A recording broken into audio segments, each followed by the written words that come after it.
Hey guys, Veggie Gamer back at we're back to Harry Potter and Order of the Phoenix, guys. Great chapters today, guys. Nearly exclusively movie exclusives, ironically.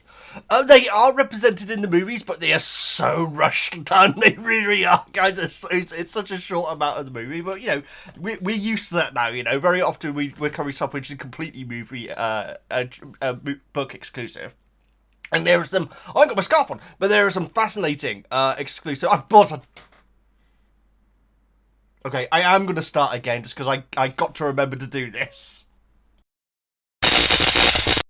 Uttipuff, Tessarosso, and the other one. Uttipuff, Pescaboo, and Tessarosso. There we go, guys. I remember to do it at the start of the video, guys. I hope you're all doing well. We're back to the book reviews now, guys.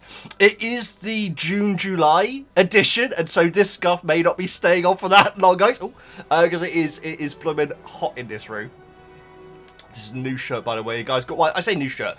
I get like a lot of shirts from charity shops and everything. They asked for £2. I paid £4 because I'm a really quick guy.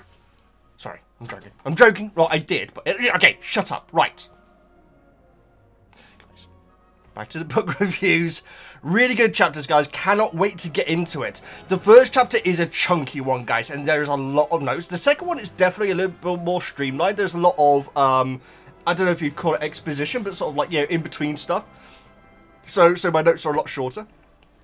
But they're both fascinating, guys. Some real incredible revelations in these chapters, guys, which I just was not expecting at all. And so we'll get into it in a moment, guys. But before further ado, guys, I need to mention the lovely book club, which is what we do in the second half of these videos, guys. You can back the Patreon for as little as $1 and get access to everything on there. I don't want to increase the. I may need to look into some sort of other options when it comes to book when it comes to the Patreon, guys. But yeah, I do want to keep it at $1. But you know, finances are finances, if you know what I mean, at the moment. But either way, that's enough to do with you guys. So the Harry Potter book club is where you can be a part of the discussion in these videos, guys. You can leave your thoughts, your opinions, your questions and everything about the chapters that we're covering. It's the best part of doing these book reviews. I absolutely love reading your thoughts on these chapters, and today in particular I'm really looking forward to reading them. You also get access to everything on the Patreon if you pay $1, guys. So that's all the movie reactions, all the TV show reactions. Avatar: Last Airbender is our new show that we're starting on there, which is going very well.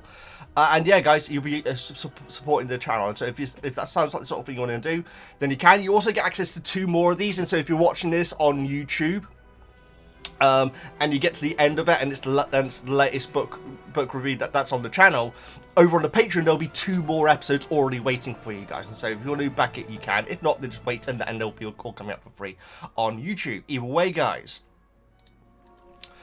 let's get into this because we've got a lot to discuss, specifically in chapter 9.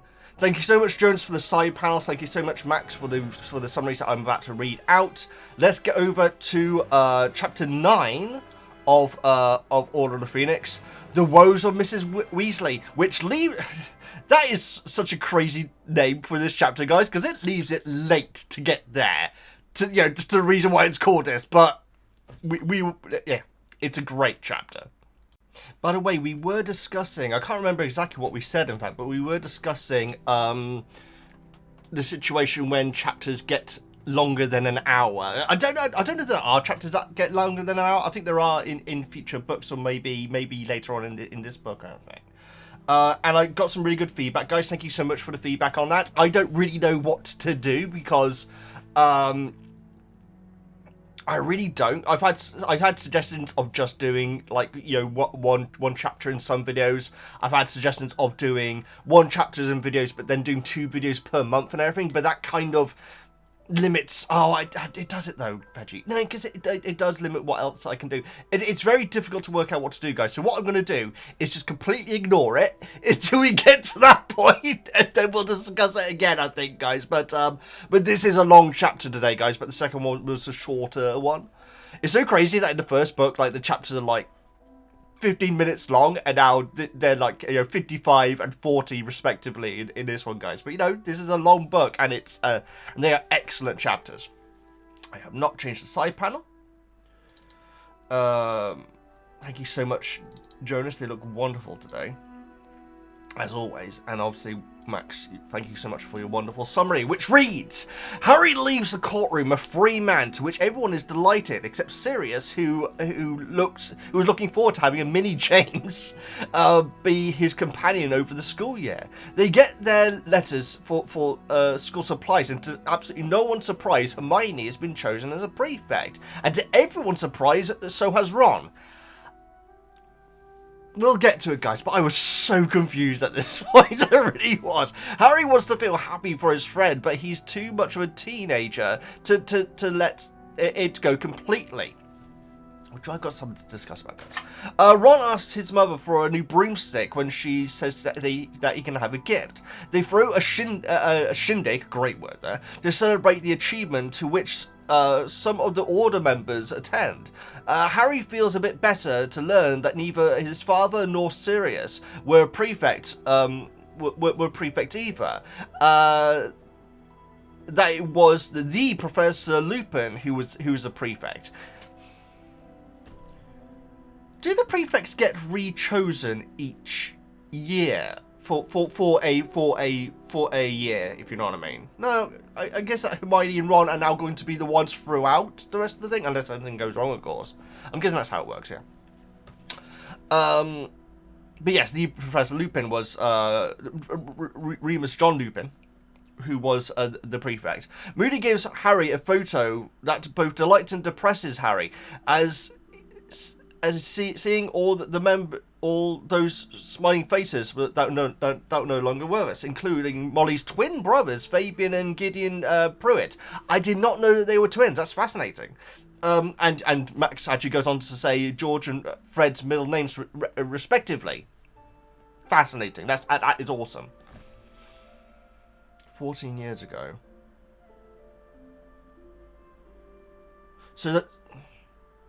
So they would have already been. So they would have been given those middle names when the brothers were still alive.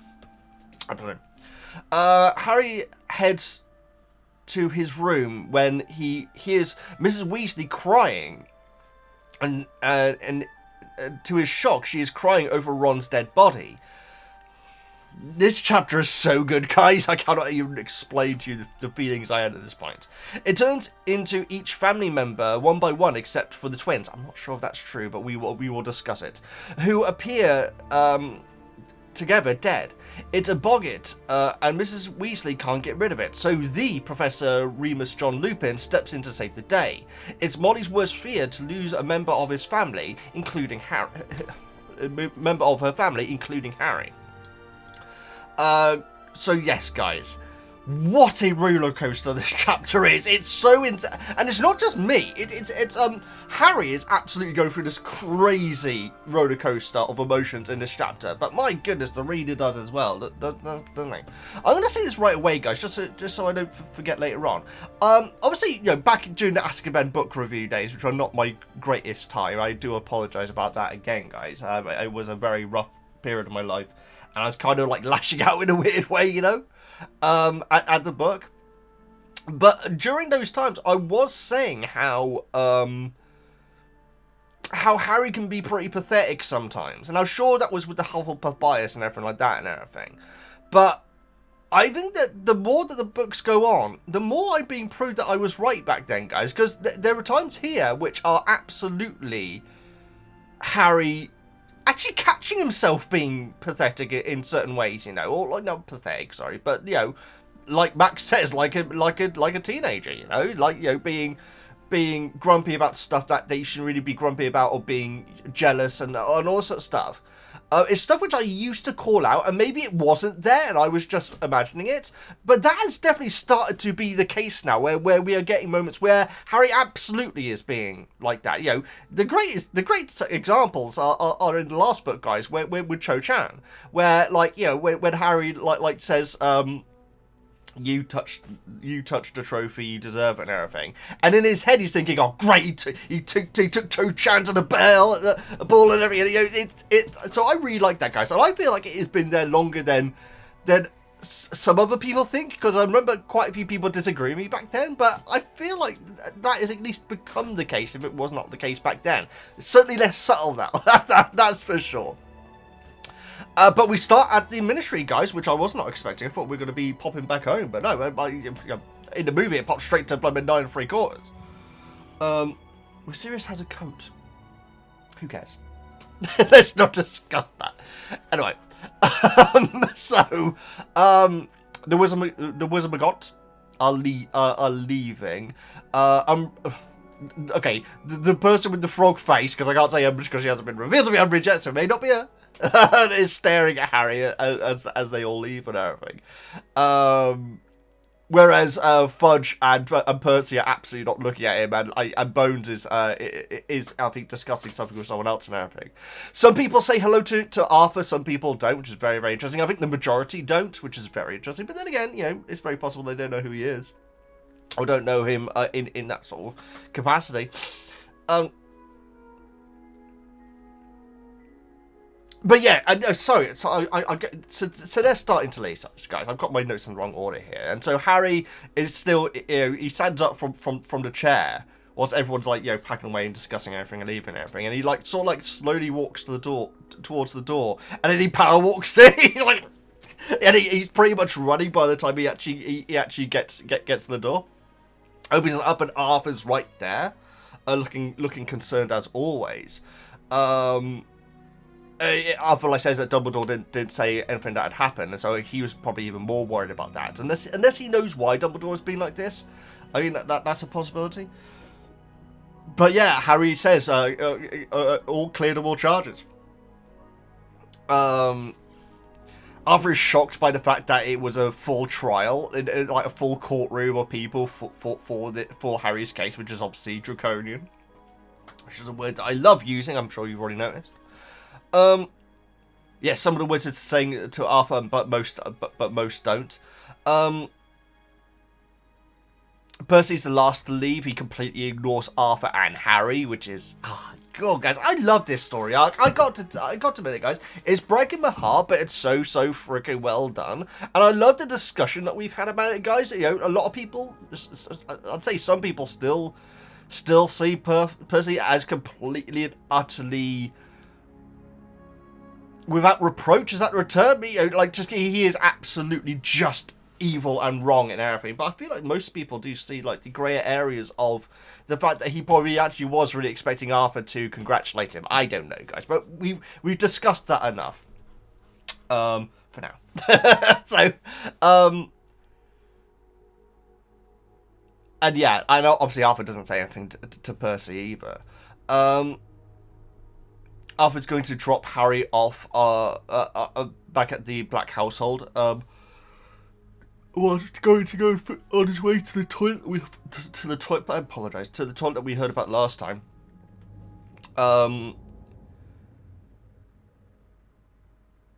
Yeah, when Arthur mentions that, like, I don't know if Harry actually laughs. No, he says how are you going to solve that or something like that, and the words that follow, you know, obviously not being spoken but by written, everything suddenly felt five times funnier than usual.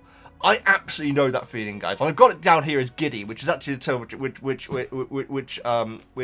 is used later on. But yeah, that giddy feeling of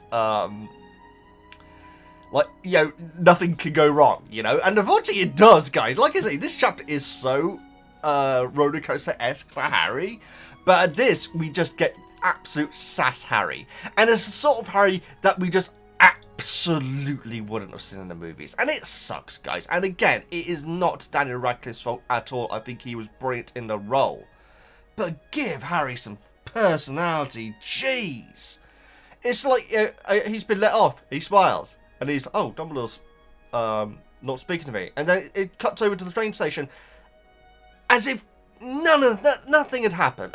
Like that, this could have been the first scene of the movie. You know what I mean? And so there's no. I know they're pushed for time, guys, particularly in this movie and everything. But give him some blooming personality, though. You know. Anyway. And again, it's not the actor's faults, guys. Yeah, I'll be talking about a bit with Hermione later on, and it is not I was going to say Natalie Portman. Jeez. It is not... Oh, God. It's not Hermione's fault. It's not the actor's fault. Oh, my goodness. No. I know that I usually get her name modeled up with another actor, but I can't remember her name now either. All I can think is Natalie Portman. Natalie Portman is not in these movies, James. Veggie. Oh,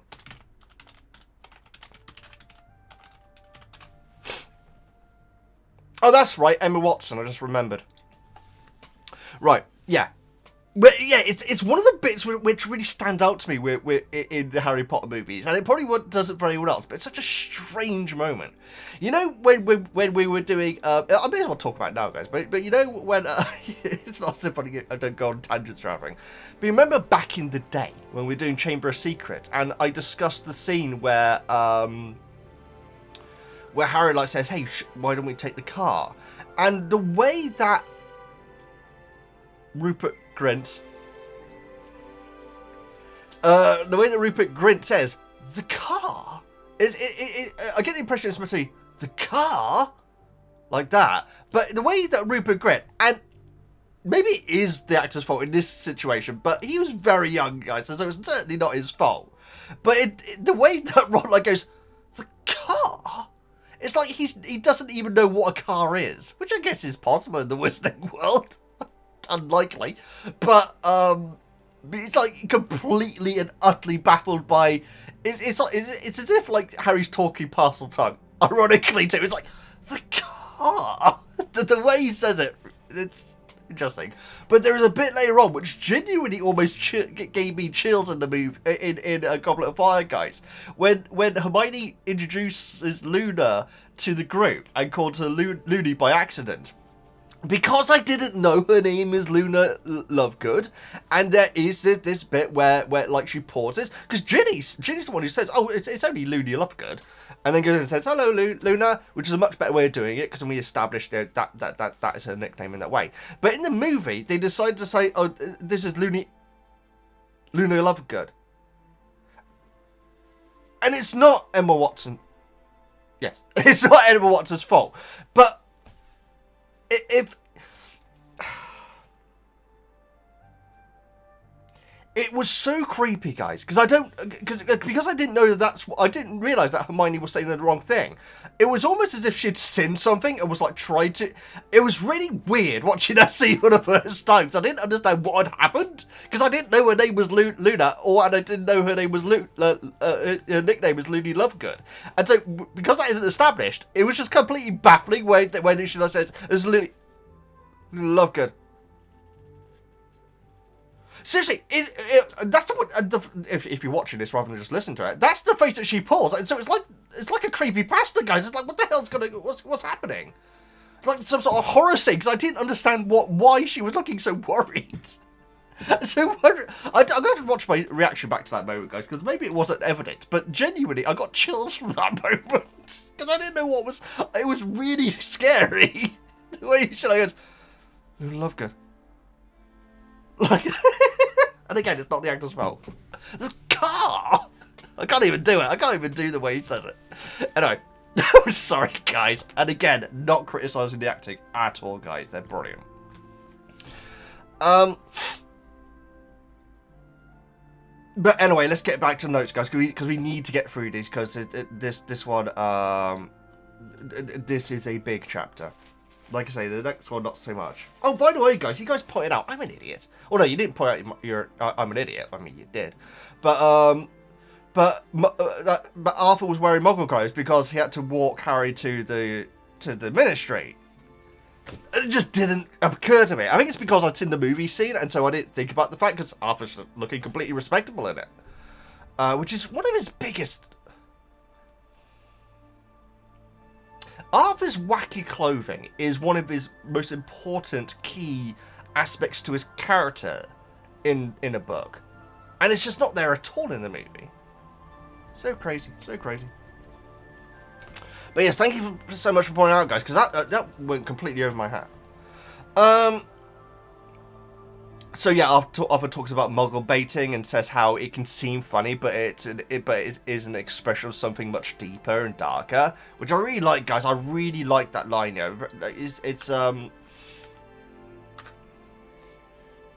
It's something that you see a lot in things, and I don't want to get into into politics or anything. Well, that's not in politics, guys, but I don't want to get into any serious discussions and everything. But a lot of misogynistic acts or language and everything can often seem like they're just being fun, but could potentially not definite, but could potentially be something a lot more darker and problematic and everything. I don't like the term problematic.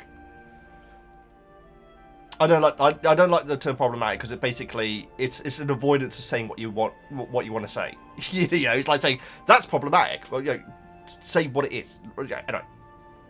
So I do try to avoid using that word, but yeah, I really liked that idea of something that can be laughed off as harmless fun, and I guess it's because Harry's almost laughing at this point.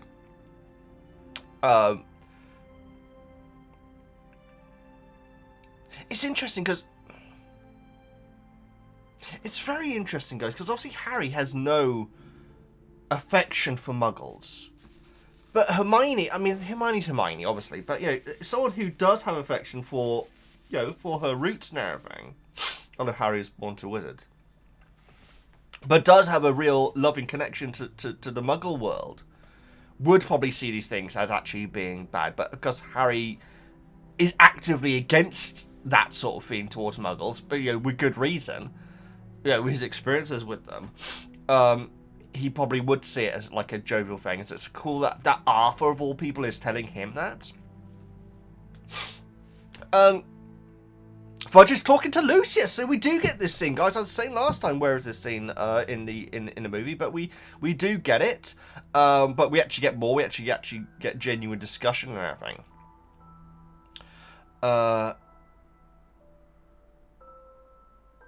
He says,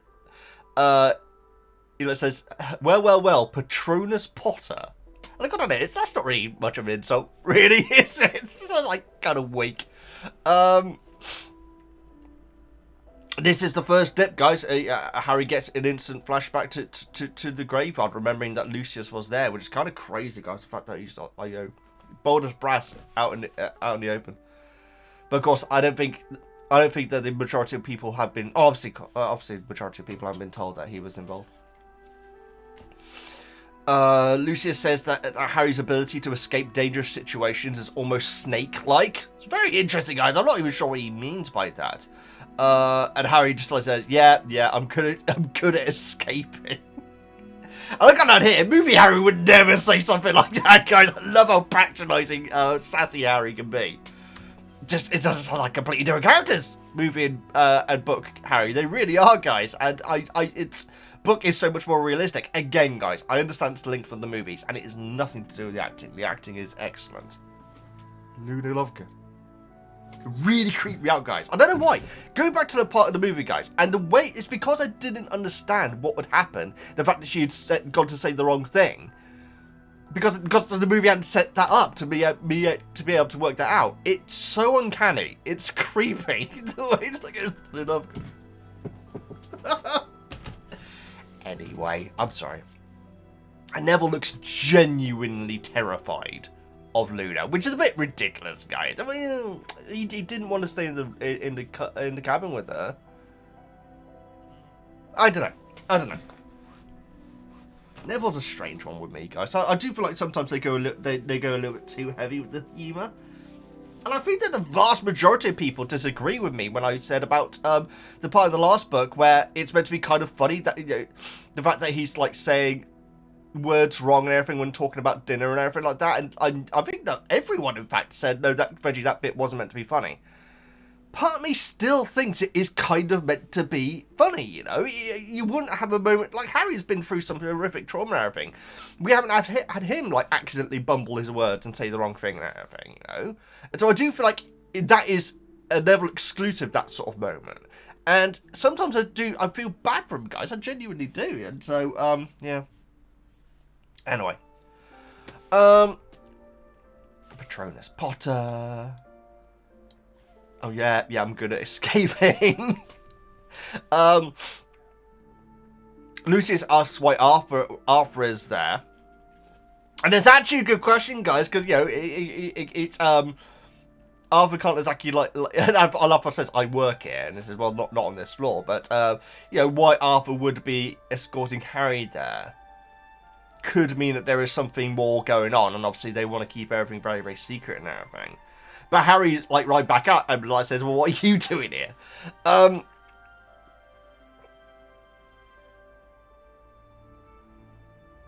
Lucius says that Harry is Dumbledore's favourite boy, and to keep his nose out of his business and everything. Harry hears a pocket full of gold, which is odd. That line was a bit strange. And yeah, and Lucius and Fudge go off to Fudge's office, and Harry says to Arthur, why Lucius wait outside Fudge's office? You know. I got down here to see that Harry is really full of beans here, but I'm not even sure if that's right, because I feel like full of beans generally means happy, doesn't it? What does being full of beans mean? Lively and high-spirited. High-spirited is incorrect, but lively is definitely right. So I'm going to stick with the fact that Harry is full of beans, even when he's, like, you know, expressing his frustration and everything. Because I feel like the fact that his level of furiousness at this situation is because he's also on the giddy high from being cleared and everything. You know, he feels indestructible at this point. You know. Harry suggests that Fudge may be under the Imperious Curse, which is not something which I for a second thought, guys. That is actually inspired, and Arthur says that we have thought about that before. I certainly hadn't. I did think about that for a second.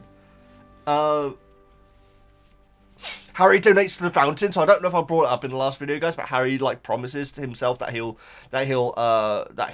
put money in the fountain if he gets off. He got off. Sorry, we'll get to it. And he just empties the entire thing in. I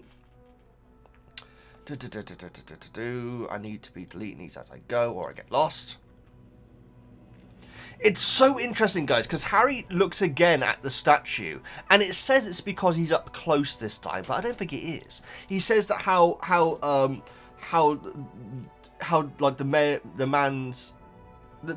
wizard's statue looks kind of awkward or something. The witches has like a fake smile and everything, and how ridiculous it is that the other creatures, apart from house elves, are like so idolizing of them and everything. It kind of looks tacky up close. I don't think that is actually the reason. I feel like it's because Harry now feels... How can I word this? Okay, I'll word it like this.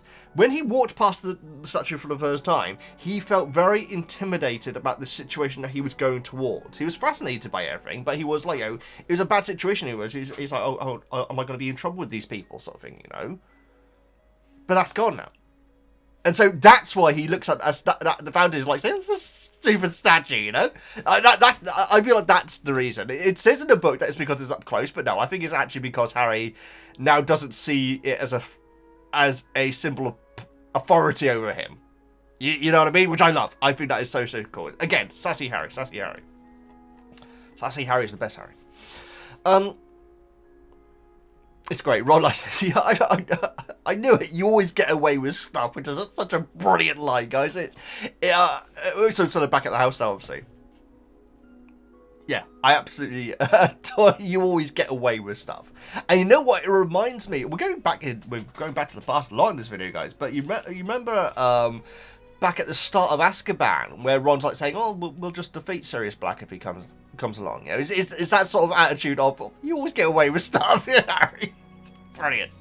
It's almost fourth wall breaking in the craziest way, but it's not. It's sort of like, you know, it's seeing the character as, like, you know, as untouchable. Harry is this chapter should be called Harry the Untouchable. Seriously. So yeah, Hermione like says, yeah, I knew you'd get off with because of the rules and everything like that. And Harry's like, everyone seems quite relieved though, considering they all knew I was going to get off, which is prime sassy Potter. So good. So yes, Ginny and the twins are all chanting, "He got off." He got off, and they seem to be doing it for at least 20 minutes during this scene. It's absolutely infuriating.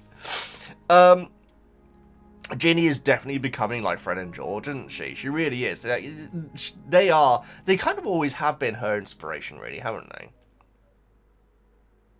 Yeah, I'd say that. Because obviously, Bill and Charlie, she doesn't see that much of now. She definitely does have an affection for Percy. I'd like to hear her opinion of Percy. I don't know if we actually heard that much of it, but she's definitely defended Percy in the past, from what I remember. But Fred and George is really where it's at for her, which is understandable, guys, isn't it? And you also get the feeling that, you know, the way that Ron, the Fred and George talk to Ron and Percy, we don't really know about the Bill and Charlie, in fact, but the way that they talk to their siblings, they would never do that to Ginny. That's my opinion. I could be wrong. We shall see. We shall see. They have teased her before, but not in the same way that they talk to Ron, though. And my goodness, the way they talk to Ron in this chapter is amazing. Even the house seems like a more warmer and welcoming place to Harry. Again, it's like the world is different now. Like everything around him is different because he's been cleared and everything. And that dread has been lifted off him. It says that even creature is less ugly, which is horrible. Harry agrees that Dumbledore swung the court case for him. He wants to go on to say, "I wish he'd talked to me though," but he avoids it because he feels like that would come off as too childish and everything. But it's so interesting that he said that. The scar is burning suddenly, guys. I'll be honest, at this point, I'm not exactly sure what the relevance or the timing of that is. It could be because Harry, Voldemort might be near or thinking about Harry. I can't remember what it was, but yeah, I'm not exactly sure the relevance of these specific burns. Oh, I mean, we get the movie exclusive of Voldemort being on the platform, guys, which I think everyone would agree is a pretty damn good scene, right? But we'll get to that when we get to it. Hermione's the only one who notices Harry's flinching to the scar hurting.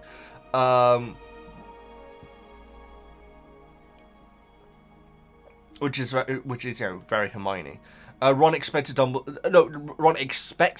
to come along to the celebration.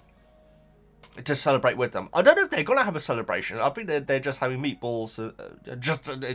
That's all we heard, isn't it? Just meatballs. Yeah, Fred, George, and Ginny are still singing "He Got Off."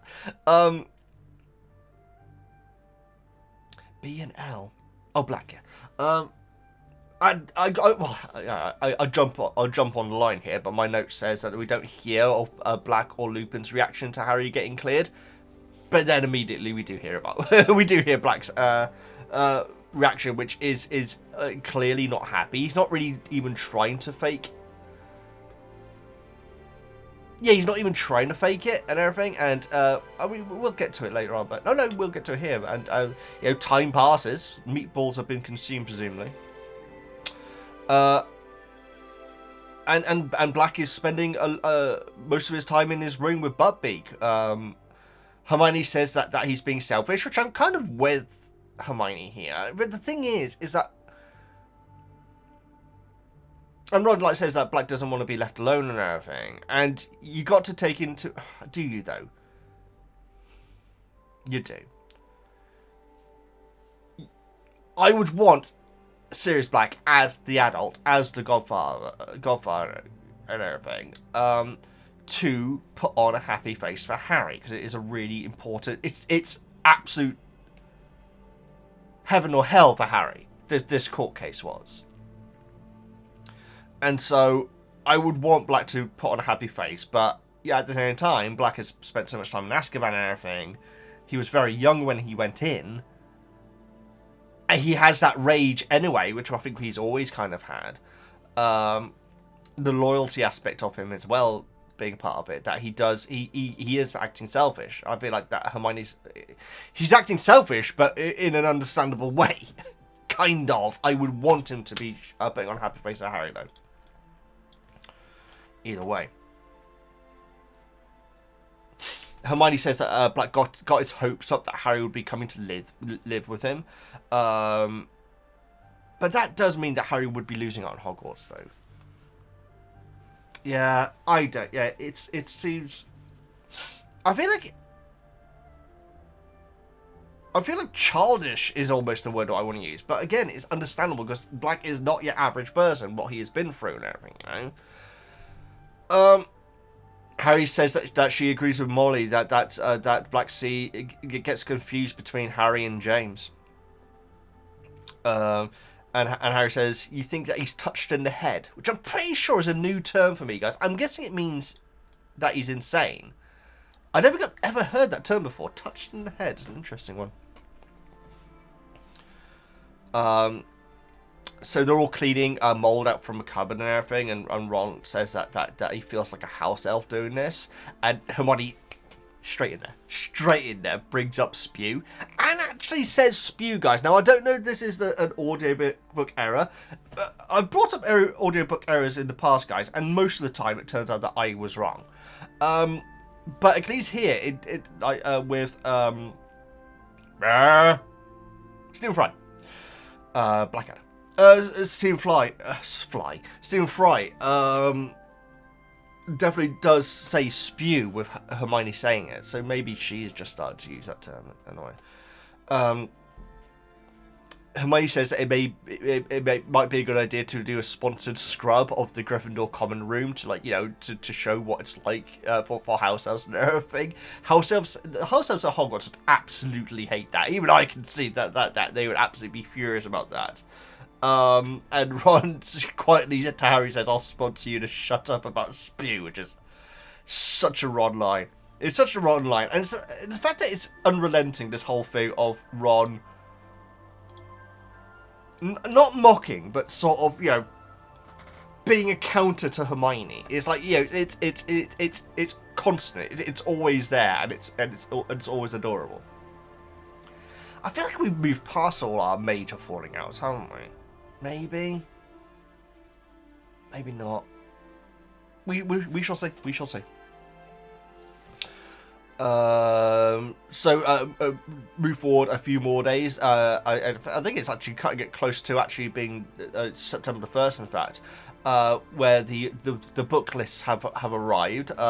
They only need to get the standard book of spells grade 5 and defensive magic theory. Now that's so interesting that book has been chosen specific. So I presume that means that Umbridge has not only already started the job, I should know about Umbridge, I do, but also is the one who's responsible for in the books, because the fact that it's a theory book, I don't know, maybe I'm thinking too much into it, but the fact that it's a theory book is so interesting rather than an active thing, you know. But yeah, the fact that it's theory is very interesting. Then again, you'd imagine that the theory aspect of it is very, very important as well. It's like driving, isn't it? Fudge and George apparate in. They say that it means that there must be a new Defense Against the Dark Arts teacher, so it probably is. That was the one who requested the books. I got down here. I presume that maybe Moody never accepted the job. I never was approached because it was already Barty. But yeah, we don't really hear why Moody isn't. Again, yeah, maybe Moody was never actually approached for the job. It was actually Barty. But why Moody isn't going into that job? Because it'd be great. He's busy enough as it is right now, actually, isn't he? So that's stupid. Keep an eye on Harry though. Literally and figuratively. Ron gasps at his letter as he opens it, and again, guys, as a movie watcher, I had absolutely no idea where this was going. Turns out there's a prefect badge in the letter, guys.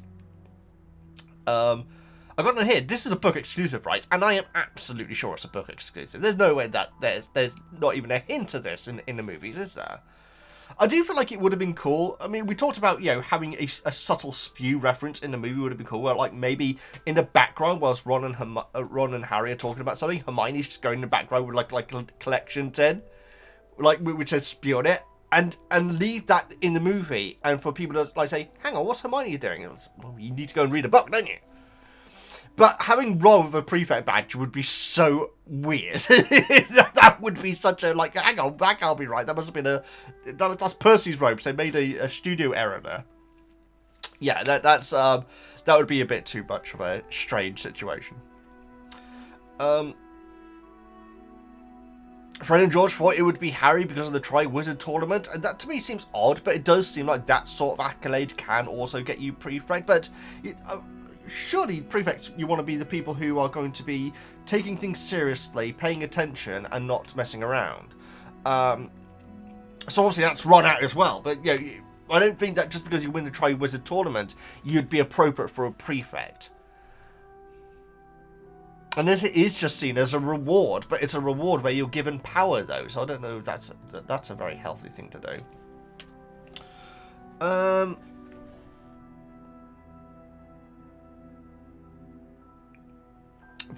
Fred like says to Harry, "Oh, it's because you've been causing too much trouble. At least one of you has your priorities right," which is amazing. George says, "Mum is going to be revolting." It's such a horrible thing to say. I got to hear what's Hermione's reaction going to be. Obviously, we find out very, very soon. Yep, she enters the room, sees Harry, because Harry's, like, examining the badge, and Hermione's, like, saying, "Oh, Harry, well done." It's such an awkward situation. Everyone's like, "Oh, it's me too," and everything's, like, really, really delighted, and Harry, like, says, "No," and, like, pushes the badge over to Ron, which is amazing. Everyone's jaws dropping. It keeps on saying, you know, Ron gasps, Fred and George jaws drop, Hermione's jaws drops. It feels like such a farce, this scene. It's actually brilliant. Wait, like I says, well, wow. Why wasn't this scene in the movie? This is absolutely hilarious. It's so funny. Oh, guess it'll be in the TV show, though. By the way, thanks for the discussion last time, guys. I'm not going to be discussing that again, because yeah.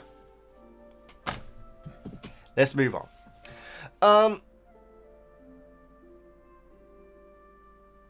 To be honest, if the Tri-Wizard tournament counts as something that would progress you towards being a prefect, then Ron has done a lot of stuff. Sure, not as much as Harry, which we go back to in a minute, but Ron has saved the day a lot of times, been extremely brave and everything over his time in Hogwarts. And so if the sort of, you know, if winning the Tri-Wizard tournament counts to this sort of thing, a lot of stuff that Ron has done would also count towards this sort of thing.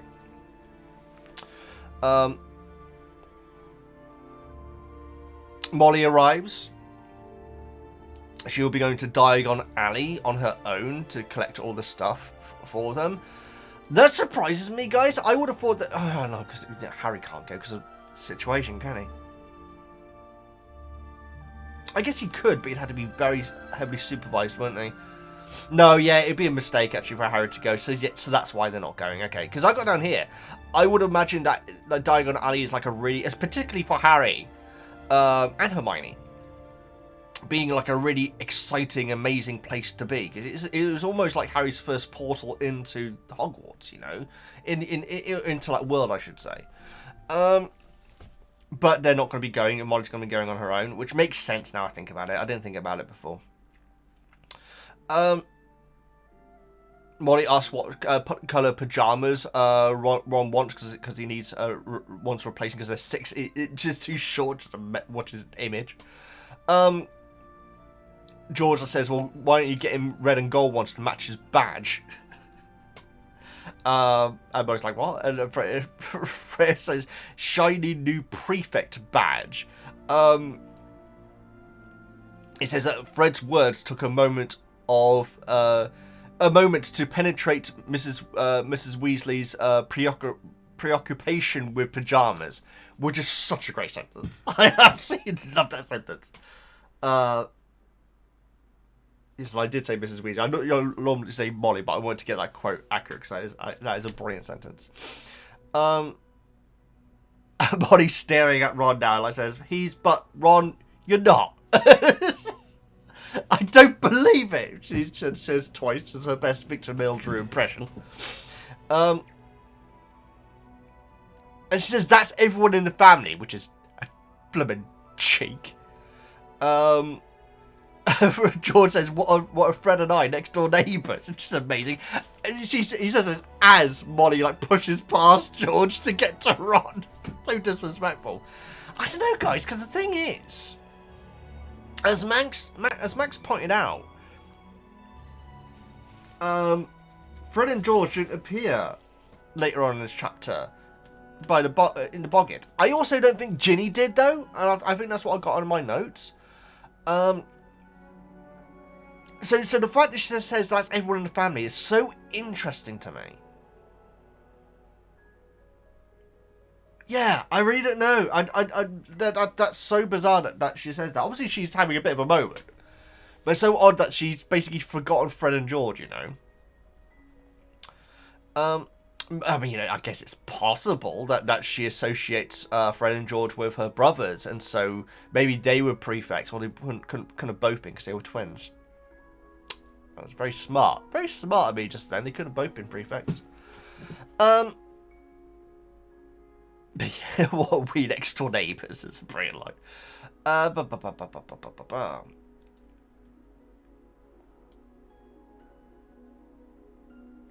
yeah, that's everyone in the family. So bizarre. Molly's like, oh, Ron. It says that Ron deserves a reward for this. Percy got an owl as his reward. Molly suggests getting him new dress robes, which would be such a boring prize, but Fred and George point out the fact that he's got new dress robes, and they say it kind of begrudgingly because obviously that was Harry's command, wasn't it, last time? Molly suggests a new rat, which is... I get it, but it feels like an odd suggestion, you know. No, I do get it. Because he did love scammers. Oh, sad, isn't it?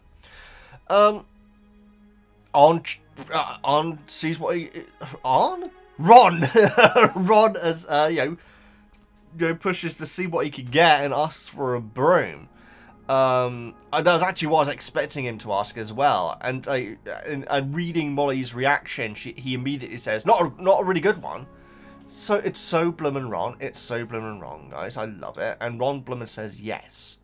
Molly says yes. Oh my goodness, I'm already all over the place. I'm only in chapter 1, guys. How are we doing note-wise? I think we must be past halfway. Like I say, the next chapter is going to be significantly shorter, guys. I don't know if significantly.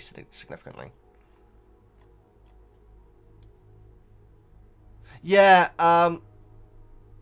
yeah, we still have more notes in chapter 9 than we do in the entirety of chapter 10.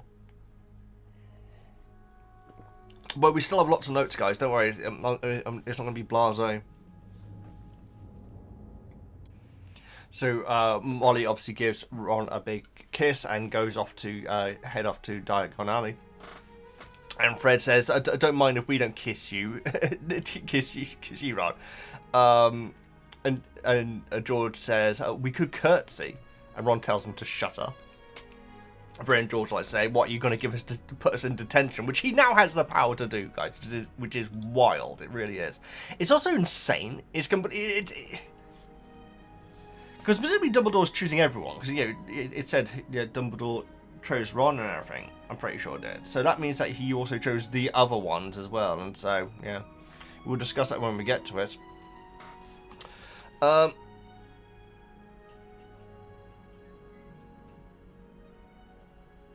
Hermione, he could if... Oh yeah, it's Hermione that says that Ron could give them detention if they don't watch out. I got on here. Is that serious? It seems like such. It seems like too much power. It really does. And again, that's why you want someone who's going to be, you know, paying attention and a good student, rather than someone who's won a Triwizard tournament, you know, which doesn't require all that, you know. And so yeah, it seems insane to me.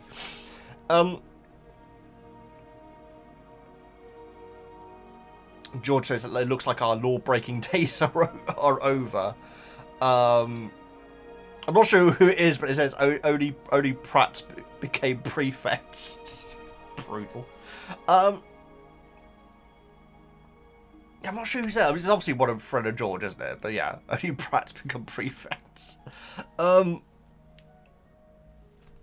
Ron thinks to himself and decides that he wouldn't mind a clean sweep, which is an awesome name for a Brigham. I'm pretty sure that's the first time it came up. He says it's the new clean sweep, which I don't know if this is the 6th one. We will discuss that in the next chapter. But yeah, it is a great name. And so Ron rushes off to go and speak to Molly. Fred and George at this point have already disapparated and, you know, could be heard laughing upstairs at Ron. Charming. Harry's like actively trying to avoid looking at Hermione, who are now the only 2 people left in the room, and it took me a little while to work out what is actually going on here. She asked to borrow Buckbeak to tell, so she can tell her parents, because her parents actually will understand what Prefect actually means, which is nice. Which I presume means it's a real life thing, guys. I'm certain we did not have anything like to the power, at least, when I was at school. It seems mad to me.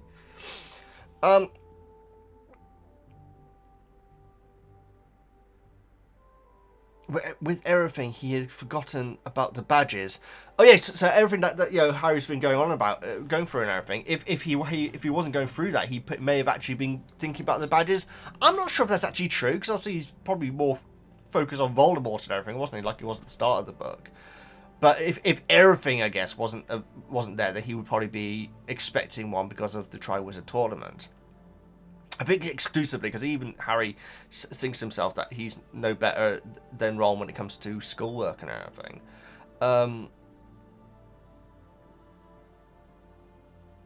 Did this make him as arrogant as Dumbledore? I don't know what that means. I don't know what that note means, but it doesn't matter, does it?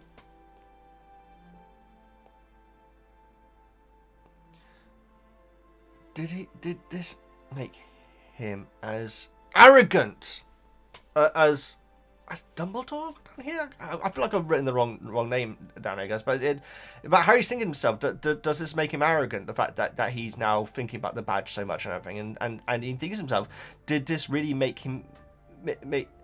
Did he really think that he was better than Ron? Which is so cool that he is acknowledging. It's not even that he's acknowledging, but he's these thoughts are going through his mind now, which I feel like they didn't in the past, and so he's kind of angry at himself, really. But then it does flood into him feeling entitled because of what he's been through and everything. And I don't mean entitled in a bad way, guys, but you know, literally entitled. Yeah, I got an idea. He remembers the final bosses from the previous books, which he does, guys. He goes through, like, he defeated Quirrell, he defeated Basilisk. It's like the final bosses of each book are brought up in his mind. And he goes back into the rant about Ron and Hermione, like, and says that he has done more than them and everything. But then he thinks to himself, Dumbledore chose them for reasons.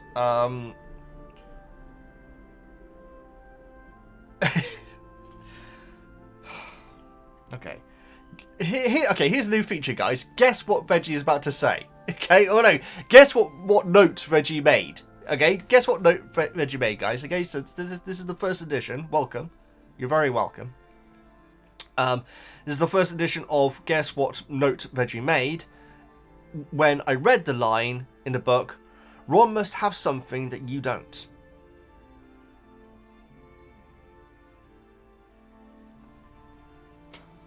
Have you all got your answers? That's right. I wrote down massive feet.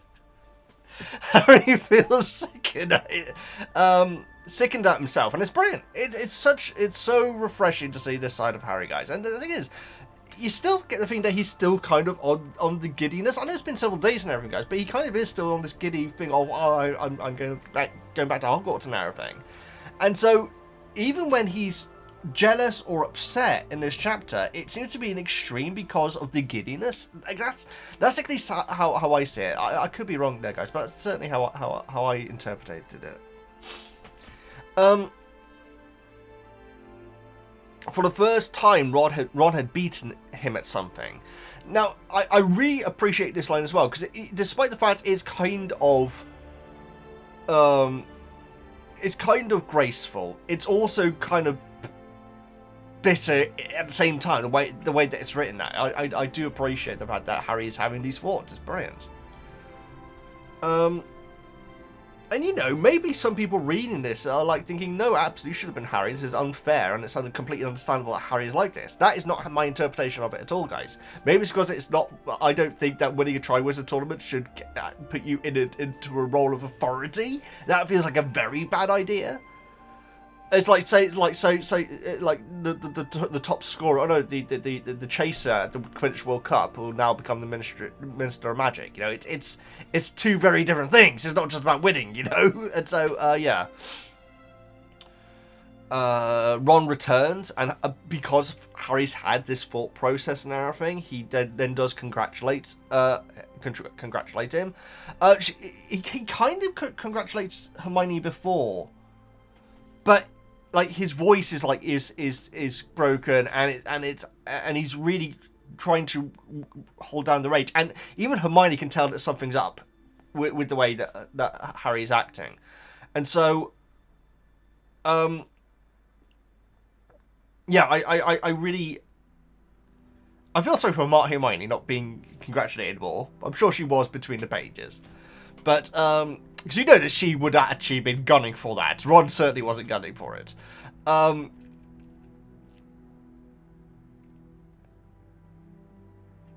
But yeah, like, because Harry's had this time to briefly process his thoughts and everything and get himself under control, he is actually able to congratulate Ron without his voice breaking.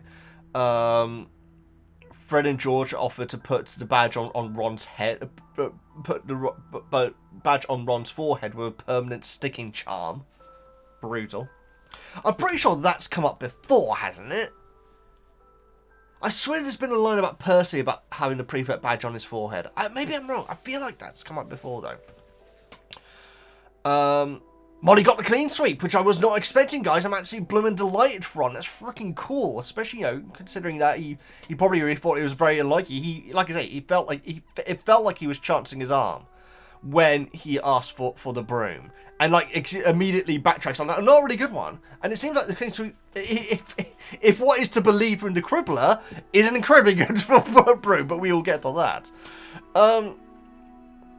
There is a banner over the dinner table.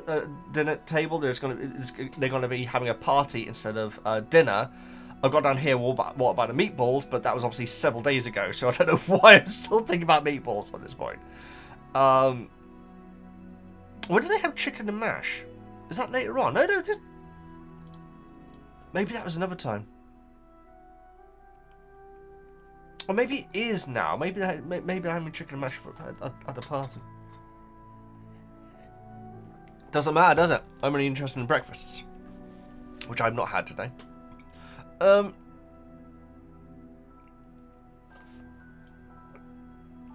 So yeah, everyone starts to arrive at the party. Moody is finally back. Molly asks him to check the desk.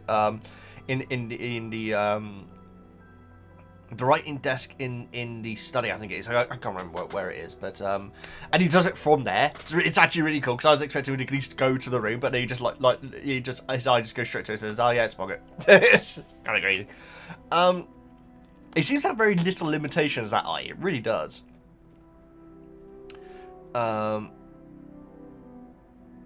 Molly like suddenly points to the sign above the dinner table and everything, and Moody says, authority figures always attract trouble, but I suppose Dumbledore thinks you can withstand most major jinxes.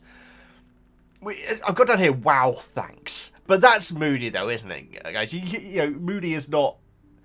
I don't know if he has kids, actually. I have absolutely no idea. But you can't imagine that he is that great with other people's kids. And so he's just saying what he thinks, you know, which, you know, in a way, should actually be respected. There is a toast for Ron and Hermione. Tonk says tomato-coloured hair. I think it says that she looks like Ginny's sister or something because of it. Ginny asks Black if he was a prefect, and like Black bursts out laughing, not like Luna, which we'll get to, guys. I really like that. I really like Luna, guys. We only just met her, but I already really like it. But yeah, Black starts laughing and said that he spent too much time in detention with James. Says that Lupin was the good boy and was actually a prefect, which is, I love my Lupin. Yeah, I feel like I'm saying his name wrong there, but no, I'm not. Lupin the Third. Sorry. Lupin says that it was possibly so he could control his friends, which is very interesting. He says that it could have been. I don't know who would have been the headmaster then. Was it Dumbledore? Absolutely no idea.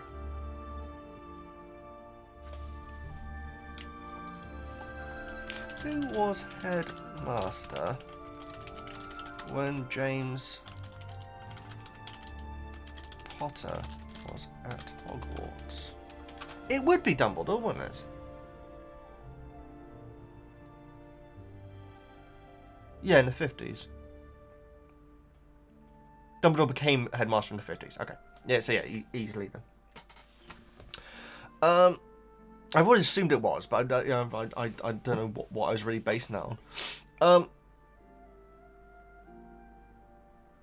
But yeah, Lupin says that he failed dismally, if that was the intention, for him to control his friends, which is awesome.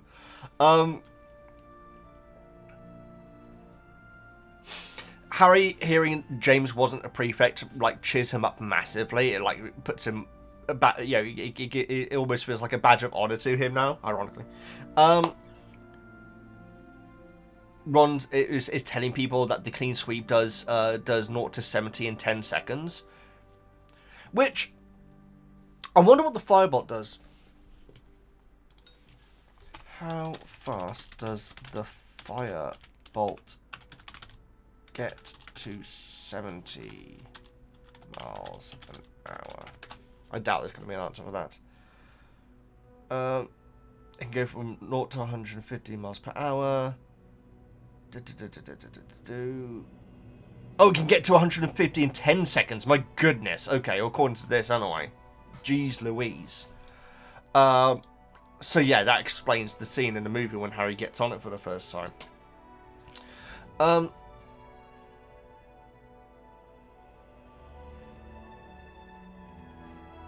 you'd imagine the clean sweep has advantages over the firebolt.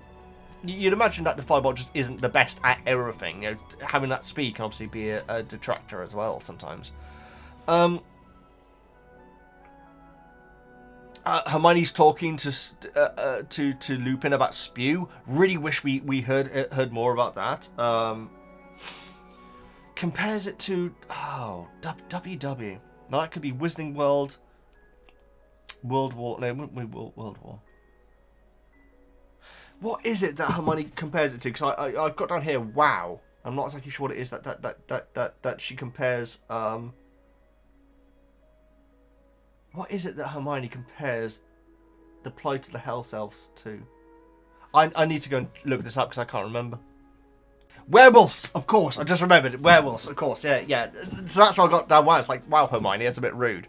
I don't know why I didn't write werewolves because I've got enough room on this space. I do use shorthand, guys, because I like to make my points fit into lines, so I don't have paragraphs where I can avoid.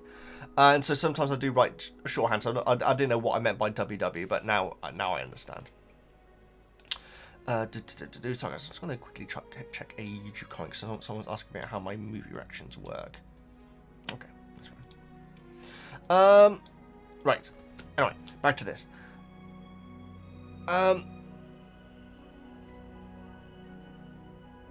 Yeah, I'm not deleting notes again. It's fine.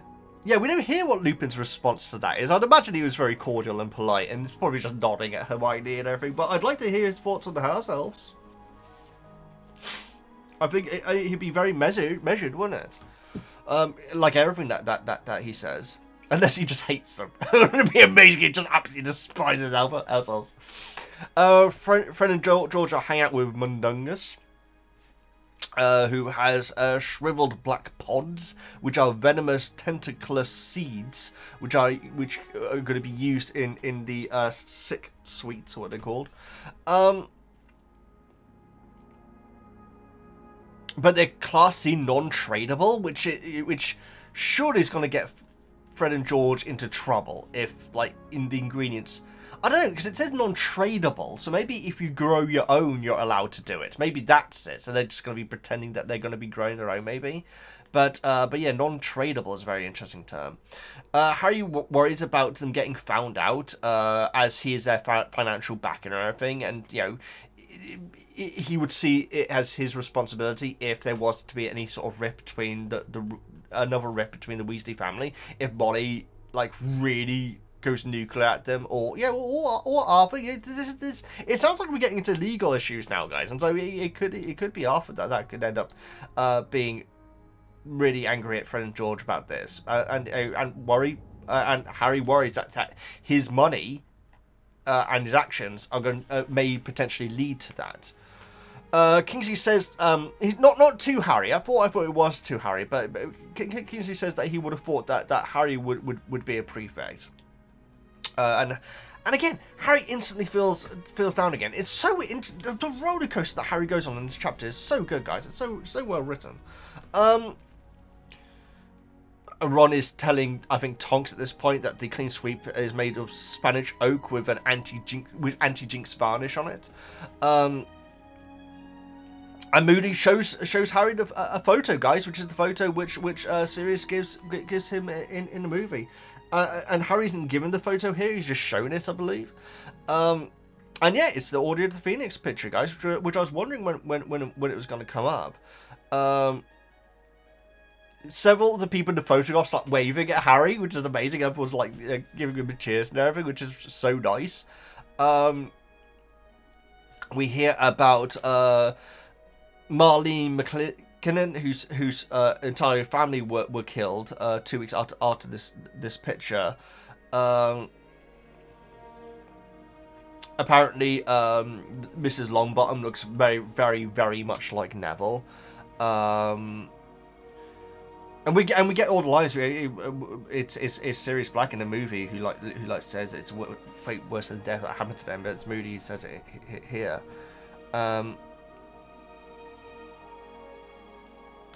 Fenwig, who is someone who they only ever found bits of, so it's possibly still alive. It's much like Wormtail, really, isn't it?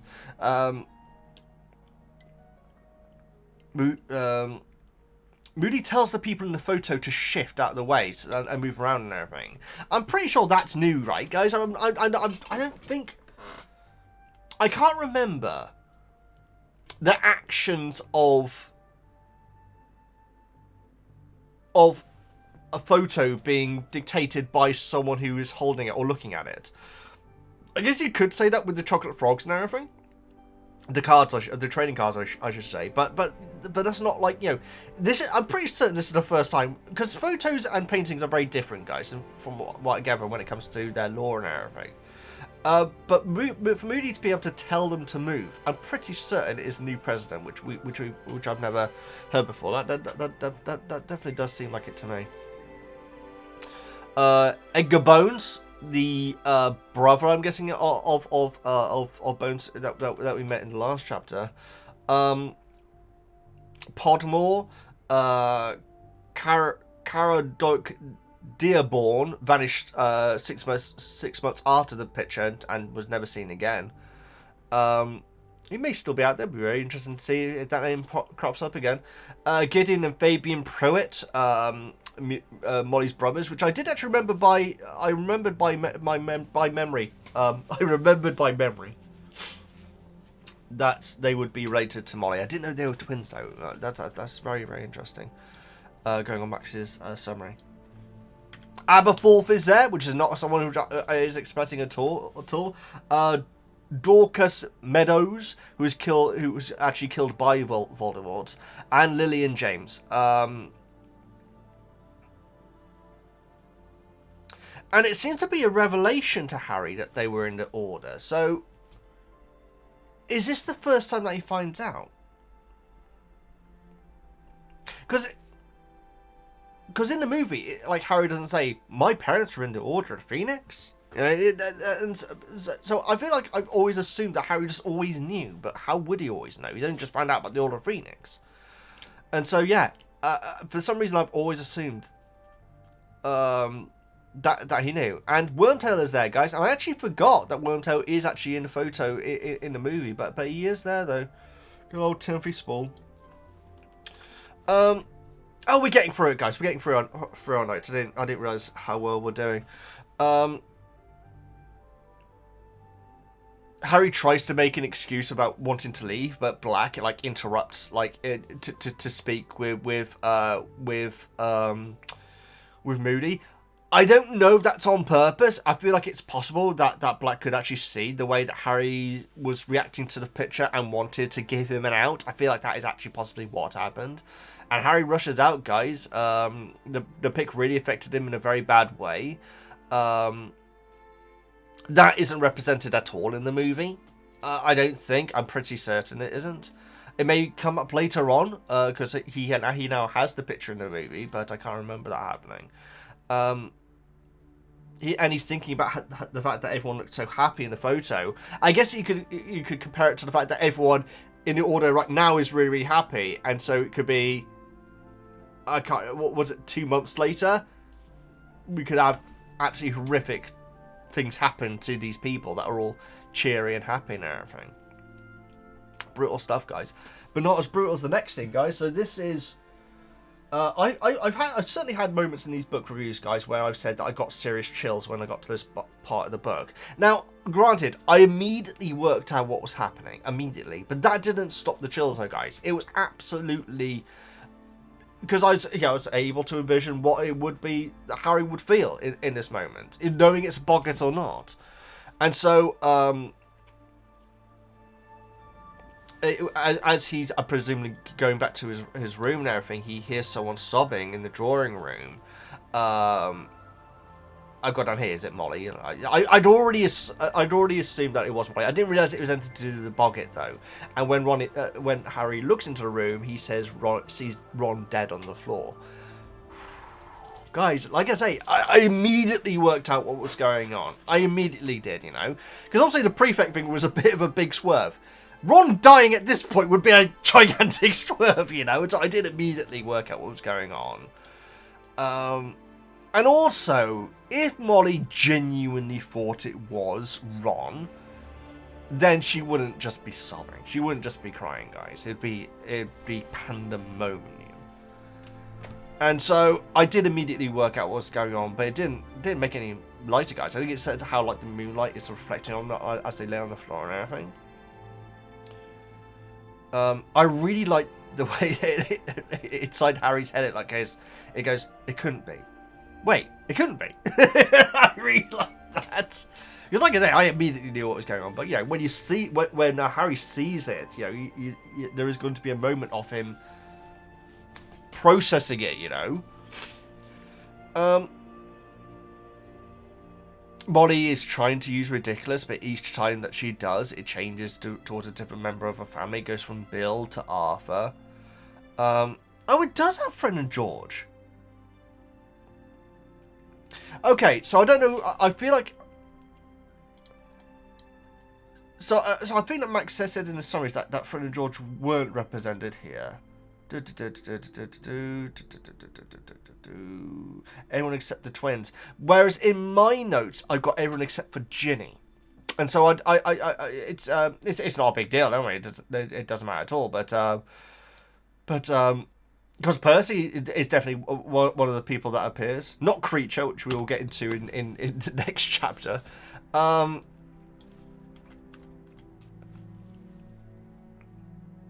Lupin, Black, and Moody arrive. Lupin gets rid of the Boggart as he would. It does say that it turned into an orb, didn't it? At this point, it did, didn't it? Yeah. It's a nice callback there. Jeez. It's such a dark scene, guys. It really is. And it takes me back, guys. It takes me back to the Boggart lesson and how much of a good idea it actually is, you know. Because if someone's worried about losing a relative or something, in class you're going to have that relative dead on the ground. But then again, it's the Wizarding World. It's all different and everything, guys. But it still feels like a bad idea, that class. It really does. And this kind of just reminded me of my previous statements on the fact that, you know, it feels like an odd thing to do in a class in front of other students. But, you know, we've discussed that already. Poor Miley, Poor Molly I've got down here, and I got down here, finally the title of the chapter makes sense, because this entire chapter I was like saying, well, Molly seems to be having a great time. I don't really understand it. So sad. I see them all the time. I dream about it, she says. When this is all going on, Harry thinks that Moody has been looking at him the entire time, which is very interesting. I feel like Moody just wasn't expecting Harry's reaction to be as it was, and is now maybe walking back what he did, maybe, but I'm not, or maybe not. Maybe he's just confused. I don't know. Or maybe there is something more to it. Molly apologizes to Harry and says, well, "What must you think of me?" So, just shut up, Molly. Shut up. And she said that it's unlikely that everyone's going to survive the war if it happens. Lupin comforts her and says how they have a head start on Voldemort this time compared to last time. It was like incomplete, you know, out of nowhere, whereas they actually have have a head start on him. They know what's going on because of Harry being able to get out of the graveyard. We find out that Molly wasn't in the Order of the Phoenix last time, which is a surprise to me, guys. I did think she was, but that's very, very interesting. As it didn't even mention Arthur being in the photograph. Black says that that Percy will come around eventually. Okay, because Molly's like saying, "What if something happens to Percy, and I'll never get to make it up with him and everything?" And like Black says that, you know, that Percy will come around eventually once Voldemort shows his true colours and reveal that he's back. Percy is going to have no option but to, you know, come back. And I wonder if and when that's going to happen in the books, because you know what I like. You know I like Percy, guys. I'm really I don't want to say I'm looking forward to it because I don't know if it's going to happen. But if it does, it'll be a good moment. May even do another special thumbnail.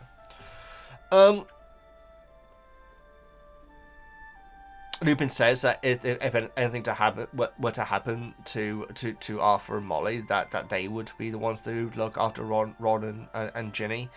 And yeah, what a powerful scene, guys! My God. Harry's back in his room. The scar stings, and he's and he tells it to cut out. And then the picture says first sign of madness, talking to one's head, which is amazing. I thought it was going to be Creature for a second, but no, it's actually the painting, the laughing painting, which is the first time we've heard it actually say anything. I'm pretty sure. Harry feels older than ever.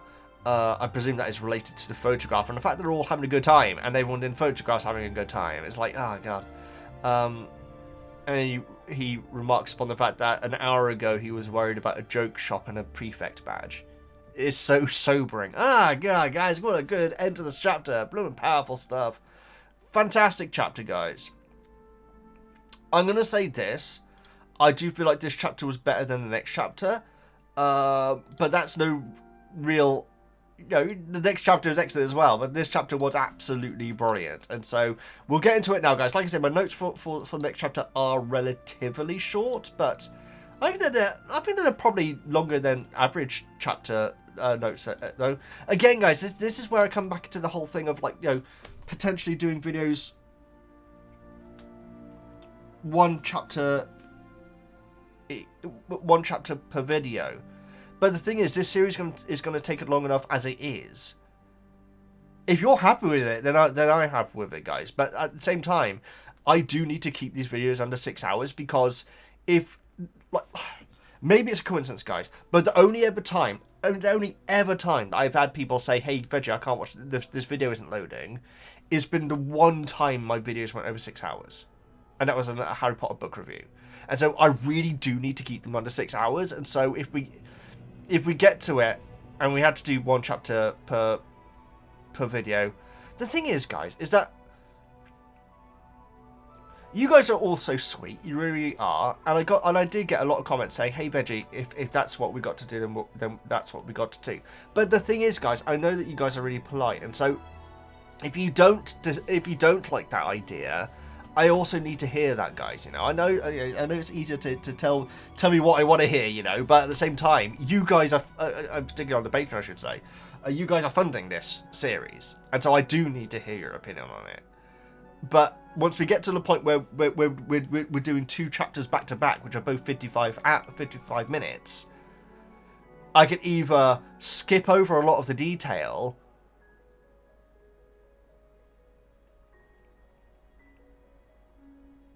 I don't want to do the book club separately. I know I've had that suggested before, guys. I don't want to do that. It's tough, guys. It's tough to work out what to do. So again, we're just going to ignore it until we come to it. But either way, guys, let's get up to chapter 10, Luna Lovegood. Oh, sorry. Luna Lovegood. Ignore me. Before I read out the summary for this chapter, guys, I just want to say that I'm a child, and part of it made me think of something else. You try and see if you can tell when. Happy Day has arrived, and they are heading back to Hogwarts. Chaos ensues as usual, but they make it to the station on time. However, Hermione and Ron have to go to the Prefect cart, leaving Harry to sit with Ginny, Neville, and a Ravenclaw from Ginny's year, the lovely Miss Luna Lovegood, which I didn't actually know she was a year younger than the 3. She's very peculiar to the others, but not too much time can be focused on that when Neville's new plant squirts Harry in the face seconds before Cho Chan arrives for a brief moment. It's amazing how these 2 chapters can go from ultra serious to absolute hilarity so quickly. It really is. The prefects return and tell that Draco is the prefect for Slytherin. Hermione unknowingly insults Luna by saying that the Quibbler is rubbish. That just happens to be Luna's father's magazine. Draco arrives, as always, and threatens Harry with detention and that he will be dogging his footsteps, putting emphasis on the word dogging.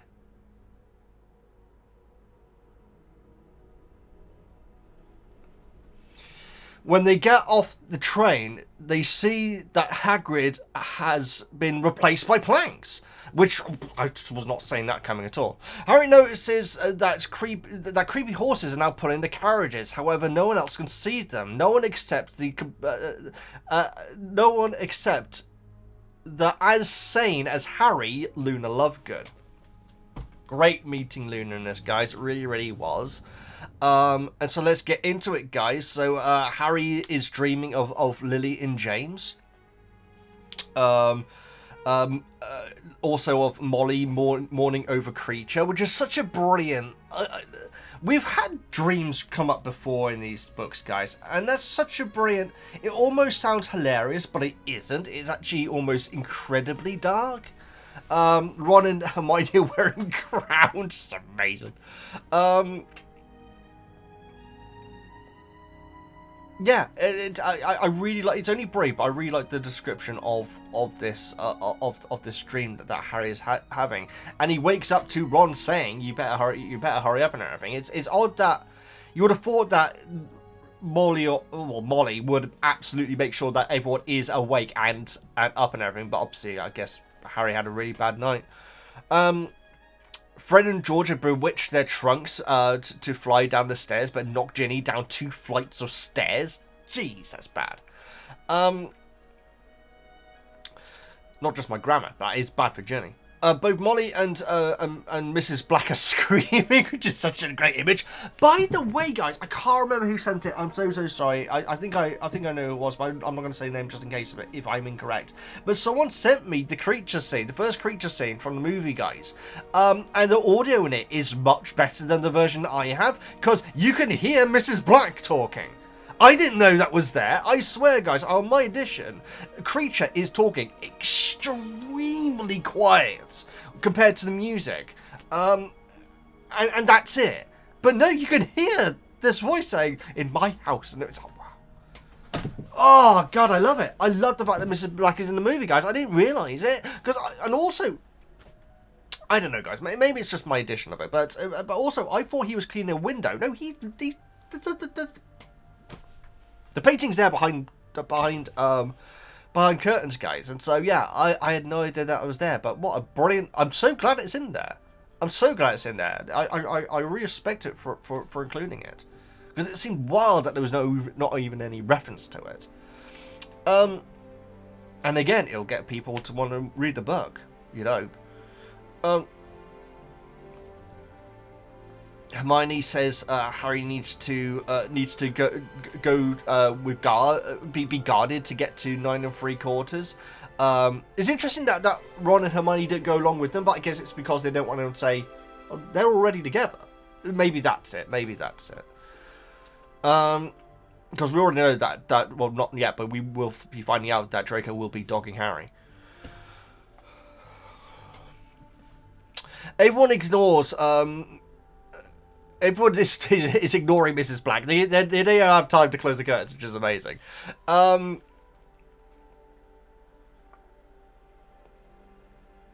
Black insists that ongoing in dog form, which he obviously does in the movie as well. It seems like it's a big surprise to Moody in the movie, whereas obviously, you know, they are going together, and so Moody, Tonks, and Black escort Harry alone without any other students, I should say. We find it. Naturally, Fudge wouldn't allow Arthur to be borrowing cars, since you know, like he did in at the start of Azkaban, which I doubt even Arthur even asked, to quite frankly.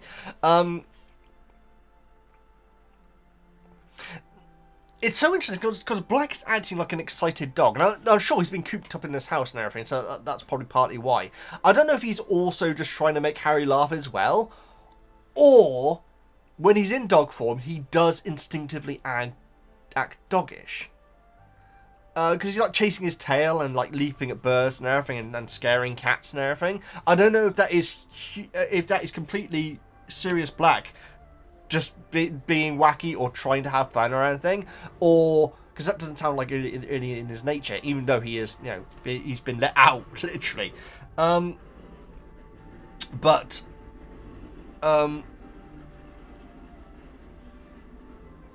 when he turns into his dog form, he does instinctively do doggish things. Maybe it's the chasing the tail thing, which is the thing that sticks out for me there. They get to the station. Leela says, "Hey, nice dog, Harry." Excellent. Moody arrives with the cases, and he's wearing a porter's hat. I'm guessing that's a Muggle disguise, right? It says that he's wearing a porter's hat, and that was like, well, hang on, what's the purpose of that? But it must be because of the disguise. Arthur brought Ron and Hermione along. Lupin brought Fred, George, and Ginny.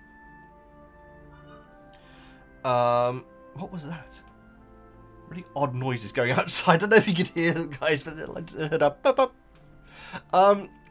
Sturgis not turning up twice this week.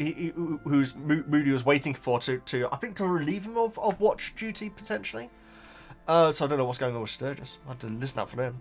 Moody wants them not to write anything down they shouldn't, which is obviously I guess when it comes to sending people letters and everything, but also just it's good advice. Again, Moody is all about doing things by the book and everything. It's obviously not that great at talking to kids generally, but he's not wrong though.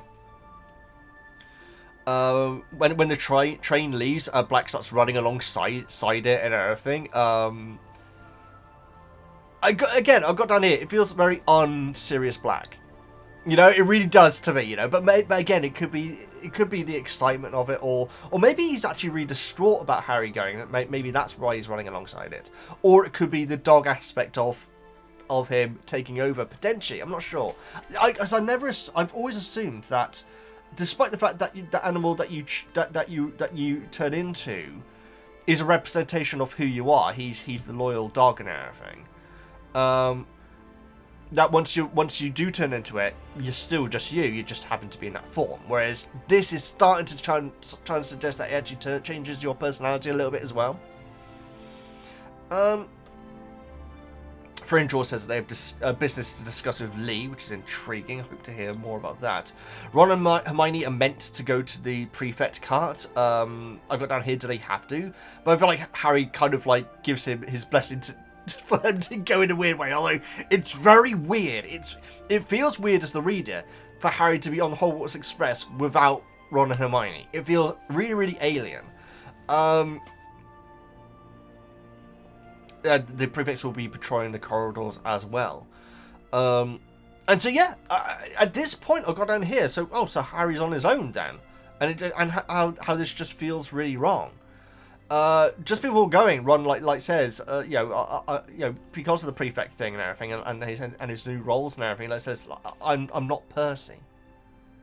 And immediately my brain went straight to Mrs. Skinner from The Simpsons, Principal Skinner's mother, where they're waiting in queue for something, and the mother says, let's speed things up, Seymour, let's go and everything. And look, I'm the principal of the school. I'm not the principal of the line, mother. And she goes, and you never will be. I love that line so much. And so yes, when Ron says I'm not Percy, my mind immediately went to, and you never will be. And I don't know if Ginny says something or something, but then I realised that Ginny's there. And so that, I feel like that was actually purposely done, where it kind of made you kind of feel like Harry is completely alone, and then it's the person that he doesn't usually travel with is there, and so it's Ginny's here. I feel like that was done on purpose, and if it was, then that's great. If not, then then it's good in my head. People in the carts are all pointing at Harry. Harry remembers that the Prophet has been spending the last few months absolutely stating him, and so it's very possible that a large majority of these people actually believe all that stuff. The last carriage has Neville in it, but I think he's leaving. He says that there's no room, and Ginny says, there is room in here. There's only Loony Lovegood. No, she just says it. She doesn't stop herself or doesn't whisper it or anything. So I don't know if Luna has heard this before. Obviously, in the movie, it's kind of suggested that it's a secret that people call her that. But I get the feeling that Ginny, maybe Luna doesn't mind it, but Ginny is clearly not trying to be subtle here. And Neville says something about not wanting to disturb anyone and everything, and I feel like it's because he's getting disturbed by Luna. Luna always looks surprised, which I thought was a movie exclusive, but no, in a book exclusive, sorry. But no, in the movie she is always like wide-eyed and everything. She has an aura of dottiness, which is a wonderful. That's what the chapter should have been called, aura of dottiness. She has a wand behind her ear, and a necklace of butterbeer corks. Now, one, I didn't realise that butterbeer had corks. Bottles of butterbeer had corks. But secondly, in the movie, she's like wearing a charm, isn't she? Or something. I can't remember what she says. She says it is noted, whatever it is that she's wearing. She's reading the magazine upside down. It is the Quibbler. I've got down here. Is that the same magazine that Kingsley was reading? And it blummin' is, guys. Luna's just staring at Harry and says, "You're Harry Potter." And Harry says, "I know I am." Brilliant. Why isn't that in the movie? That's great. She's in Ginny's year. Now, I don't think I knew that, guys. Maybe I did. Maybe I did. I'm not sure. But if I had, then I'd forgotten it anyway. And she says, "Wit within the measure of a man's great... wit within measure is man's greatest treasure." And she just says that out of nowhere. I don't know. That's so fascinating. She seems like a great character, guys. Like Neville says, "Oh, guess what I got for my birthday and everything," and Harry says, "Another remember." Am I mad, guys, or are Ron and Neville? No, sorry, Ron and Harry not very friendly to Neville? It's all like it's not like they're not friendly to him. It's like they tolerate him. If that's what it feels like to me, guys. I could be wrong there. I feel like, you know what? I feel like I relate a lot to Neville, guys. I feel like I really genuinely do, and I feel like I always have done. I feel like I came off in my movie reactions as well, in fact. And so I do worry that at the end of the day, Harry and Ron don't really like Neville. And I don't know if that's true. I'm probably being unfair, but you know, there are more polite things to say than the remember thing. Or maybe it's not impolite. I don't know. But it turns out that Neville lost that years ago, apparently, or not ages ago. Anyway. He has a Mimbulus Mimbultonia. And that's what he got for his birthday. And it's apparently really, really rare. Now, I really like the fact that this is included in the movie, guys, because it really didn't need to be. I'm pretty certain it never comes up again. I'm pretty sure that it's never like the key to any answers or anything. But you know, they could have just had Neville walking in there. But the fact that he's that kind of thing, I think you like say, what the heck is that? when Neville showed up and everything. I need to rewatch my reactions again. I do rewatch some of my videos, guys. Is that narcissistic? I do. I must admit, guys. Sometimes I do. I think it's because I'm always trying to predict what people are going to think about different moments and everything. But yeah, I do watch my own stuff back quite a lot. Anyway, I'm not deleting my notes again. There we go. I mean, we're getting through it, guys. Apparently, it's a birthday present from his great uncle Algie. Yeah, that he got from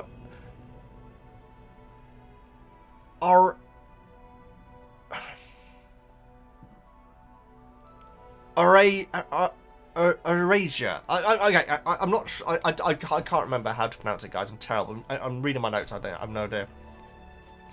But from what I gather, it is what is modern day northern Iraq. So that's so fascinating. If that's true, if it isn't, or it could be like the Netherlands and Holland maybe. But so it's an area rather than a country. But it is in northern Iraq and everything. And so yeah, I've no idea. I've no idea if that is an area which is still called that. I guess I could Google it real quick.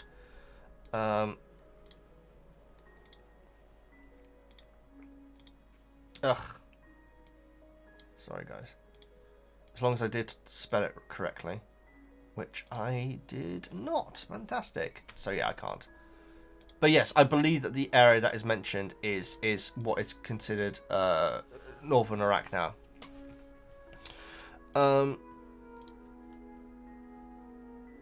Neville's looking forward to showing it to Sprout. He says that he's going to see if he can breed from it, which is a sentence. And he says that how it has like really interesting defense systems. And so without any warning, because obviously it's the first time that he's done it, so obviously his birthday has been very recent, as we know. He prods it, and just stinking liquid goes everywhere. Just not expecting it at all. What an amazing scene this is, guys. It's absolutely hilarious. Absolutely covers everyone. Like, Harry even gets some in the mouth, and Neville's like, oh, don't worry, it's not poisonous. Jeez. The door opened, and I immediately think, Draco's bit! Draco's bit where he walks into the thing and says, hello, Potter. We're doing this blooming routine again, are we? But no, it's pumpkin pasty, guys. And it's not the only pumpkin pasty mentioned in this chapter. It's the perfect awkward timing. It just like walks in, it's like, oh, hi.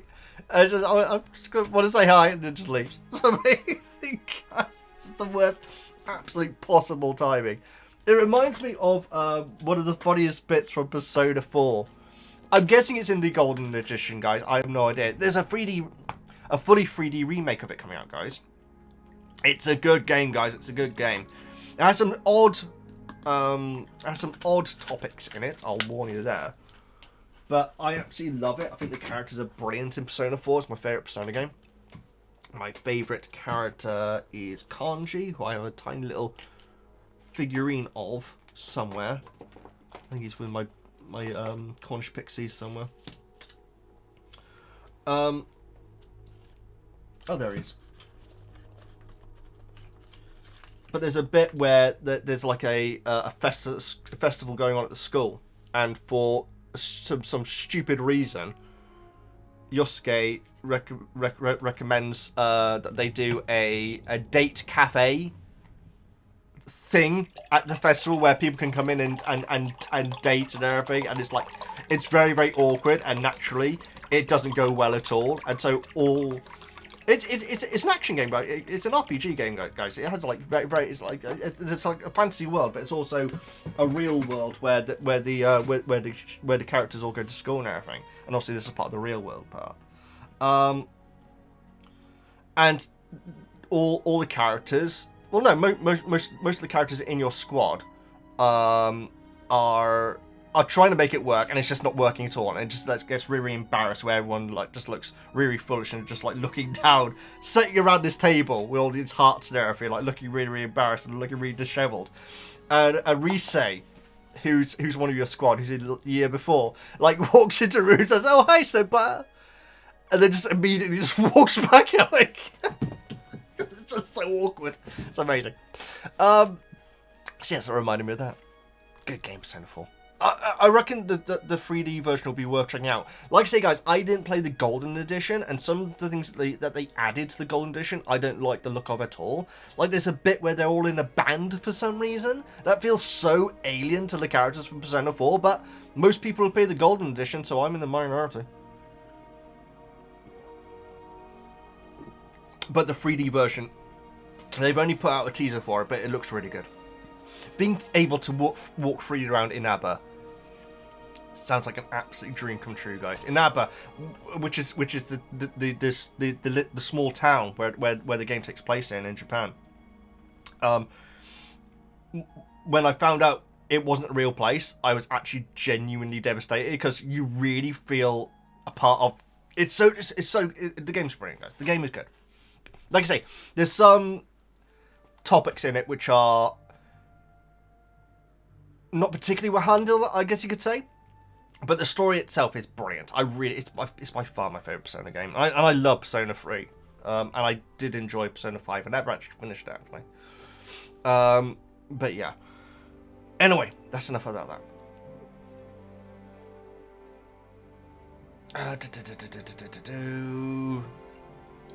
Harry wishes that she had found him with a group of really cool people laughing at a joke he'd just told. Which again goes back to that whole thing of Harry being a bit of a snob in a certain way. He's like, so it's not just the fact that he was covered in slime, in whatever whatever it is, the liquid that it emitted.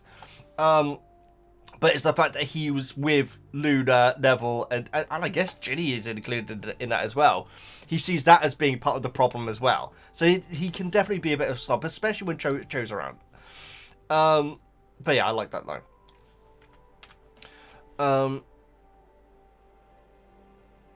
Always referring to Luna as Loony in his mind. Oh yeah, so whenever Harry thinks about Luna or what she's doing or anything like that, it always refers to her as Loony. So it'll be interesting to see if that continues. Got an episode of Cho, maybe? I'm not sure. When Cho shows up, Harry completely changes, which is so bloomin' real. It really is, guys, you know. I remember when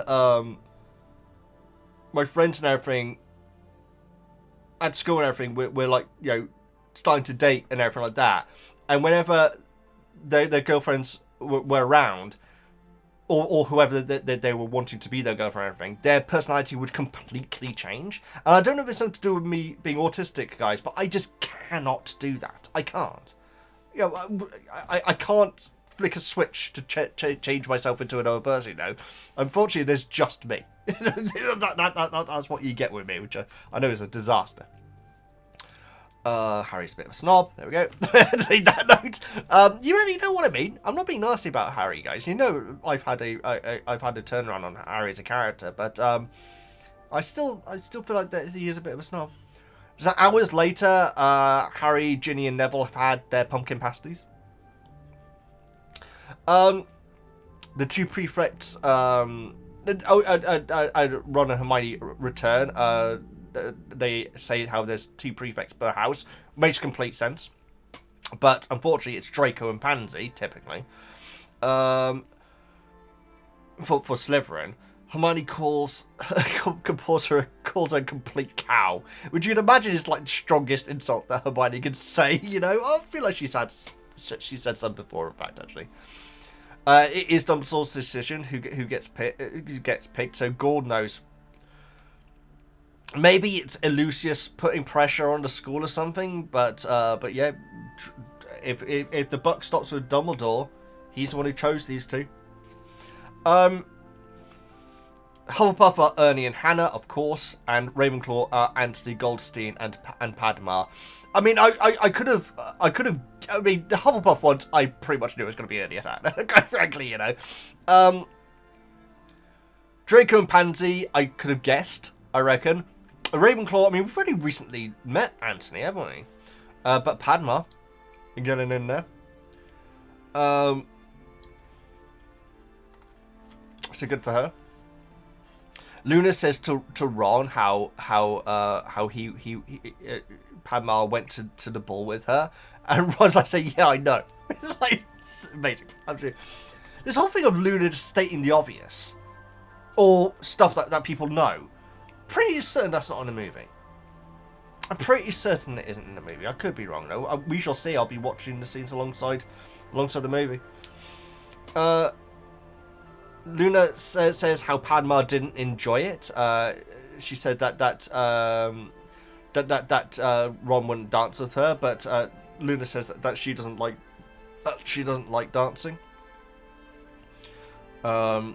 Ginny at this point is trying not to laugh. You'd imagine that she knows exactly what Luna is like, but also it's kind of an insult to Ron. Kind of, not really an insult, but yeah, it's not a very graceful thing to say to Ron, I guess you could say. Ron says that he's looking forward to punishing Crabbe and Goyle. Says how Draco will be abusing his power, so Ron wants to get in there first. Which is, again, this is a bad idea, but I mean, the whole prefect thing is a bad idea in my opinion. He says how he's going to give Goyle lines because Goyle hates writing, and then mocks him by saying, "I must not look like a baboon's backside." It's very interesting that Ron's saying that, because that means that in the Wizarding world, you do have to do lines in detention, which is very interesting. Yeah, that is interesting, actually. That's only just dawned on me, but that is, yeah. But yeah, says, must not look like a baboon's backside. And you all start laughing, but Luna is just in hysterics, which is brilliant. She's in tears, gasping for breath. I've got down here, I'm wondering if this is masking, whereas she is thinking, oh, this is what people do when they laugh. And so she's doing that, or is she actually laughing this much? Because I feel like she is a character which people relate to being on the spectrum, isn't she, guys? And so I don't know if it could be masking. Because obviously when people mask, they often get it wrong. That's why people say very odd things sometimes when they're autistic. They're trying to say the normal things, but they're saying it in a skewed way, you know. And so I think it might be masking here. After a while, Ron says, "Are you taking the Mickey to Luna?" And Luna's like, "Backside." Amazing. She drops the magazine because she's laughing so much, and Harry notices that there's a cartoon of Fudge on it, holding a bag of gold and throttling a goblin. It doesn't say that it's animated, so I'm thinking that these cartoons are actually static, which is interesting. That's very, very interesting if that is the case. The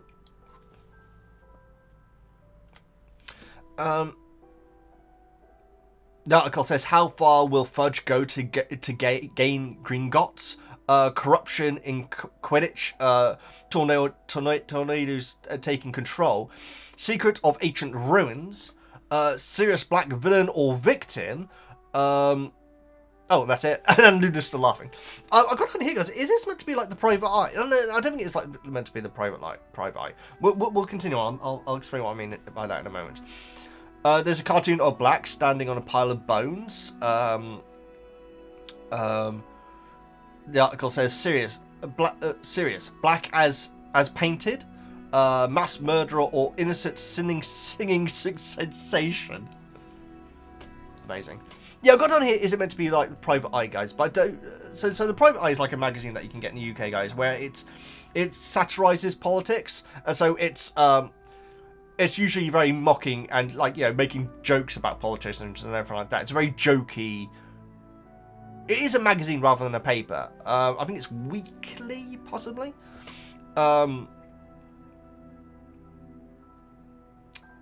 What's his name? Not Angus Deaton. Jeez.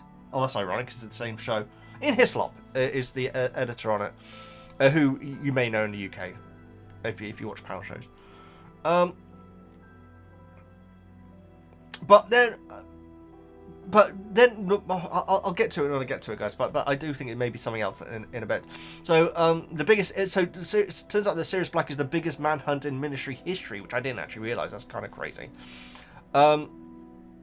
There's new evidence that Black is innocent from Doris Perkis, whose name is weirdly familiar to me, guys, but I'm pretty sure that this is the first time we've heard it, right?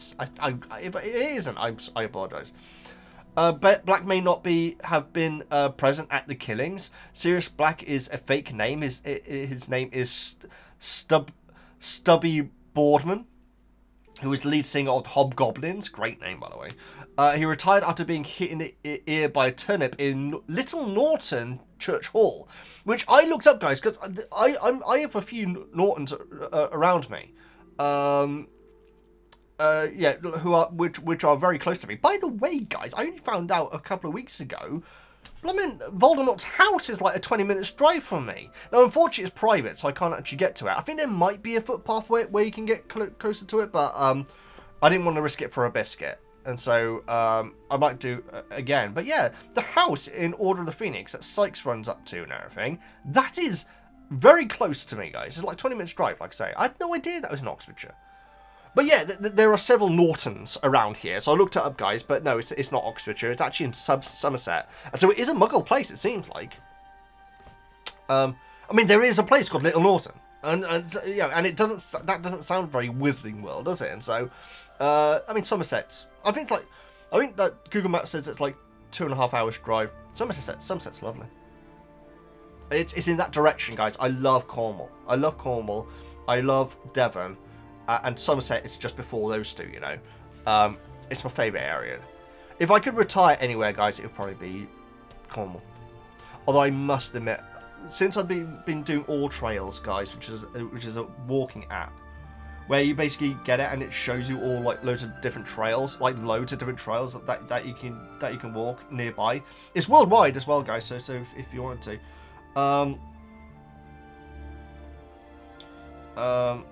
yes, I went to Lower and Upper Slaughter a couple of weeks ago. It's a very posh place, guys, with a name like that. But yeah, I've been really getting into it, guys. If you don't believe me, is there anything that I shouldn't be showing on here? No. That is my progress bar on there. And so basically, the first month I did like 1 walk. Then I think I did like 2 on the next one. And on the latest walk in the latest month I have done... it doesn't say how many walks I've done, but I've done 76 miles. So, me and Weasley, I should say. So, yeah, all trails, guys. I absolutely love it. It's actually getting me... it's keeping me very healthy at the moment. And I really like it. And it's like I say, guys, there'll be trails all around. So wherever you're from, most probably. Either way, come on, let's get on with this. We need to get through this because, like I say, that first one did take a while. Yeah, we're making pretty good progress, but we need to push on. So, how far will I'm not deleting my notes again. Fantastic. Biggest manhunt, Doris Perkins, Little Norton. That's where we were up to. And apparently Doris and Stubby were having dinner the day that it happened, which means that Sirius couldn't have done the crime, which is... I don't even know if the journalists who are doing this actually believe it all, guys, because you feel like it's purposely meant to be ridiculous. That's why down here I've got that it's more like the Star. I think that the Star newspaper is the one which is really silly. It's all about UFOs and stuff like that. I've got down here the Sport, but I don't even know if the Sport's still going, guys. I think the Sport was a bit of a pervy one. A newspaper, I should say. But yeah, I think it's the Daily Star, which is just like a ridiculous newspaper. It's like newspaper for people who just really don't want to take anything seriously, you know, which is fine. Fudge accused of wanting to take over Gringotts. Cornelius Goblin Crusher Fudge, apparently he's referred to by someone as at the ministry, talks about goblins he has killed. The wizard claims another story saying that a wizard claims that he flew to the moon on a clean sweep 6. Now I don't know if the clean sweep 6 is the new one. I might look that up actually quickly. Again, we need to be same time there. When was the clean sweep 6 released in Harry Potter? Companies sometimes clean sweep room sometimes between those dates.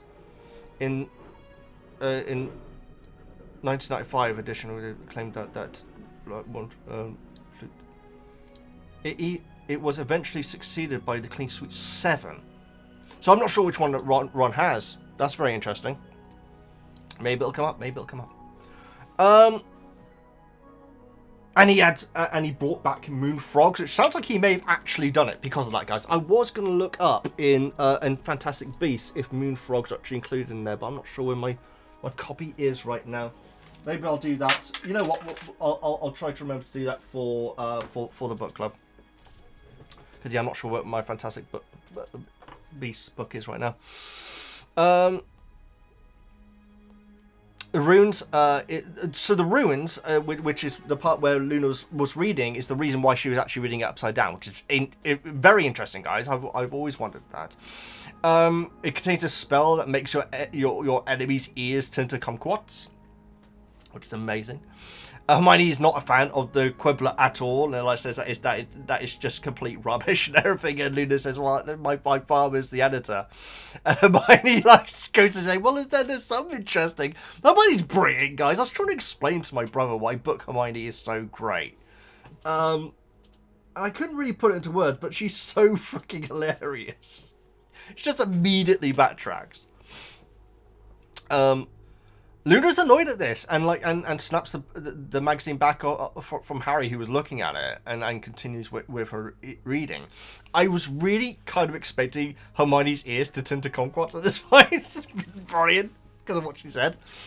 The door opens again. I've got down here, surely Draco, because there cannot be a trip on the Hogwarts Express, guys, where Harry and Ron are on it, I should say, because obviously a chamber, where Draco doesn't turn up with Crab and Goddess every single time, and here he is. I knew it was going to be coming.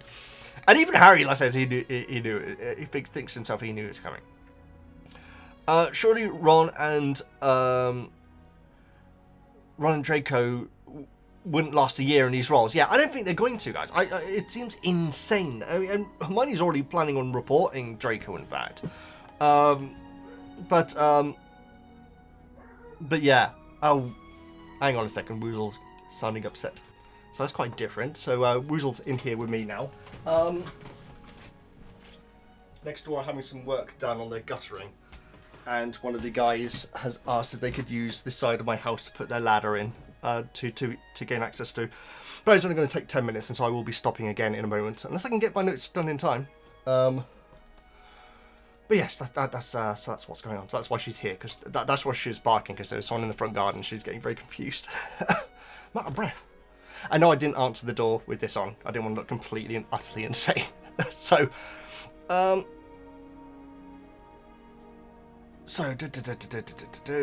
yes, I do need to look up to see if moonfrogs are in Fantastic Beasts. Yes, Draco arrives. Of course he does, because he always does. I don't think that Ron and Draco will be last in the year. Draco immediately already starts threatening Harry with detention and everything. And he says, I, like you, have the power to give up punishments. And Harry says, you, unlike me, are a kid. It's one of the funniest lines Harry's ever said. And everyone starts laughing at that again. Luna doesn't go into hysterics this time. And Draco says, I will be dogging your footsteps. Which, I must admit, guys, when Hermione and Harry were like looking at each other afterwards, and like Ron's completely oblivious to what was just said, I was completely oblivious to it. Now, surely Draco has no reason to think that's Sirius Black, right? Maybe threatening the dog? I don't know. I mean, imagine if he tried to do something to the dog, guys. That'd be amazing. But yeah, I'm not exactly, or it could just be a coincidence. But yeah, that I was actually confused by what was so why everyone was so quiet. Later, Luna staring at. Oh yeah, so yeah, more time passes. Again, guys, the notes in this chapter are shorter, but a lot of it is just describing the scenery and all this sort of thing. So it is later on, and Luna's just staring at everyone as is her wont. Ron and Hermione are now on duty. So Luna actually offers to carry Pigwidgeon when they're moving their stuff off the train. Harry agrees to this. And yeah, Harry is looking for Hagrid and waiting to hear his voice and everything, but there is just no Hagrid there. Planks is back again, which I got blanks here, but it's Planks, isn't it? I was not expecting Planks to be back ever again, guys. I got no problem with Planks at all, but you know, she's not Hagrid and everything, but she seems like a good teacher, you know. So I'm glad that we're hearing more of her. I thought she'd be a one and done. So I have no idea what's going on with Hagrid, unless he's been promoted to principal or something, headmaster. And Harry sees the Thestrals. Now, in the movie, guys, it's so odd because Harry sees Cho-Chan, Pumpkin Pasty, I should say, on a cart that does not have Thestrals. Right? Unless I'm getting that wrong. But then he turns around and there's like a Thistral right in his face and everything. So it's a cool moment in the movie. But it's a lot more realistic in the book where he's like really like, Ron, look at it. It's right here, like showing you right there, everything. It doesn't get to try and touch it, interestingly. I don't know if you can touch Thestrals. I presume you can. Harry sees the Thestrals. I love the description of them. I love it. I mean, I love Thestrals, guys. You know that. They're one of my favourite Fantastic Beasts. But the description of them is really, really beautiful. In a dark way, of course. Hermione going to report Dumbledore's behaviour. Dumbledore. Oh my goodness. Shorthand again, guys. Hermione is going to report Draco's behaviour because he's been like bullying second years and everything, and you know, stealing their cart and everything. Harry asks what the horses are to Ron, and Ron says what these things are, and Ron says what things. Harry tries to force him to see it, like getting him, like pushing him right in and everything. It's such a quick moment in the movie, but I guess that was also what made that moment with Hermione saying Luna Lovegood like really eerie, because the entire scene is really eerie. Even when Neville comes up with his weird characters and everything, like everything just feels a little bit off.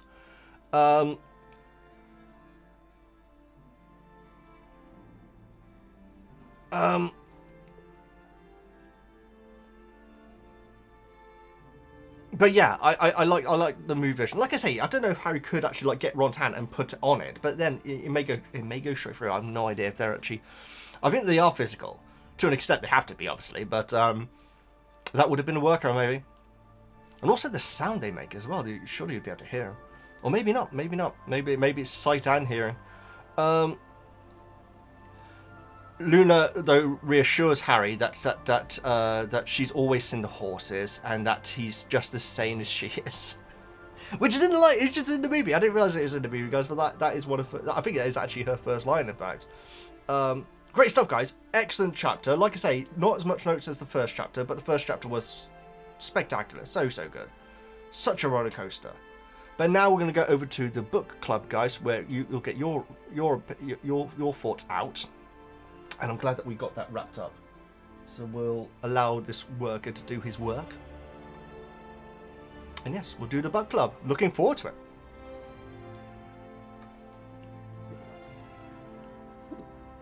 Guys, this is the Harry Potter book club, guys. If you're new here, I always say it. Very strange place to start if this is the first video of mine that you've watched. But this is where you're able to give your thoughts and opinions over on the Patreon, guys. Like I say, you can back it for as little as $1 and get access to everything on there. And we got a bunch of comments to get through, guys. And so let's have a quick look. We're starting off with Natasha. Thank you so much, Natasha. He got off. Amazing. Hey, Veggie and Woozle. Chapter 9, 1. Can you believe they completely cut the whole Prefect story from the films? It's so crazy, Natasha. But the thing is, I know that this movie's going to have a lot in it. Although I admit, I do get very mixed up with what is in this and what's in the Half-Blood Prince. I actually really do. So I don't know if this is the one where like Ron's going to start dating Thingy Bobby. I think that is the next one, isn't it? I think it is. I'm pretty sure it is, yes. So I do get a little bit jumbled up, but I know they do have a lot to cover in this book. Obviously, it's the biggest book. And so it really sucks because it's such a great moment for, like, comedy moment for everyone, but obviously especially Ron. But yeah, I was completely shocked when it came up, though. Not a single mention. As a Ron fan, I was fuming. Understandable. This was such a big moment for him. He finally achieved something on his own. He's not just Harry's sidekick like he is in the films. That line, I want to make sure I get his mates before he gets mine, says so much about his character. That is actually so true. And I mean, that's actually a line from the movies, isn't it? I think it's Professor Azkaban where Ron actually says that he is Harry Potter's sidekick, which I'm pretty sure was not in the book. That whole feud between Harry and it was Goblet, sorry. That whole feud between Harry and Ron was so differently done in the movie. And for Harry's character arc, it's really important moments. That emotional tug of war between jealousy and being genuinely happy for his best mate. Yes, and the fact that he's calling himself out with it. I really appreciate so much. The Prefect subplots also give us another piece of the Ron and Hermione puzzle. Looking forward to seeing that. It's a proper bonding experience for them across 5th and 6th year. Okay, so it does sound like it isn't reshuffled each year, which makes sense. It makes sense. Obviously, you can have your prefectness taken away, and I honestly think that that's gonna happen for Ron and maybe Draco. You know, maybe Hermione if she gets up to any hiding center or anything, but yeah, it has to be able to be taken away. 2. Did you know Pruitt is Molly's maiden name? Yes, and I remembered it this time as well, Natasha. I was very proud of myself. It's never mentioned in the book, but Rowling confirmed it's on Pottermore. It's never mentioned that Molly was a Pruitt? That's interesting. Are the Pruitts related in any way to the Blacks? Because no, it still would have mentioned Molly though, would it? Yeah, that's very, very interesting. So that means Gideon and Fabian Pruitt were Molly's brothers who died in the first Wizarding War. Really sad. I don't think that they're in the movie. I don't think that they're mentioned in the movie. I could be wrong. It's such a short scene. Well, Moody shows Harry the photo. He names them, and knowing that makes it so much more heartbreaking when we see her Boggart a couple of minutes later. Oh, so true, so true. She mourned her brothers in the First War, and now she's terrified of losing her sons and her husband. Absolutely, Natasha. That was such a powerful moment. It was so good. It's one of the best moments from this book so far. I can see it being voted on a lot in our movies. That scenes that should have been left in the movie. But then again, you know, the prefect theme may be up there as well, though. We shall see. We shall see. But the Molly scene, that was one of the more powerful scenes from this series of books, I must admit. Natasha, thank you so much for kicking us off. Jake. So my Vajuzzel. There we go. Chapter 9. What did you think Lucius was doing there? It had to be to hear the result of what happened to Harry.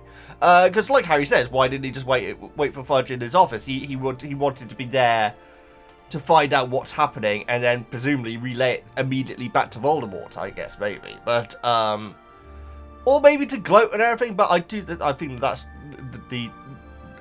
that's my theory of why he is there. What are Fred and I next door neighbours? Amazing. I think it's my favourite George quote in the entire series. It is brilliant. And the fact he doesn't get an answer and gets shoved out of the way is even better. I do feel sorry for the twins though. Their mother clearly only values academic success and not business acumen. Oh, I want to defend Molly here.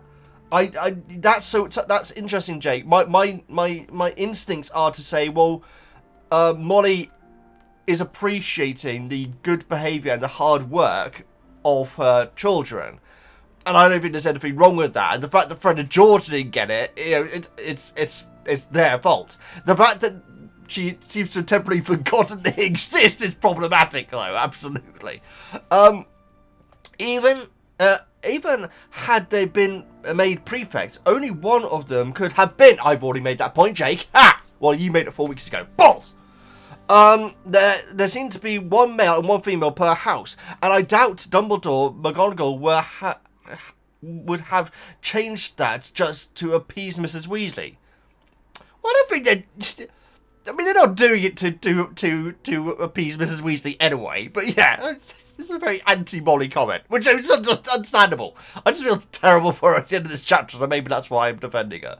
I do wonder, though, who were the Gryffindor prefects before Romani? Romani. Should be Romani, but that's only then R.O. That's alright. I must have seen that before.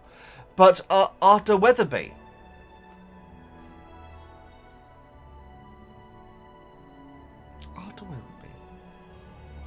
Wait, what?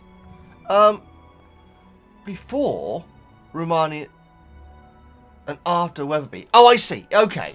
We never heard about them, so they must have been pretty meh. Well, we don't really ever hear about older students outside of Fred and George and Percy, do we?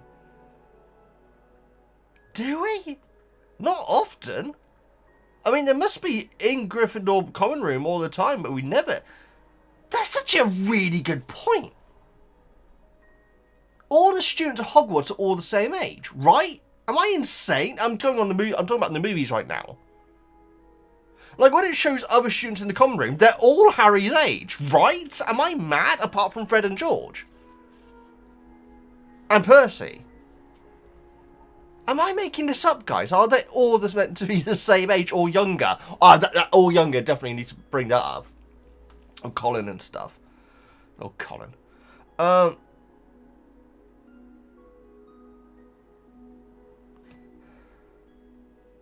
trying to think about the first movie, guys. So when they're at their youngest, I'm convinced that in Chamber they're all the same blooming age, apart from, you know, the older Weasleys.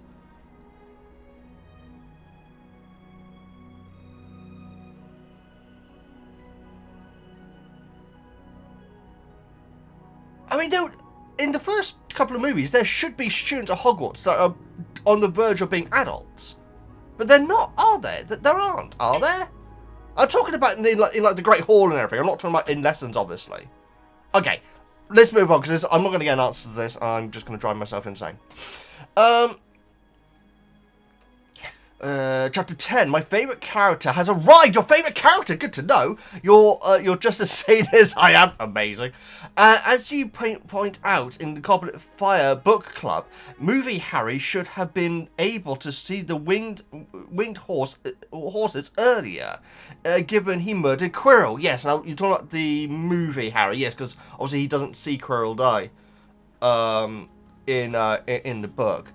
In the book, however, he passed out before Voldemort left him for dead, so it didn't count, or so the author claims.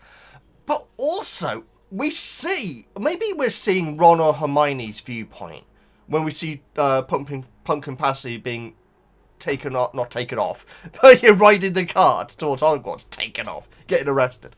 It doesn't matter. Come on. No, sorry. What I was saying doesn't matter. I mean, what you're saying, Jake, is crucial.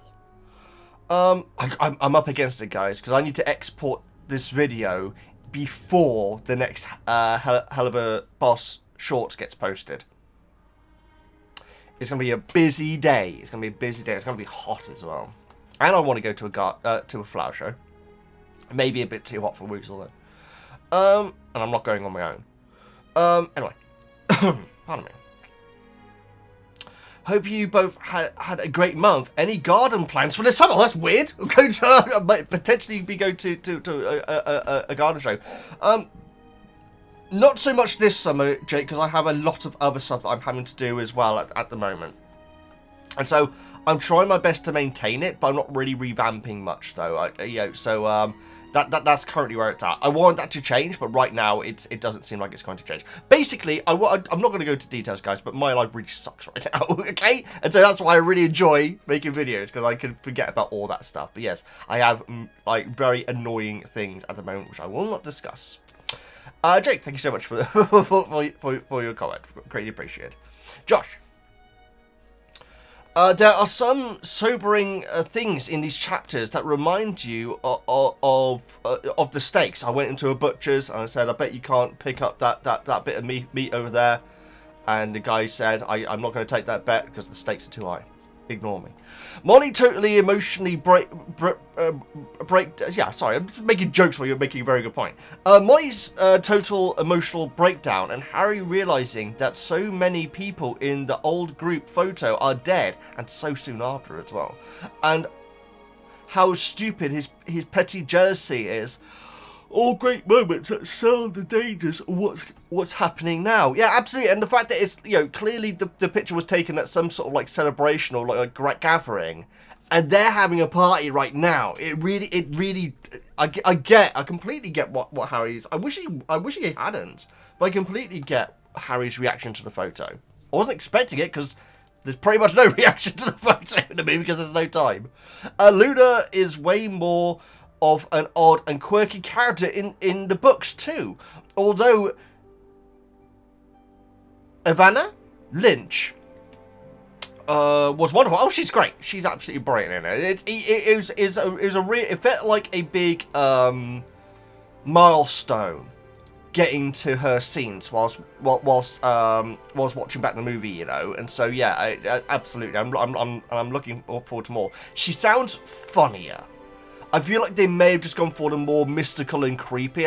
No, I don't want to use the word creepy, but I'm going to though because I feel like it's appropriate. The creepy and like sort of like mysterious side of Luna, where I cannot imagine movie Luna laughing her head off at the word backside. So yeah, we shall see. I'm looking forward to it. And like you say, she did a great job. It's a different character at the end of the day. Or potentially, we shall see. Josh, thank you so much for your comment. In Seriousity. Yeah. I suspect a lot of comments in this book club are going to be about Molly's Boggart, and rightly so. On a lighter note, I was 11 when the book came out, and the what if Fred and I next door neighbours, the second mention of that comment made me laugh so much, like Luna maybe. What do you think of the humour in these books so far, especially when you compare to the movies? Well, the Ron Prefect scene is absolutely freaking hilarious. The way it's written, it's like your mind going, "Wow!"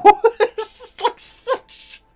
And she means it in the nicest way, but you know it comes off as not so much. It's absolutely brilliant. It's absolutely brilliant. I really appreciate the humour, and it's dropped in at the absolutely perfect times, you know. And so yeah, I really appreciate it. In seriousity, sorry.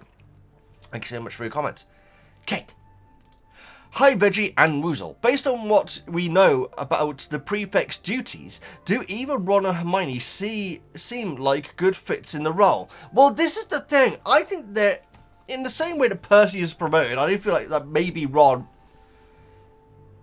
has been promoted in the same way that Lupin was, to try and keep his friends in check. Maybe. It does feel like an odd choice. I'm trying to think if there are any other male Gryffindors that we know about who are at least more reliable and education focused. I mean, you could argue Neville. But like Moody says, you know, being given authority makes you a target, and he's already a target for a lot of people, unfortunately.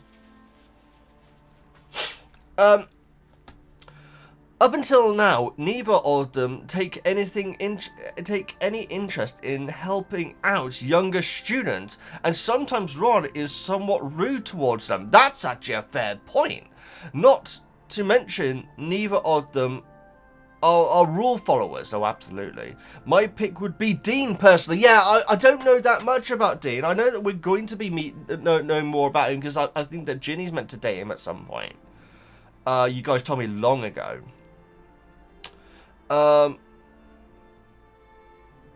Yeah, I don't know, but yeah, you raised a great point, Kate. And to be honest, I feel like maybe there's going to be an explanation, maybe, or maybe a hinted one, maybe. But right now, Kate, I'm completely with you, though. Thank you so much for your comment, Joe. Hi, Veggie. How are you doing? It's very warm. How do you like this book so far? Well, how I'm doing, like I say just now, Joe. Right now, there's stuff in my life which I can't discuss right now, but it's really, really, really annoying.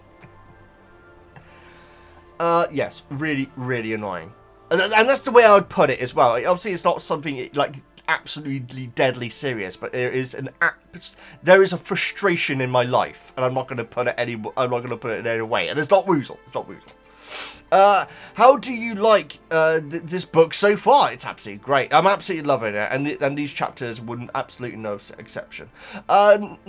Chapter 9. I have a comment on this meeting between Lucius and Harry. I really like how it is written because it's so realistic. Of course, Harry would be shocked. Lucius had taken an evil part in his most horrific trauma, and now he is standing there, as Creature would say, bold as brass. I love the Creature reference there. I love Creature. I love Creature as well. I feel bad for Sirius. He is clearly so broken and depressed. His behavior is also realistic. It's true, it is realistic. I do side on Hermione saying that it is being selfish, and I would also say a bit childish, but again, and I don't mean that as an insult for either of them, guys. What he's gone through would make that more likely to be his reaction, you know? And what he's been through is not easy. I am tired of the perfect victim idea. People who went through trauma, and especially as long as Sirius did, rarely behave saintly and perfect. Sorry, it's because we've talked about prefects so much, I'm getting confused. Perfect victim. Oh, Joe, I really like that, and I hope that what I was saying just now didn't come off badly. I do feel like he is being childish and selfish. But I fully understand why he is being like that. So I hope that makes sense. I hope that makes sense. I love that, perfect victim. I've never heard that term before, but I'm stealing that, definitely. Even people who had normal lives can sometimes be selfish or jealous or unreasonable. There we go. Good people don't like... Sorry, good people don't need to be always perfectly good. Bad people are not always bad in every moment. Even people as bad as Ted Bundy. Well, of course, yeah, exactly. It's like saying Hitler was a vegetarian. Oh, well, that means that all vegetarians are evil then, does it? And granted, they are, because they're not vegans like me. That was a joke.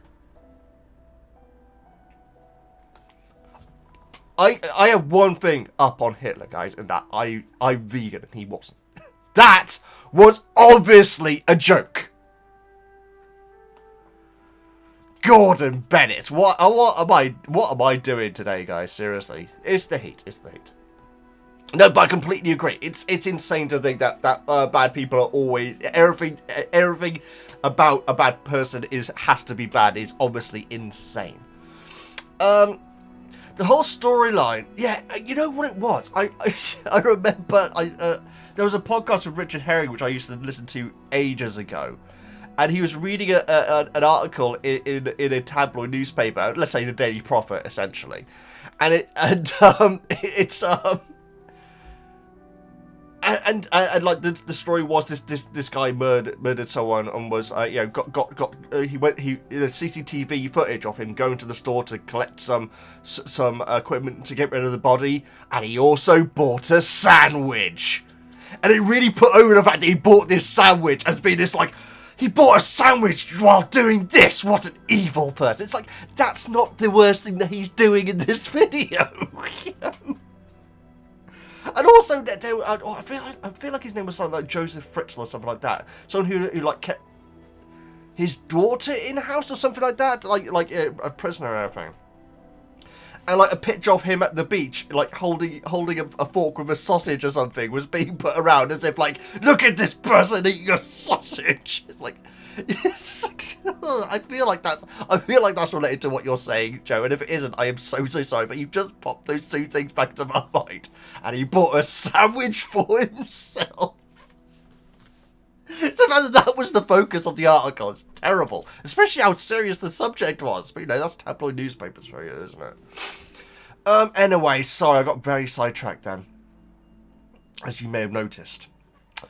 The whole storyline about Ron becoming a prefect, now I'm getting confused. A prefect is great. Hermione's reaction gave me second-hand embarrassment. Poor Hermione and poor Ron. It's true.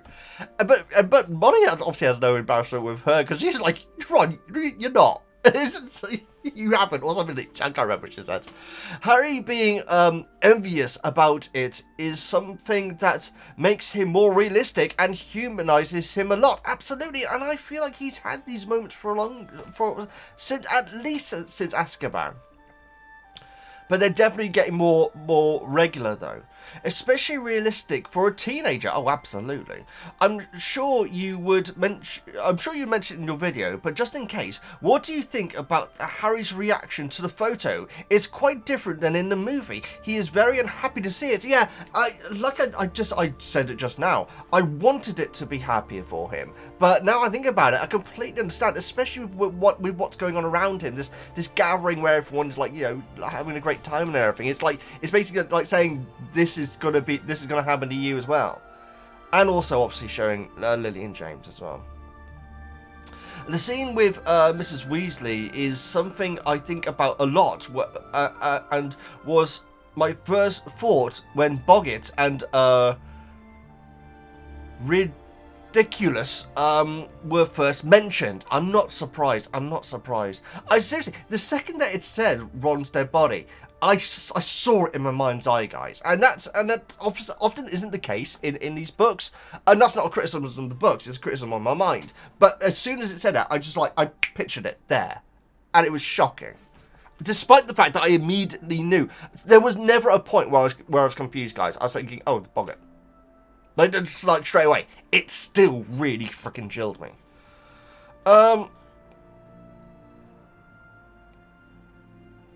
Some things are nearly impossible to make funny. Spiders, sure. Cockroach, sure. Your dead child, maybe that's what the issue was. Oh, that's fascinating. Okay, I didn't work that out, but that's why it wasn't going away. Jeez. My biggest fear is something gruesome, depressing, and terrible too. Poor Mrs. Weasley nearly made me cry. No, I'm not surprised. I'm not surprised at all, Joe. That's a great comment. Chapter 10. Luna is so gloriously awkward. Absolutely. A dottiness. The article about Sirius is gold. Absolutely. Dumbledore, what are you doing, mate? Why are you giving power to Malfoy when he's already a bully? Yeah, I'm hoping this comes up, and it might be the fact that Lucius is leaning on them. But you can't imagine that.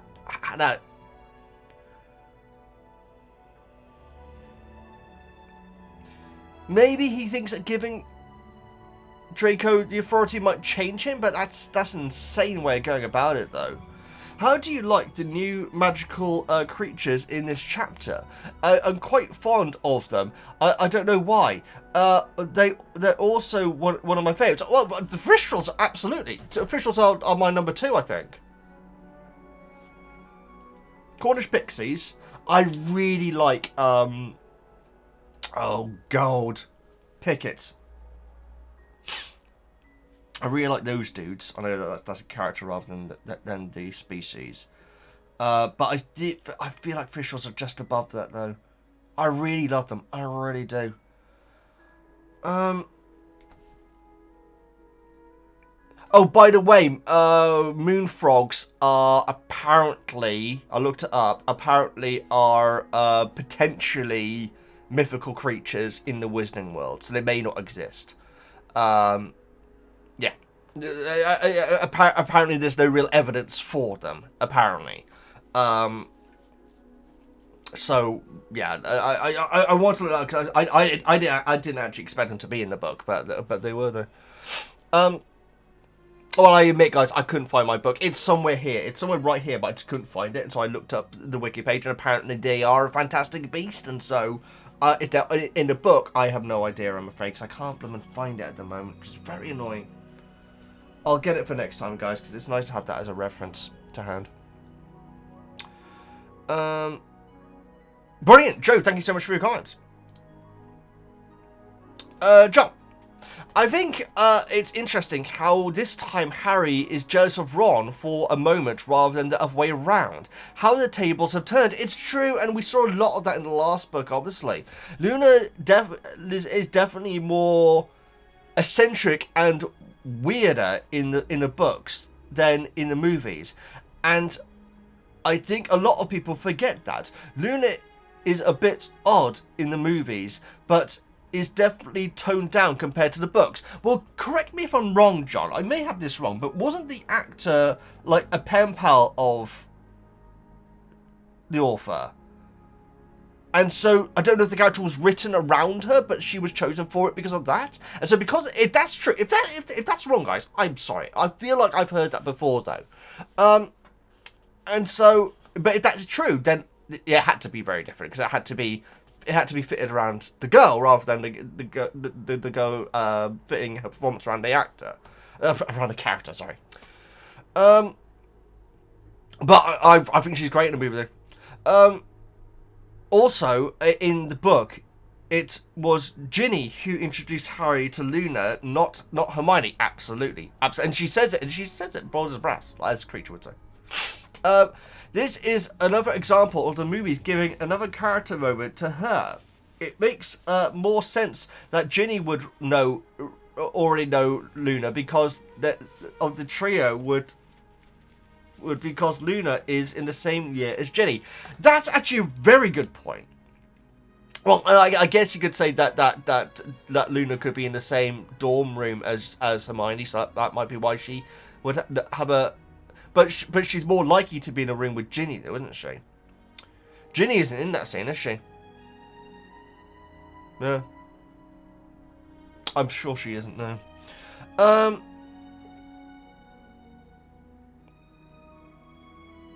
Yeah, but you're completely right. It would have made a lot more sense.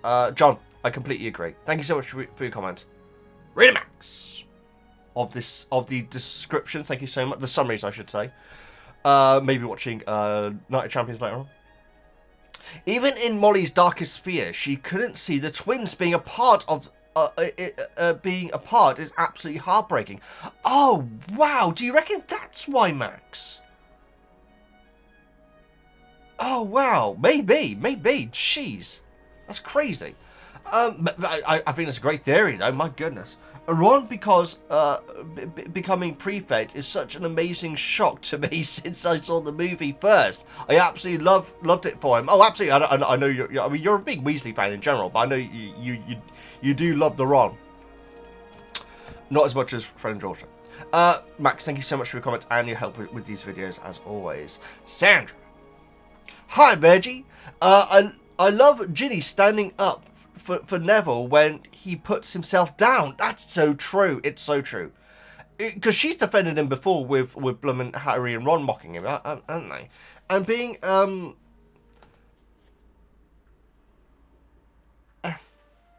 enthusiastic to sit with Luna. Oh, that's a great point, Sandra. That actually didn't fall into place with me. Yeah, because there's none of that at all with Hermione's Lovegood moment in the book, in the movie. I've rewatched that scene again, guys. It's not that bad, but for some reason when I was first watching it, because I didn't understand what she was saying, it felt like something terrible was happening, you know? Really odd. These two interactions give her more personality than the whole movie franchise. It's so, yeah, I can't disagree on that, Sandra. You're absolutely right. Looking forward to meeting more, learning more about Ginny. I really am, guys. And it feels like this is going to be when, potentially when that's going to be turned up a bit. Alias. Hi, Veggie. I understand why they didn't include Ron and Hermione's being prefect in the movie, but it adds a very interesting dynamic to the trio. For the first time, Harry is jealous of Ron. First time?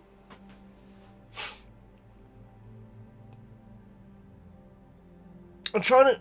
Well, no, I disagree, because jealous is probably the wrong term, but he obviously sees the Weasleys like this incredible thing, a family that he would love to be a part of, but at no point has he like thought bloody Ron or anything like that, has he? So yeah,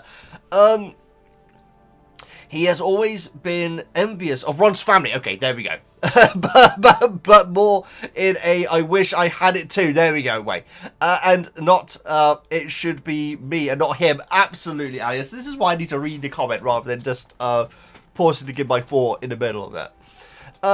He didn't want to feel this way, but he can't really help it. It gives new perspective on Ron's behaviour in Goblet of Fire.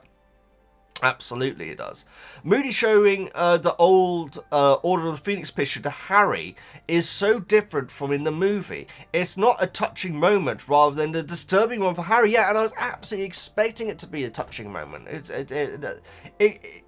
It's one of these things where I was expecting it so much that I was a little bit confused when it wasn't going that way, you know, at first.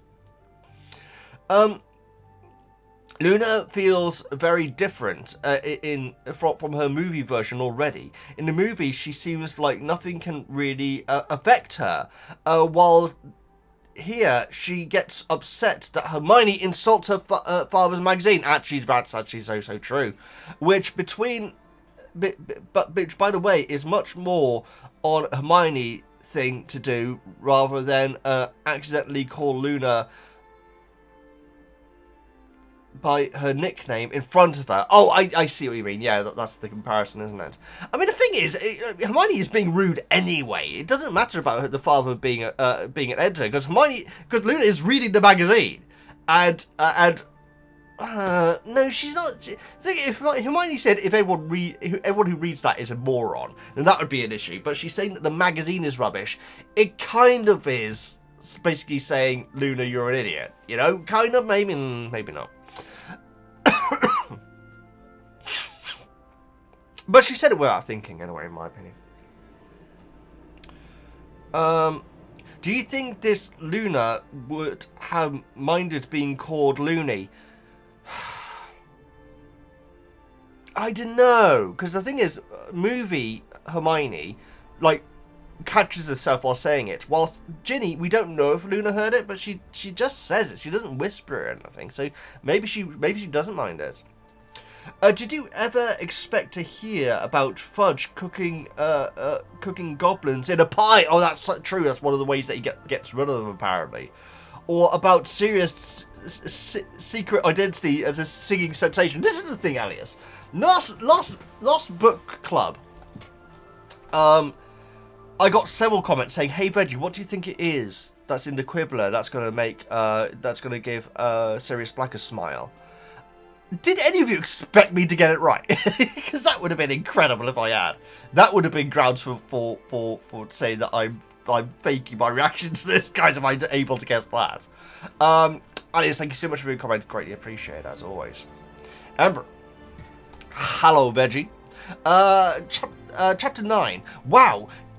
For such a poor family, it's surprising Ron isn't used to labour or at least help out. Well, for such a poor family, it's surprising Ron isn't used to labour or helping out. Oh, you mean with the cleaning? Oh, absolutely, I see what you mean. I very much like Harry's self-reflection over his deeds compared to Ron. The Ron thing is interesting, guys, because you got the impression when Molly and Ron talk about, you know, the cleaning and everything, that Ron and Hermione like said, hey, we want to help out in any way that we can. We want to help out, and they said, okay, you can clean, and they're like, oh, what? We want to be fighting Voldemort, you know. And so I feel like that's the why Ron's really complaining in particular. Tonks looks more suited next to Sirius. Same rebellious, misbehaving character. I totally forgot Kingsley present. He the one wondering why Dumbledore didn't make him prefect. Oh, that's true. Yeah, Harry prefect. He does say that. Yes. Usually he doesn't express his opinions. Yeah, I mean, we don't really know that much about Kingsley, do we? So I mean, we know more about him than we do from the movie. That's for sure. Already, I should say.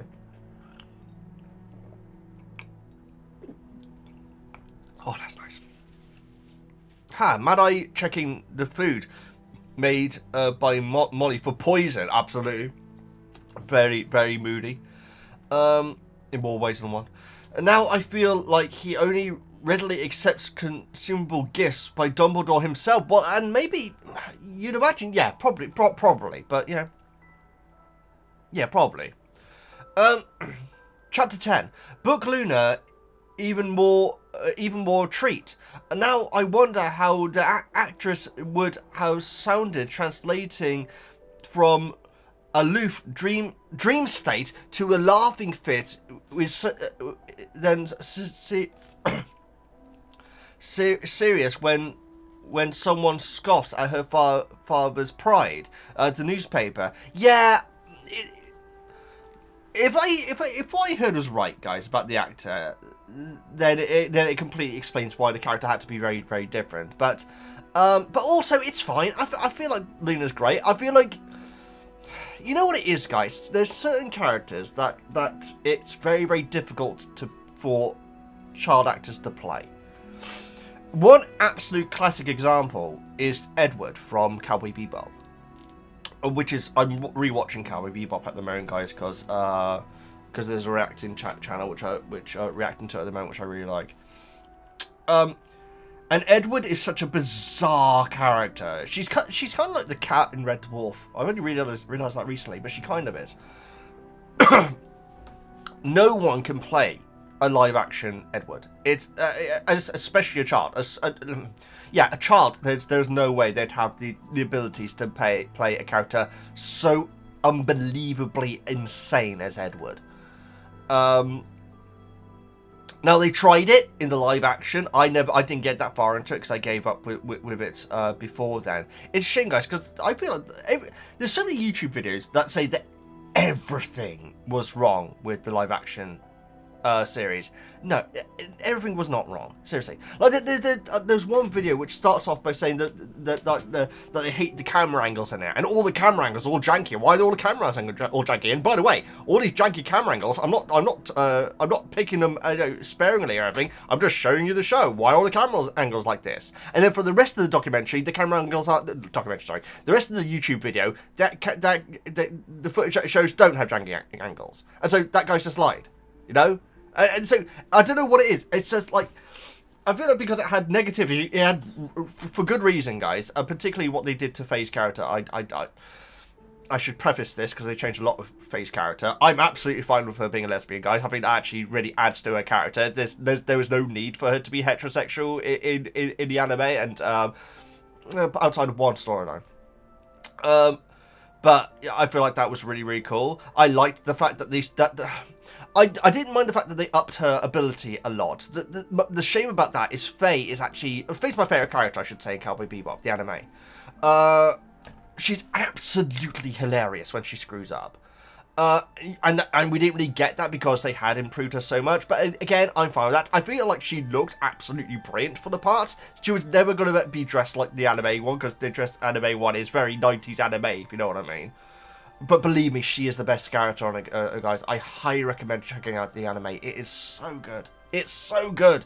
And the first 2 episodes purposely start off slow before the group come together fully.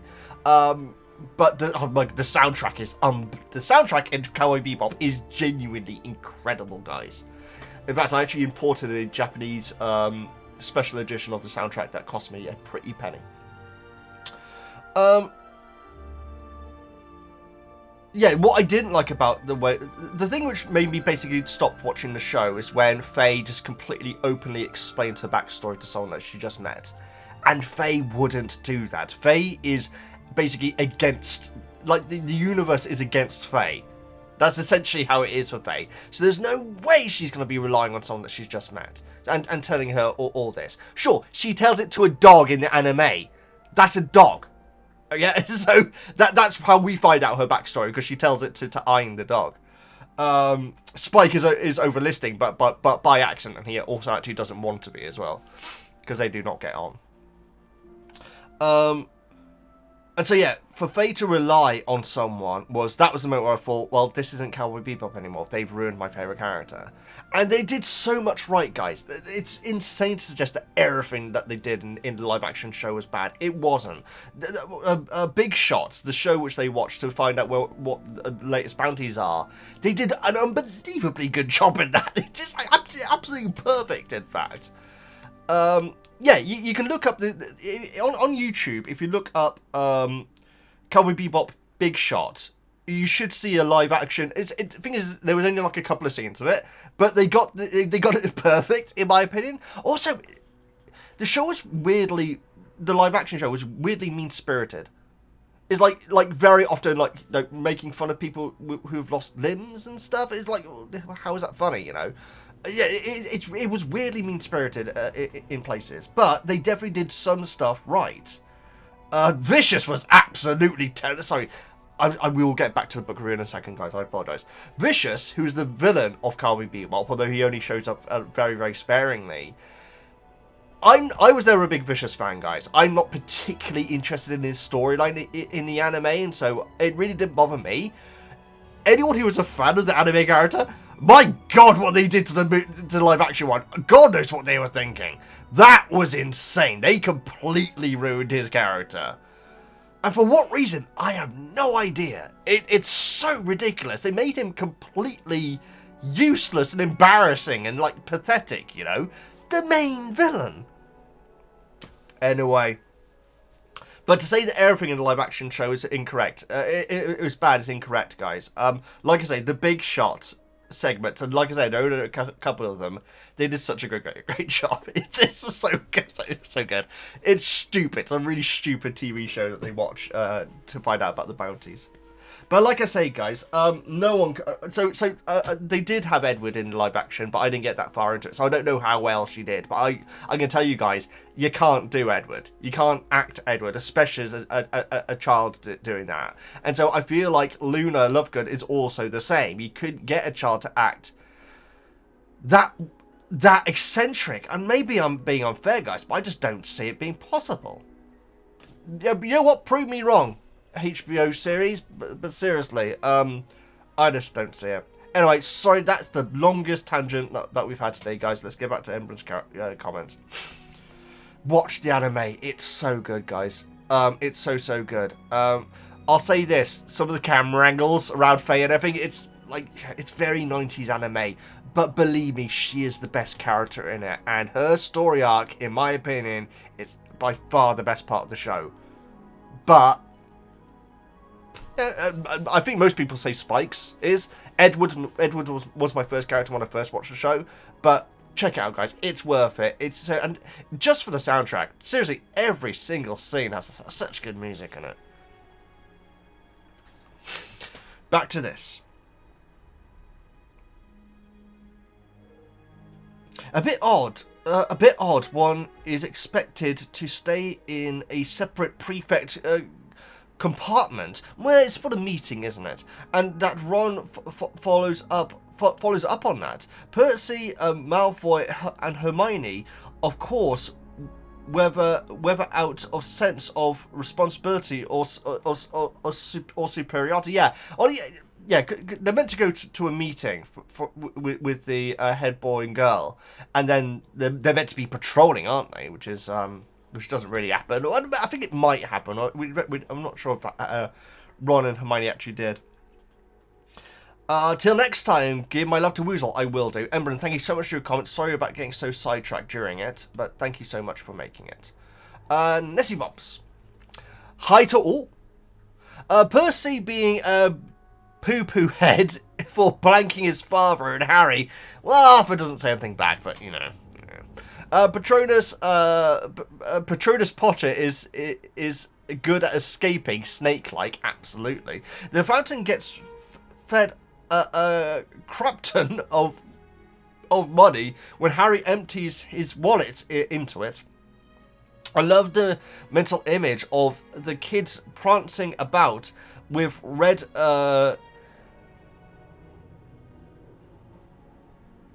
oh wow! I see what you mean. Yeah, like Native American war dance. I don't use that term. Just so that's why I changed that. Sirius might be jealous about Harry going back to Hogwarts, as he may have been expecting some company. Oh, Sirius. Oh, so Sirius. I thought you were talking about Harry for a second.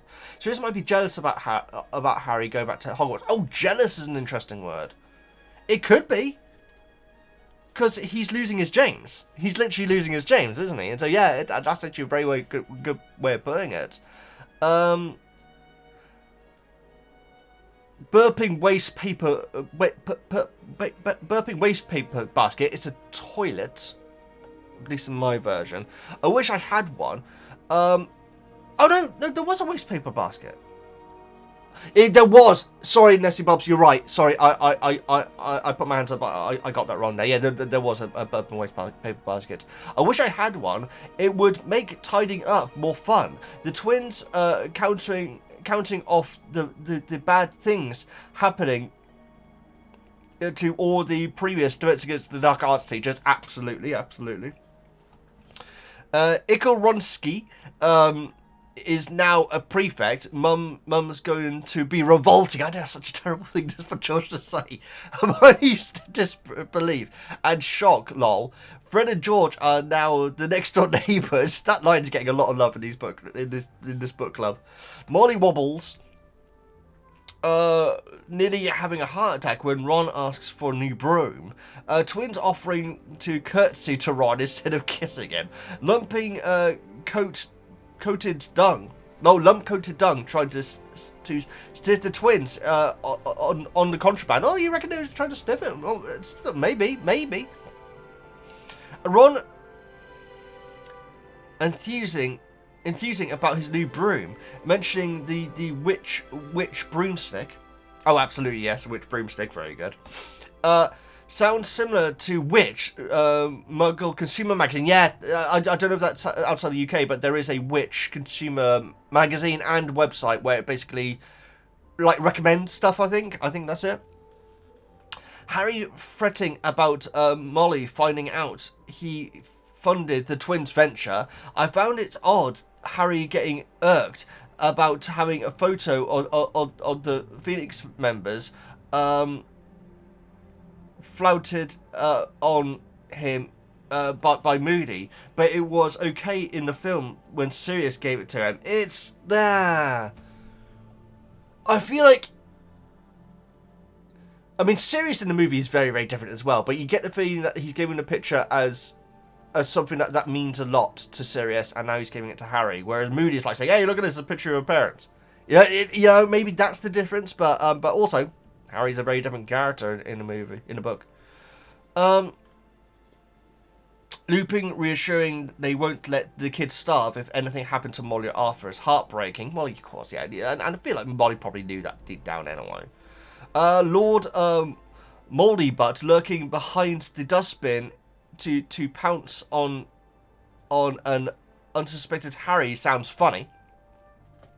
Neville has a new toy in the form of a stunted cactus, which squirts stink sap as a defense mechanism. I must not look like a baboon's backside. Stubby Boardman, the horseless coaches are no longer horseless. Nessie was great comedy. You covered a lot. You covered a lot in that comment. But yes, absolutely. Those are many things that make these chapters excellent. Thank you so much for making it. Oh, careful now. Gugu, I think like you said to call you, maybe. I think so.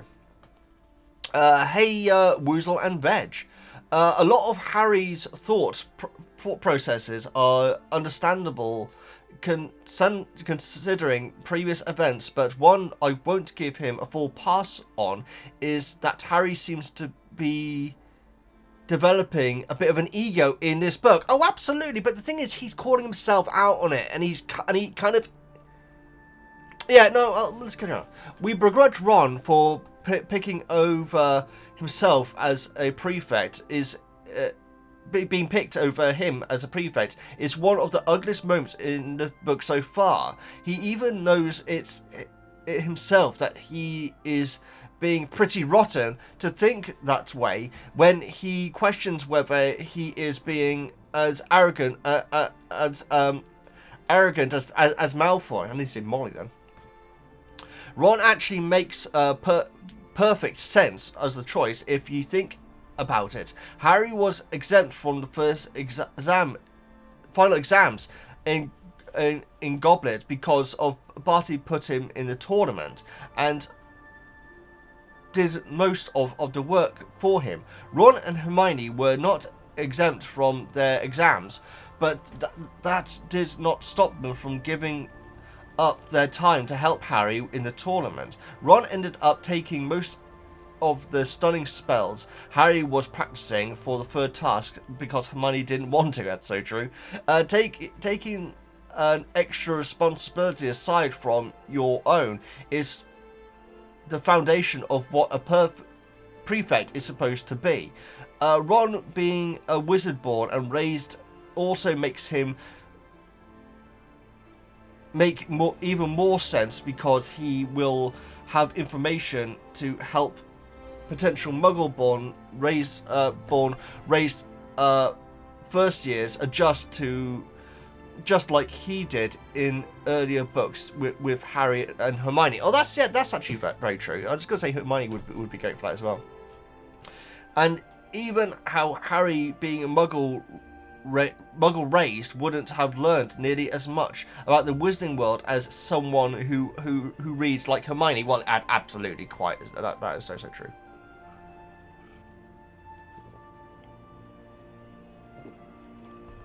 Muggle-born prefects must actually be quite a rare thing. Potentially. I don't know if that's true actually. How would be an awful prefect?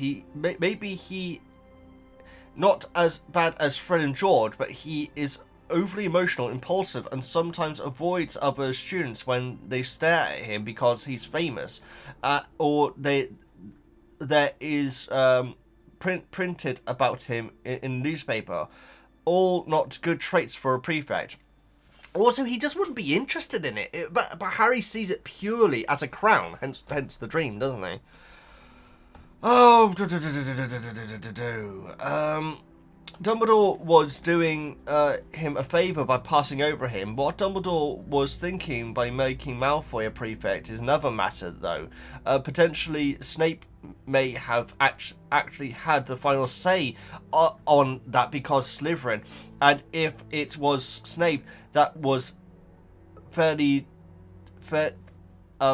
decent way to troll Harry. Yeah, that's so interesting. So the heads of each house must have had a major say in it. Now, obviously, Snape would not have affection for Lucius. I don't know if they've ever even met in the books, have they? As in, obviously, you know, we witnessed them being together.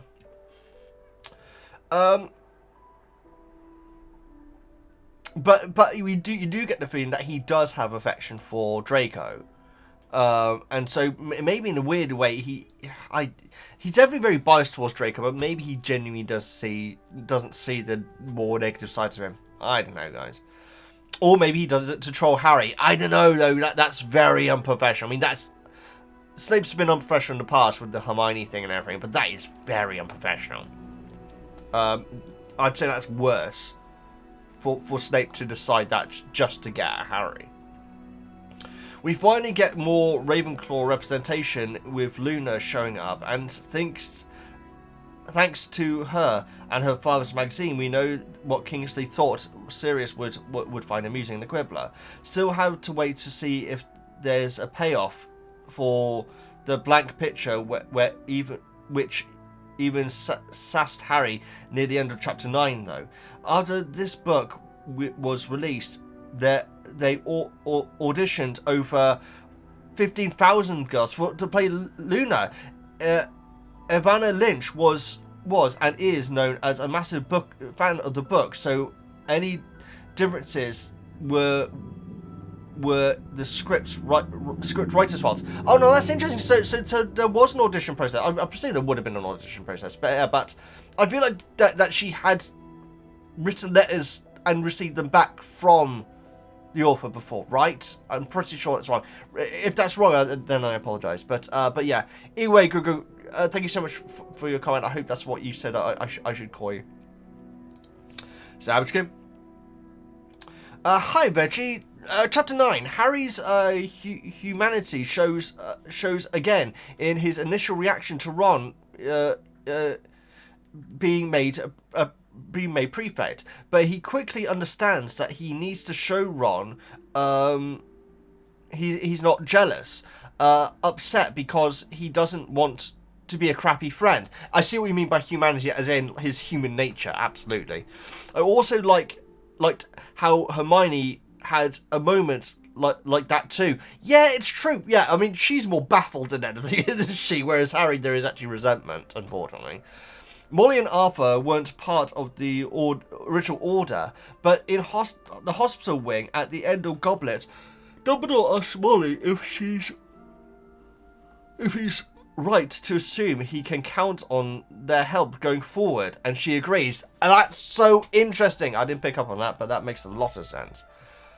There are many moments I forgot about, only remembering until I reread the books. Molly's Boggart is not one of them. Oh, absolutely. It's so shocking, isn't it?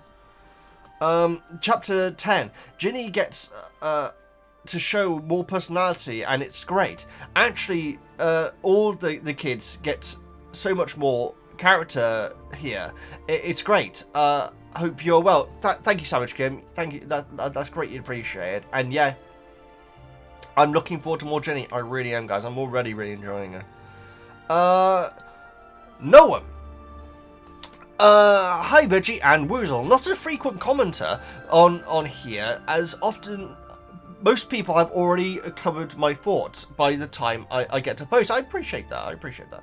But I wanted to jump on the comment on the moment Mad Eye shows Harry the photo in the original order and the change in the film to Sirius. It turns what in the book quite a traumatic wake-up call to Harry about the reality of Warpath the Wizarding World is on, and changes it to a sweet moment between Harry and Sirius. I'm sure there are some who like the change, but for me it takes away what is a raw and necessary moment in Harry's development and key motivator in so many future decisions to avoid seeing others being put in danger. You make a great point, Noam, and I hope I'm saying your name right. Am I going to be playing devil's advocate here? You're right. It's such a sobering moment in the book, and I just wasn't expecting it because the movie scene is such a sweet moment, like the way you put it. That being said, there is a bit in the movie which is not in the book, where Harry says, after looking at the picture, he says to Sirius, "Do you really think there's going to be a war?" And Sirius says, "Well, it does feel like how it did last time." And that is that sobering moment, but it's nowhere near as much as in the book. Now, I'll say this. Gary Oldman is not in these movies much, guys. He really isn't. He is barely in them. He's in it less than Lupin, in fact. And so, to give him that scene, I don't mind the change, but you know what? It's because this moody version is brand new to me, and it just completely took me so I just was not expecting it, you know. Oh, I just reminded myself of a great reaction on YouTube, guys. There's a lady who's reacted to Watership Down, which obviously I mentioned a lot, and her reaction to Bigwigs. I'm not going to say it, but the Bigwig scene. If you know, you know. And there's a few Bigwig scenes, but the one fairly early on, which when you're not used to 80s children's show, guys, is wow. Oh, it's 70s. It's late 70s. But she just wasn't expecting it, and yeah, Watership Down's great. Anyway, I don't have any tattoos, guys. I'm genuinely considering potentially getting a Black Rabbit tattoo, the Black Rabbit from Watership Down, which basically signifies death. It's beautiful. In Watership Down, you see it in many different forms. I'm thinking about the final form that you see it in right at the end of the movie, which makes me cry every single time. Maybe. I'm not a tattoo guy, you know, guys, but I thought it might be quite a nice one. If I were to get a tattoo, it would be that. There we go. I'll put it like that. Anyway, back to your comment. Also, because you asked in the past, I often listen to the book reviews in one ear whilst watching my daughter in the playground. That's nice. That's a lovely. What a lovely setting that is to listen to it. I appreciate Noam. That's actually really that has made me very, very happy. I appreciate that. Thank you so much for your comment, and I'm sorry if I'm saying your name wrong. And feel free to be if you feel like everything's been said in book reviews already, then feel free to skip it. But you're always more than welcome to comment. Me here. Is that a new icon? Me here. I think it might be. Anyway. I must admit, I chuckled when Lucius greeted Harry by saying, well, Patronus Potter. Yeah, it's not... It seems like an odd thing to say. Ginny, Fred and George doing a war dance and chanting, he got off, is also hilarious. Absolutely brilliant. They're probably still doing it now.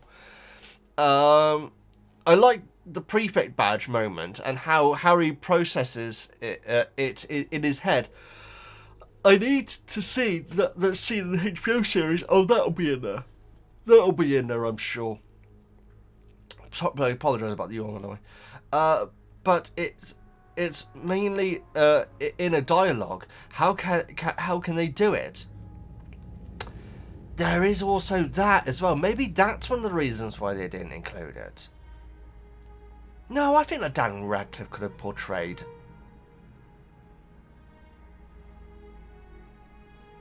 Because he doesn't really have anyone to talk to about it, does he? Without feeling embarrassed. And so, yeah, that's so true about it being in a dialogue. That's absolutely... I mean, the thing is, the main thing is that Ron is a prefect. That's the main part of the scene. Whereas the Harry's... I think that they could do it. I feel like, you know, the way that Harry's like saying, well, Hermione, yeah, that's great, whilst not even looking at her and like pretending to move stuff around in his chest until she leaves. That could all be done on screen. Lupin says in Prisoner that no one knows what a Boggart looks like when they're alone. Did Molly see that when when he looked up through the ceiling with his magic eye? Oh, did Moody see that? Well, hang on, what? Lupin said in Prisoner that no one knows what a Boggart looks like when the Boggart is alone. Oh, that is a great point, me here. So it wouldn't have turned into Moody's fear, which quite frankly would probably just be another Moody, wouldn't it? Going in the last book. That's a great point. He must have done. Draw it down, Moody. It's Luna Lovegood. Obviously, we can't give Ginny can't have Ginny introduce her in the movie, even though they're in the same year. So it would make sense because, God forbid, Ginny gets some screen time. I love the sass. I love the sass me here. It's nice to get an explanation why Luna is reading the Quibble upside down. Yeah, absolutely. I wasn't expecting that at all. It's not just that she's quirky, yeah, and I prefer that because it feels a bit Poochie. You know, Poochie from The Simpsons, the fact that she's holding the magazine outside is like, oh, here's the wacky one, you know? But it actually being explained is actually, I appreciate it, I appreciate it. I think Luna is, in general, is a lot more unhinged and well-rounded, unhinged and well-rounded. That's a great two things to me in the book. The unflattered comments, laughing harder than everyone else, getting angry at Hermione. I think they took the dreamy side of her a bit too far in the movie, but I still like the movie version. Yeah, I feel like they had to do that just because of the actor's age. I do, guys, and you know, maybe I am being unfair saying that child actors do have a ceiling, but to do that well, I don't know. It would have been very difficult. It would have been very difficult for anyone, and so I don't think that he would have even tried. Wait, me here. Great comment. Greatly appreciated. Jots. Jolt, sorry. What's up, Veggie and lovely Woozle? Chapter 9. You might as well add Molly's Boggart to the best scene left out of the movie poll now, because it's easily my top 3 for this book. I'm not surprised, Joel. I'm really not. If pressed, I'd have ranked its second behind a scene that is yet to come. Oh, brilliant. Looking forward to that. Joel, you've just reminded me of a comment I made on YouTube recently. So there's a YouTube channel which I enjoy watching, guys. I like it when he goes to cheaper places than the really extravagant and luxury places. But it's a channel called Walk With Me Tim. And he goes to different holiday locations all around the world and and throughout the UK as well and everything, and does little reviews for them and everything. And he's great. He's a really watchable guy. He seems like a lovely chap and everything. Like I say, I preferred it when he did the bad hotel ones and everything like that, which he does occasionally do. But he also does the greatest hotels in the world now. And it kind of that's not really. I know that a lot of people on YouTube love that sort of thing, but it's really not my sort of thing at all. But one thing that he does do, I've noticed, he does that very YouTuber thing of having the same terms in his video titles all the time, because it helps out the algorithm and all that sort of thing. No, so it'd be like, say, I stayed here. I couldn't believe what I saw. But then but he'll have like 20 videos with that in the title, or I was really surprised. In the titles and everything. And one of the things that he says in many of his videos is, "I was shocked." I feel like people who are given, who have people at YouTube where they can give them advice on how to get things more viral and everything. That's the sort of thing that they always do. I know that one thing with a lot of videos at the moment is saying the something situation is crazy. And the reason why they're doing it is because there are other videos which have that similar title, and so the algorithm will help them up. You'll notice, guys, I don't do that on the channel, because I just find that so depressing. I like to avoid the algorithm stuff. I really do. If I post a video and it does well, I will think, okay, I will make more of those videos. But I'm not going to... I'm not going to make my thumbnails look like YouTubers with 1 million subscribers thumbnails and everything, which are all generally the same and everything, in my opinion, nowadays. And having titles like I was surprised, or this situation is crazy. And I just find that I find it depressing. I'm fine ploughing on how I am. I don't want millions of subscribers anyway. I've always just wanted 100,000. But yes, anyway, back to Walk With Me Tim. So he went to Las Vegas hotel recently, and it was a bad hotel this time. It actually really was. It was actually pretty damn poor. And he kept on getting electric shocks off the elevator and off the door handles and off the key cards and all. He's just getting electric shocks, stack shocks, I should say. Not electric shocks, stack shocks off everything. And I left a comment on that video saying, I can't believe that you got static shocks all around the hotel, and this is the video where you don't have I was shocked in the title. And normally he likes many of my comments, guys, but he didn't like that one, so maybe he thought I was being a bit mean. He should have done. Many of his videos have the title, I went here, I was shocked. Why wouldn't you do it the one where you have static shocks around the entire hotel? Anyway.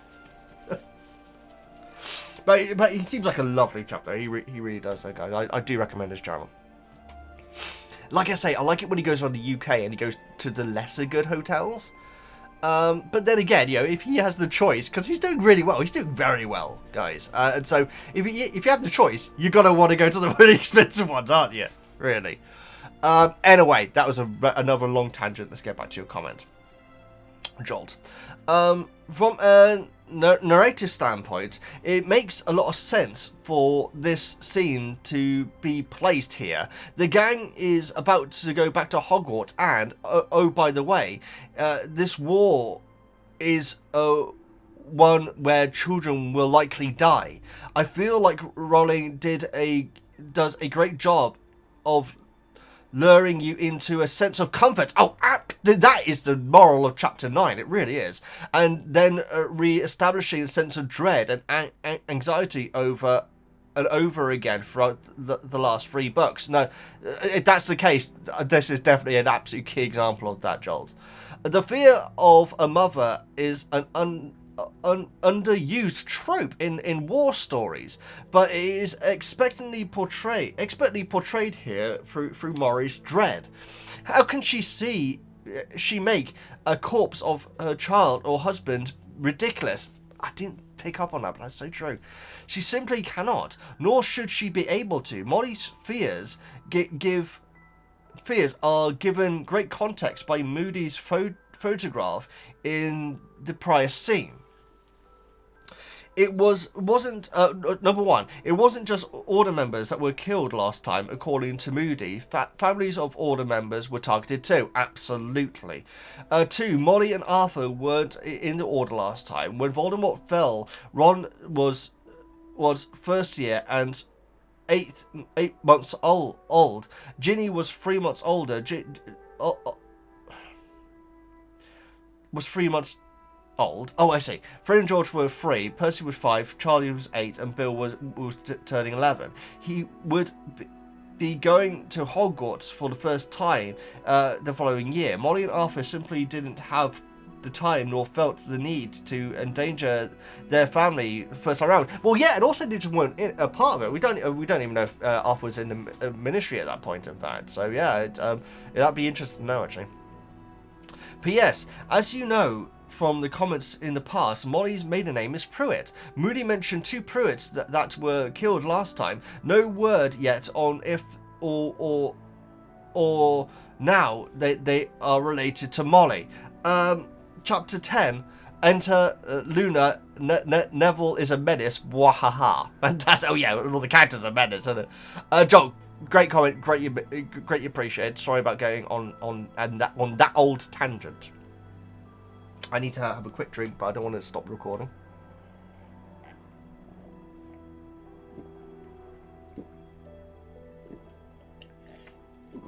We're an hour and a quarter into this book club, guys. I think we're kind of approaching halfway, kind of. Okay. Maria. Hi, Veggie. Sorry for the long comment. That is not that we've had longer today, Maria. Don't worry about that. I took some things out, but it's still a lot of text. So I appreciate you editing it. Seriously, I really do, because I know that some people do and some people don't. It just makes these videos so much easier. And to be honest, guys, once we get to the really long chapters, if we are going to do 2 chapters, you got to keep your comments short. You just have to. The 6-hour thing, it's a real thing, guys. Unless I do separate the book club, I really don't want to do that, though, guys. We shall see. We finally get to meet Luna Lovegood. When I was in high school, a friend told me that of all the Harry Potter characters, I was most like Luna. As Hermione would say, wow. Imagine a movie Hermione that go, wow. And I could see that, actually. I could see that.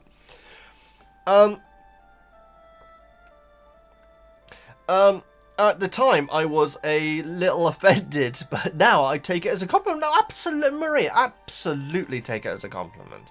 She is such a cool character. Plus, did you ever think anyone was ever going to bring up Padma Patel and Ron at the Yule Ball again? Absolutely not. That was kind of hilarious. Yeah, and I wonder why she's saying it. It's almost like, it's like saying, I know something about you. I guess it's because she's never spoken to Ron before, and so she needs to start the conversation. She's autistic, isn't she, guys? It just makes so much more sense. It makes so much sense. Sirius's emotional journey is so complicated in these chapters. I really do feel for him. He and Harry are on parallel tracks, both feeling alone and excluded, even though they are surrounded by people. The moments where Sirius hugs Harry as a dog almost made me cry. It is very sweet. I didn't actually mention it in my notes. On another note, I totally forgot about Sirius Black's singing sensation. That made me laugh out loud. I do think that young Sirius would probably have a right attitude. Would have the right attitude for a rock band. Oh, yeah, I can see that. I can see that, actually. I think Neville would be better prefect than either Harry or Ron, but he lacks the confidence and the authority figure. And yeah, and as Moody said, they also do become targets as well. So it's probably best that only he says that authority attracts attention. Yeah, not particularly prefect. So it's probably best that Ron became prefect instead. Yeah, it does. It's starting to make more and more sense now, to be honest. Also, he got off. Edit. I was just rewatching your review of the previous 2 chapters, and all the talk about Squibs and Dementors made me wonder if Squibs go to Azkaban. Oh God, here we go. Oh God, another branch for the Squib discussion, guys. And I'm talking about Marin. I'm not. That is a fantastic point. What I'm saying is that I will now be thinking about that in my sleep tonight. Seriously. Oh, guys, should I tell you this story? I will. So yesterday, Woozle and I went to Glimpton, which is a place not too far away from me, but we'd never been to before, and we did an All Trails walk. And it was a beautiful walk, guys. We're definitely doing it again. It was a really nice one. It's only an hour and a half, which is a bit short for us, but we'll definitely do it again. And right near the end, we had to go through a field of sheep. I don't know. Apparently, footpaths in the UK are very unusual, guys.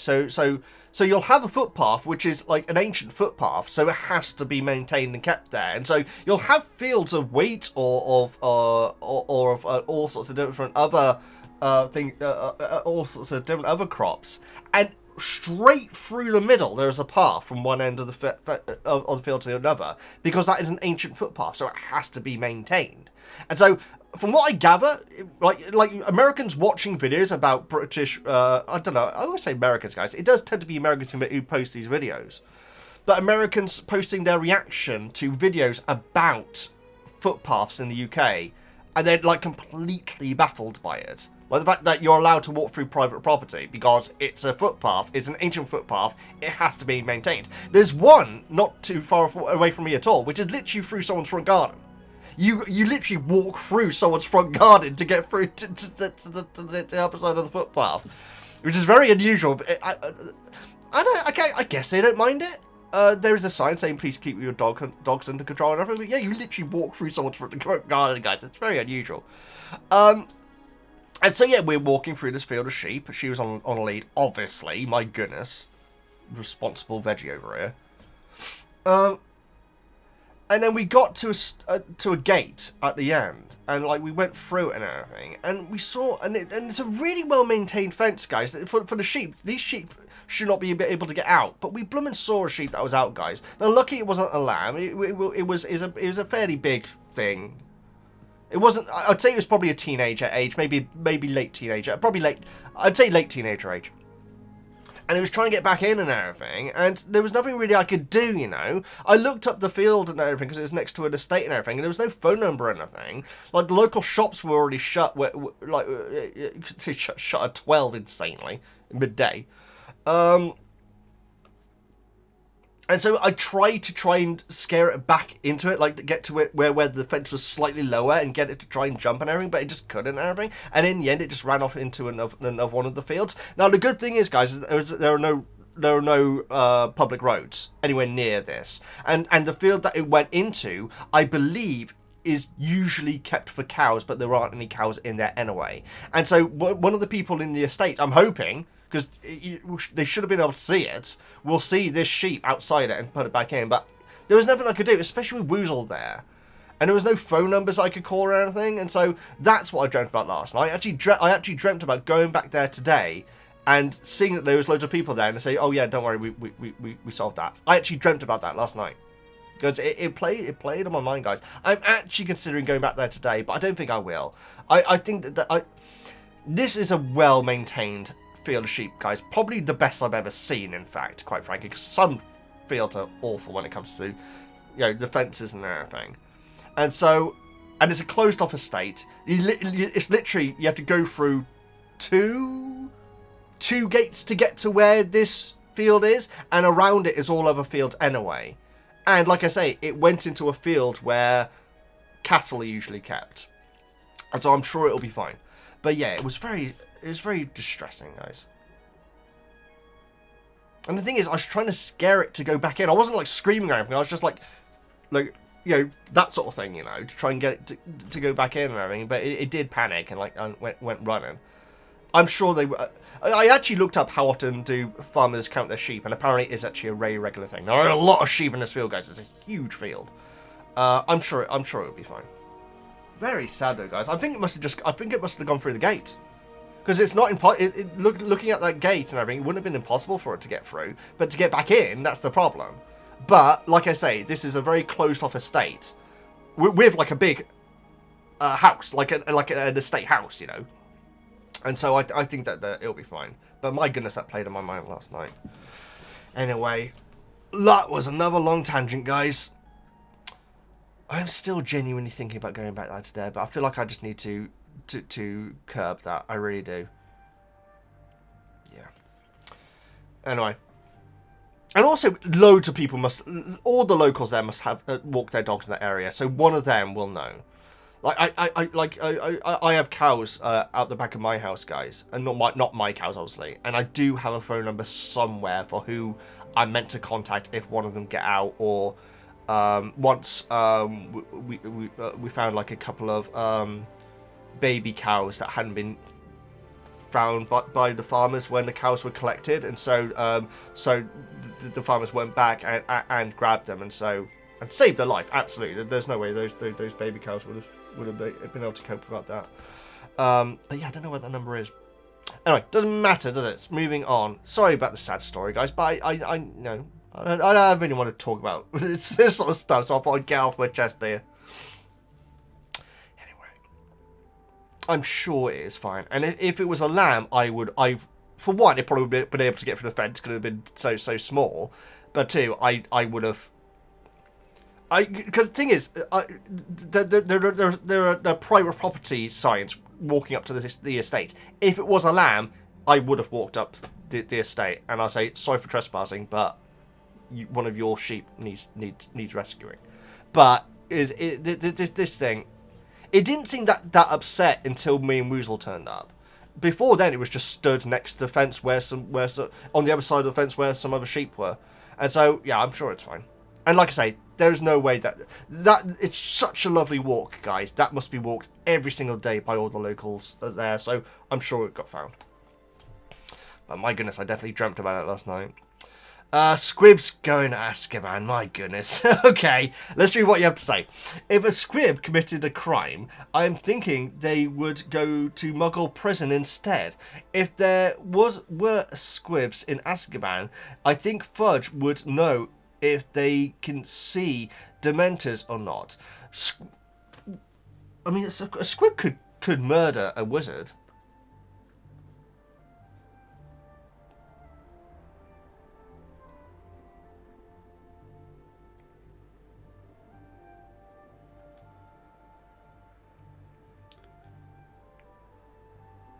Yeah. I'm just trying to think about what crimes. There probably the thing is there probably is a Muggle prison. There we go. That's salty. They'd only need one. That's quite frankly, wouldn't they? Maria, great comment, greatly made. Sorry about the sad story that I made and everything, and I appreciate you. And again, thank you for editing down your comments. It is greatly appreciated. Gavdot. Greetings. Forgive the spelling errors. Sorry for the different read. Sorry for the difficult to read sometimes. That's an ironic sentence. Sorry, Captain, I'm only joking. Chapter 9. How is it hard to find a dark arts teacher? He has a whole order to choose from.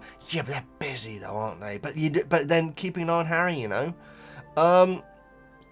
Okay, some have their own job to do, but there has to be a few. It's true. You'd think that there would be. But also it's the fact that bad things keep on happening to them. That is now notable by Fred and George. Why did Ron get Prefect? Okay, Harry did not get it to do all the mad stuff, but that does not make it automatically Ron. In their year, there is still Neville, Seamus, and Dean. I'm trying to think about Seamus. Apart from what you said about Cedric. I mean, he's not as clumsy as he is in the movies, is he? Seamus. And I don't really know much about Dean. And also, maybe it's the fact that Dean is Muggle-born and isn't as attentive as Hermione. But then again, no one is, are they? Molly's Boggart shows how much she cares for Harry as much as her own words earlier. Oh, absolutely, it does. Yeah, that was a powerful moment, and it must have actually meant a lot to Harry in a weird way. Chapter 10. I thought Black did a good job at acting like a dog. Name one thing he did that was not dog-like. That's actually very true. Maybe that's what he was doing. Because I was questioning why he was doing it, but maybe it was. Maybe he was like completely straight-faced, but trying to do what dogs do, you know? That's actually very true. I like that a lot. How is the Thestrals birth visible? Is it just condensed vapor? Also, how is it that could be? Also, how is it that could be September 1st? I live in an area that is known for it could, and that is a rarity. I'm not sure what you mean by that, I'm afraid. The Thestrals' birth, though, yeah, that's fascinating. Yeah, I'm not sure. I'm not sure, Gaffnol, but either way, thank you so much for your comment. It's always appreciated. Thank you. We've been going for an hour and a half. Veggie from Diagon. It is a little morbid, but I always thought that Molly seeing Harry alongside the rest of her family in the Boggart scene is one of the sweetest moments in the books. I get what you mean, Digo. I get what you mean, but yeah, it really shows how completely she sees him as part of her family. Absolutely does. Neville, I'm nobody. Ginny, no, you're not. I gotta love Ginny for immediately standing up for Neville. It's brilliant. I'm really appreciating her defense of Neville, even against Neville. Lastly, I don't know why people were lying to you in the last book club by saying that Fudge's middle name was Oswald when it's actually Goblin Crusher. Oh, very good.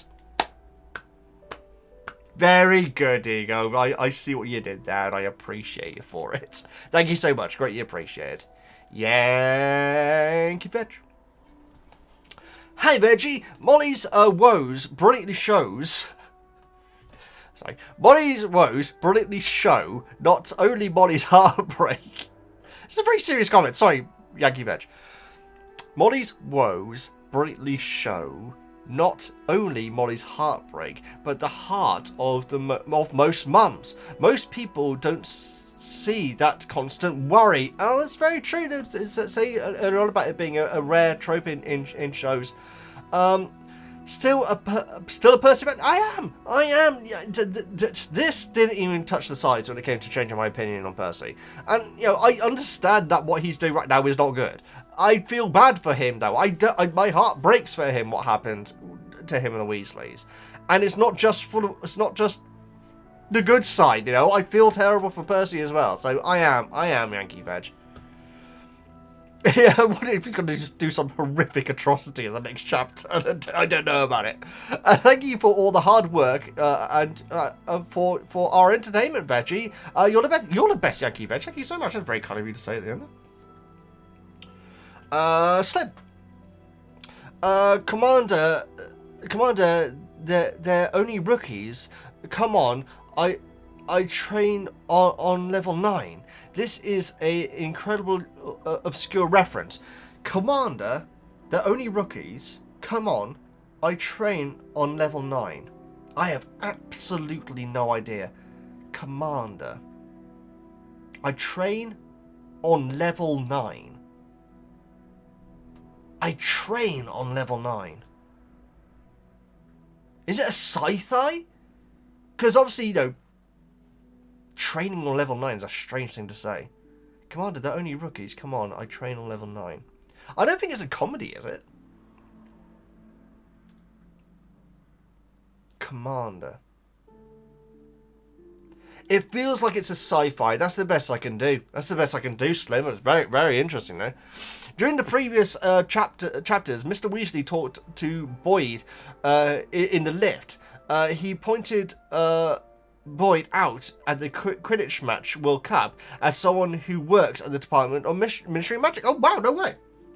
Harry asking the right question. Why was Malfoy on level 9? Oh! Okay, so it's a reference as well as a quote. I like it. Why was Lucius Malfoy on level 9? Again, to probably just find out the news so he can relay it back to Voldemort ASAP. I presume maybe. Yeah. So your quote is obviously something else, but it is referencing this. I get it. At the beginning of book 4, you questioned whether any member of the Wizarding World had been to space. Oh, bloomin' heck, did I? I don't even remember that. Great question, no? It's like Final Fantasy 7, guys, where there's like really advanced technology, but no one's ever been to space before. And so it's really cool. I really like that sort of thing. The Quibbler can exclusively reveal, in a sort, that a wizard has flown to the moon and brought back some moon frogs to prove it. Oh, to me. Wonder if Mundungus bought or sold them. Oh, very possibly, very, very possibly. It sounds like his sort of thing, doesn't it? Does the Boggart know when Mad-Eye is looking at it? Presumably not. You can't. Maybe it does. Maybe it's just like a sense of, like, you know. Yeah, maybe it is. Maybe it's like a Forbidden Siren sense, which I've talked about before. Did it transform into the thing Mad-Eye fears the most while still inside the desk? If not, what is its true form? I guess you could only ask Moody. Apparently it's been said before that no one knows what they look like, but if that eye does what it does, then that means that either that's incorrect or Moody is just seeing his phobia, which again, I think would be another Moody, quite frankly, after the last book. Slim, great comment. Greatly appreciated. And also, that is pretty terrifying for someone to steal your identity to that point. Matleo. Hi, Veggie, long-time listener, first-time commentator. You greatly appreciate it, Matleo. Thanks for the hours of entertainment. Siren. Thank you so much, Matleo. That's very kind of you. I'm hoping you and the book club can shed some light on Lucius saying snake-like when referring to Harry's escape from Voldemort. Even in my umpteenth time of reading, I still don't understand this comment or the tone it's delivered with it on the audiobook. I think it may be overthinking, but it's a bizarre comment from Lucius to make. Matleo, you putting the question in that very specific way has put an answer into my head somehow. Is it possible that Lucius is actually referring to Nagini and is trying to scare Harry, reminding him of that time where that snake was there? The snake was there, right? Am I going mad? The snake was there, right? Nagini was there in the graveyard, right? Oh, God. I think she was. Why did they do the whole thing in Fantastic Beasts? That seems like such a pointless thing. Anyway, who cares? My favourite Fantastic Beasts movie is definitely the first one, guys. Newt's a side character in the third one. Anyway. I love the famous four, guys. They're the best. I freaking love them. Newt. Tina, the best character in the Wizarding World. Queenie. Jacob.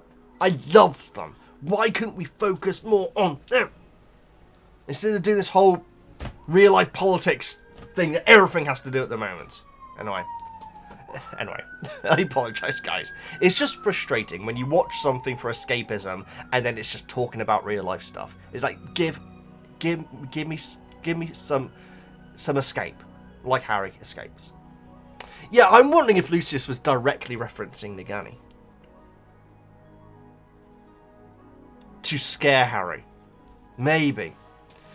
This used to be... Oh, yeah, imagine if Harry just said, oh, you mean like the snake which was in the graveyard when you were with Voldemort? I mean, brilliant, he just said that straight out loud.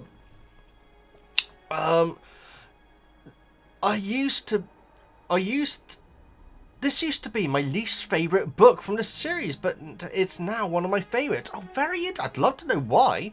Looking forward to hearing your thoughts on all the character developments in this book. I'm genuinely enjoying it so far, I really am. P.S. Prep has started for this year's Scarecrow Festival. Can you guess who it is yet? Profile picture.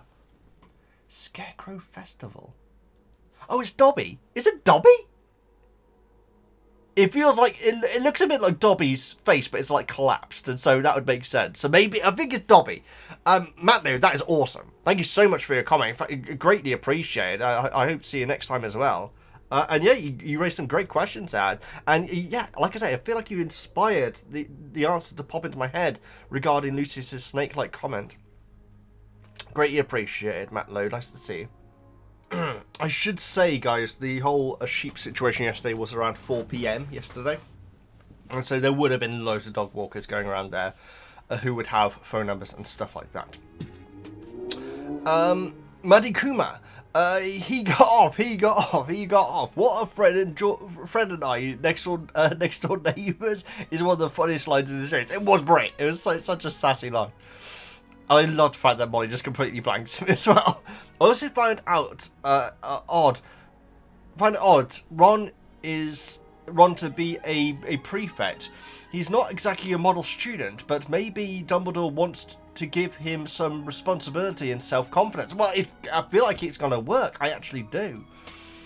I hope he does. I feel like he could actually make a really good run for it. I really do. Also, does Molly not know the truth about Scabbers? She mentioned him so casually. It's true. Yeah, I'm really glad you said that, Medikuma, because I said in my notes that felt almost insensitive. She does know about Scabbers, of course. So they would have to have told her. They would know. Yeah, it does feel a little insensitive, doesn't it? Her saying that. But then again, she's giddy with delight over the Ron news, isn't she? I much prefer the movie version of Sirius showing Harry the photo of the and I'm so glad he got the broom. I'm so glad he got the broom. Sorry. I much prefer the movie version of Sirius showing Harry the photo of the Old Order, rather than Moody. It's such a heartwarming moment between them, and I completely understand why the movie didn't include the Boggart scene. Yeah, I completely agree, Marikuma. Now I think about it, I actually completely agree with you. I would have loved to see it, but it's one of those scenes where, you know what, kind of makes sense that they don't. I'm with you there, completely. In Order of the Phoenix audiobook, Hermione starts pronouncing S.P.E.W as S.P.E.W. Yeah, I know that with the Sim Fry one, yeah. Apparently, this is a mistake, but I always saw it as her giving into Ron a little. I really like that. That's what I saw it as well, completely. But it sounds like it was actually a mistake. Very interesting. That's good to know. I don't know why the movie made Hermione introduce Luna instead of Ginny. I don't know why the movie made Hermione introduce Luna instead of Ginny, especially with Hermione calling Luna a loony. It feels out of character. Oh, does it?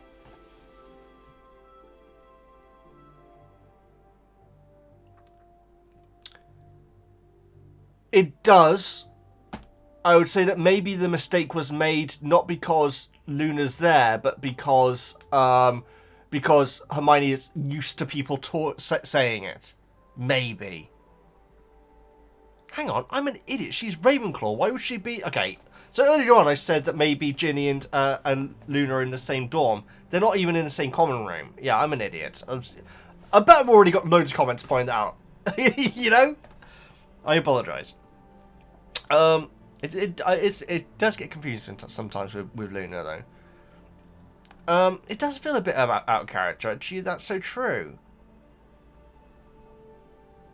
Because it's made out to be a meaner thing as well, because Ginny just says it without any remorse at all, whereas Hermione's like basically saying, oh, this is a bad thing that I've done. Yeah, very interesting, very interesting. I can't imagine... It's not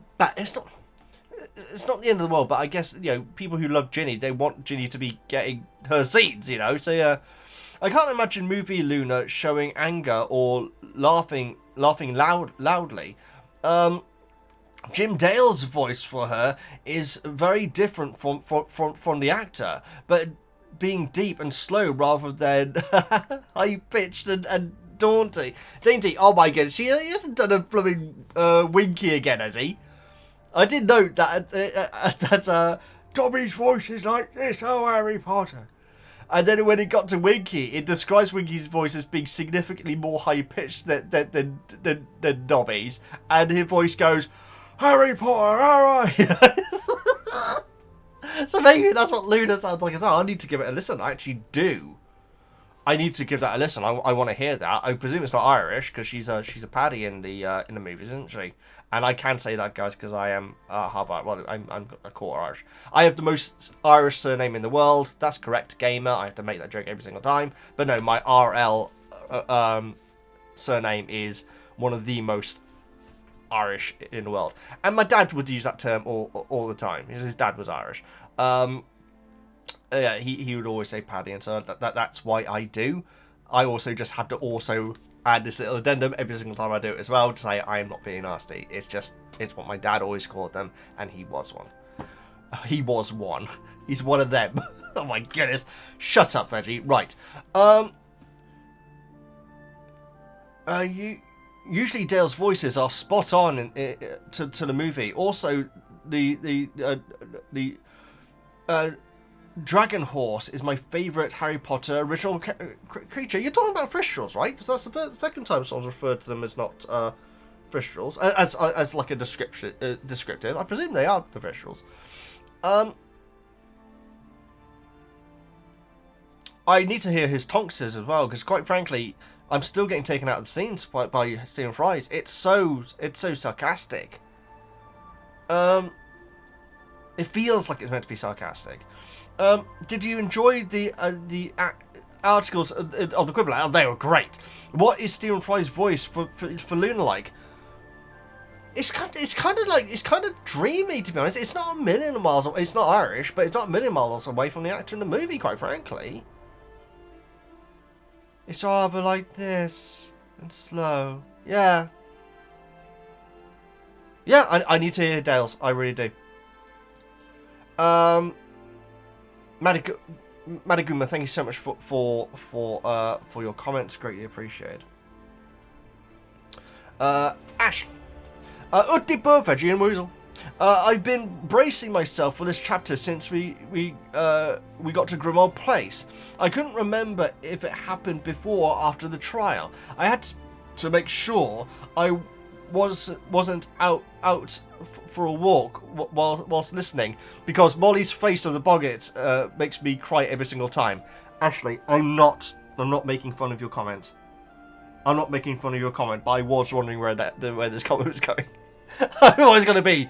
Because when Warren was given a promo, or something like that, or when Fred and George got the stuff from Mundungus, but no, I was kind of expecting it to be the Molly thing, and so I was wondering if you were going to, like, curve, what do they say?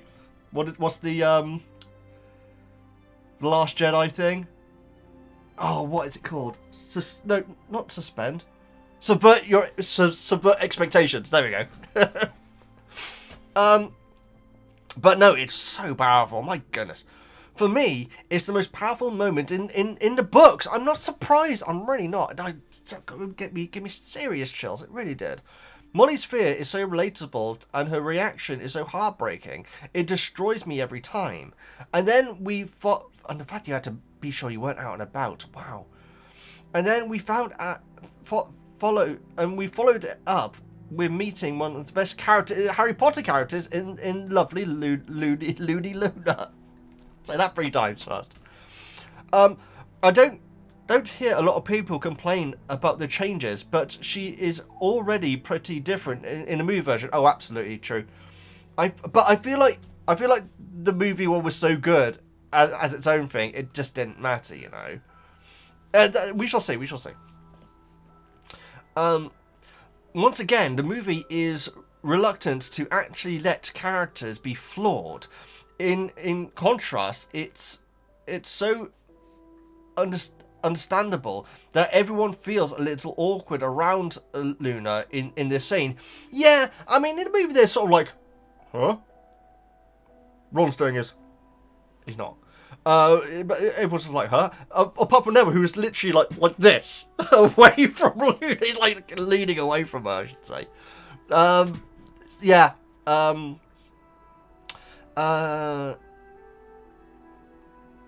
It's such a good moment for Ginny. While Harry and Neville seem nervous to associate with Luna, Ginny doesn't let them get away with that and treats Luna normal. Yeah, that is a great observation for Ginny. It really is.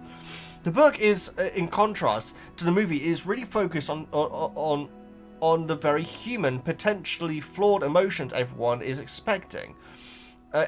Sorry, it's impressive how well we understand both Harry and Ron's reactions to the Prefect badge, or to Luna's awkwardness, or to Sirius is willing to take such a big risk. Oh, absolutely, yeah, so true.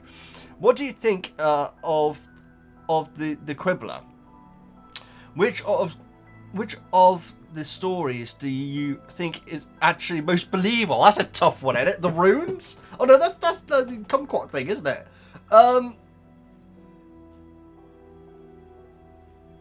Most believable? Fudge, maybe? Maybe I'm being a bit hard on Fudge there. I don't believe the moon thing. I don't believe the Sirius thing.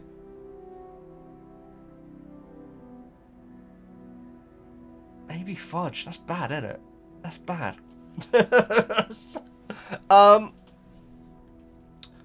Or maybe it's based in reality. It's referring to something that Fudge does actually do or say or believe or something.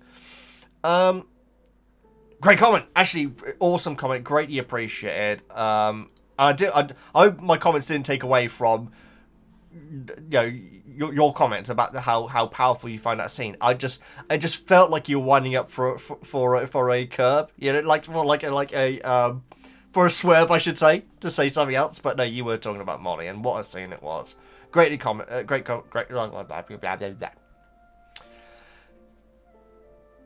Esmeralda. Hi, Veggie. I have never understood why Sirius had to be trapped in the house, even without being animagus. There are numerous spells, potions, and gestures and disguises he could use to go out. He's skilled wizard and he is rich. That's a very good fair point. This should not be a problem. Polyjuice. I mean, I'm sure it wears off and everything, and it makes you all go. But obviously in the movie it does.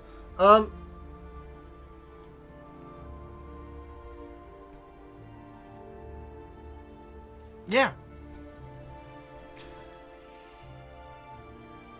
Is it fair to say that that it almost puts over how serious Dumbledore is taking the situation? The fact that he's being so draconian over Black? Maybe that's it. Maybe it's there to signify that, maybe. But it's a great comment, though. It's a great point you're making there, Esmeralda. I'm completely with you. Thanks so much for making it. Florin. Hi, Veggie. What do you think about everyone's reaction to Ron and Hermione's becoming prefects? I loved it so much. It's one of my favourite scenes in this book so far, quite frankly. What do you think about Luna... about Luna... Sorry, I should also say, the comic timing in it is just brilliant. It really is. Because the thing is, when Hermione shows up and sees Harry holding the badge, it's just like, I knew it. That just, like, twists the knife so much for everyone. And then when Molly walks in, we all know exactly what's about to happen. So good. What do you think about Luna, how she is described in the book versus portrayed in the movies? I need a bit more of it. To give a final decision on it. But quite frankly, the thing is, I don't know what it is, guys. Her performance is so subtle in the movie. There is something really endearing about it. So I just don't think there's going to be at any point where I'm going to be like, oh, why didn't they do? Oh, what they left that out? Because I just find her performance so charming and so subtle in the movie. I don't know. It's we shall see. Well, I need more context. I need more scenes with Luna in the book to make that decision. Either way, Florin, thank you so much for making a comment. How you doing? The woes of Mrs. Weasley. What a heartbreaking scene, and you would imagine a lot of parents' worst fear, especially during these dark times. Oh, absolutely, of course. Especially as they are traditionally such a good family unit as well. Obviously, now they are fractured with Percy. It only makes it even more worse for her. Moody looks right into the wardrobe to identify the Boggart. I wonder what a Boggart looks like in its true form. Is S. Super Callum Brothers have some interesting theories. The Super Callum Brothers has some interesting theories on this. Without a doubt, I highly recommend checking their channel out after finishing the story. Maybe even react to some of the big theories. Oh, I'd absolutely be up for that. That sounds great. By the way, guys, one of my other series that will be starting. I think that she's commented Pumpkin Sparks. I know she has. We may have... Yeah, there we go. Oh, she's replying at least. Yeah, there we go. We may have something in the works, guys. She has volunteered for something, so there may be another short, casual Harry Potter series coming to the channel soon. It may be going straight to the YouTube channel, if you're okay with that. I should say that. I'm saying that specifically to the patrons. If you're watching this and I still haven't replied to you, Pumpkin Sparks, I'm so sorry. I am terrible at getting back to messages sometimes, but yes, there's movement on something. But yes, we shall see. You'll be the first ones to know about it on the Patreon, so don't you worry about that. And you'll actually be taking part in it as well, I should say. It's an interactive thing. How are we doing? The woes Mrs. Sorry. Okay. P.S. How did the lawn come out so far this year? Are you aerating after aerating last year? How are we doing? I'll say this right now, it's not doing that great right now, but quite frankly, I have so much other stuff to be doing at the moment, and like I say, there is an annoyance in my life that is very, very frustrating at the moment, and so because of that, I'm doing less out the back. I'm doing more at the front, but even that I'm letting go over a bit, unfortunately. If the annoyance gets sorted, then I will be changing that. Because quite frankly, guys, I'm in a really good place right now, apart from that annoyance. I feel like I have really rebounded, and the channel's doing well. I'm eating much healthier. I am walking a heck of a lot, so is Woozle. And so everything's in a good place right now, apart from this one real annoyance. And if that can get fixed, I feel like I can make a run of it, you know, guys? I honestly do. Things are up. I think things are generally up right now, you know, guys. And so, which is nice to say, you know. It's rare for me to say, you know. I've been in some dark places over the years, guys. I don't know if I've ever even mentioned this, guys. I very much doubt I have. But I was in an incredibly dark place just before my mother became ill. and my mother becoming ill actually turned a lot around in my life, because, you know, she became my absolute priority, you know. And so I've definitely changed as a person over the last few years, and right now it feels like things are actually on the up, which again, it's a rare thing for me, guys. It really is. Anyway, I don't know why I dropped that in just there, but how are we doing? The lawn, unfortunately, is not that great. It's getting cut. Well, the thing is, I don't know if you'd approve this, how we're doing, but I've got a robotic lawnmower, and so it just cuts it on its own and everything. Obviously, there's no lines or anything like that or anything, and like that, but I'm sure you're not against that. But you know, people who like their lawns really, really excellent would probably be against that. But maybe next year. Or maybe this year, like I say, if this annoyance gets fixed, then maybe this year I can actually get back to it. It needs some watering, but I can't water it right now though, because it's too hot. You water your lawn when it's too hot, guys. It's just going to burn it all. I'm an expert, apparently. How are you doing? Thank you so much for your comments. Greatly appreciate it. And what's his name? Not Arthur. What's his name? Vernon Arthur. Jeez, I think I was thinking of Arthur on the buses. Not exactly the same sort of characters. Arthur on the Bus is a fascinating character, guys. And I'll say this, guys. I'm not a big fan of On the Buses. I have watched every single episode, but that's because of my obsession with 70s sitcoms. Arthur is fascinating. He's just such a miserable person. He's such an incredible, miserable character on it. He also, because the show ran for a long time, he started off working on the trains. Then he was unemployed for the longest time. Then it turned out that he was at one point a medical student. It's all sorts of places. And he had to marry Olive because he accidentally walked into her room once. And so he had to marry her. And they hate each other. God. It's not, I wouldn't recommend On the Buses, guys. I really wouldn't. It's not horrific. It's not horrific. I'd say that it's much more gentle than some 70s sitcoms. But it's just not very good. I tend to always agree with Blakey, which is not a good standpoint to be with, because Blakey's kind of the antagonist, whereas I usually side with him. You know what I mean? Don't Drink the Water, which is a spin-off of On the Buses, guys, is absolutely dog-ass. It's so bad. It's one of the worst sitcoms I've seen. It really is. And if any of you disagree, then let me know, guys. I'm sorry, because a few weeks ago, a few episodes ago, a few chapters ago, book clubs ago, book reviews ago, I was talking about 70s sitcoms, and I got a couple of comments about your opinions on these sitcoms that I brought up and everything. And the thing is, I feel like my replies were quite long, and I hope that didn't seem like I was being aggressive or anything, guys. It's because I really enjoy discussing this stuff. I really do. And I'm not going to judge anyone for anything, guys. I know there are some different opinions of Love Thy Neighbour, which I mentioned before.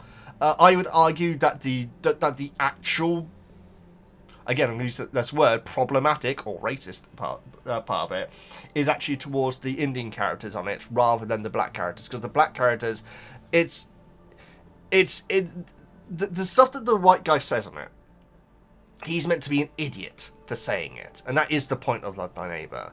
And so that excuses that. Whereas the Indian characters are actually stereotypes in it.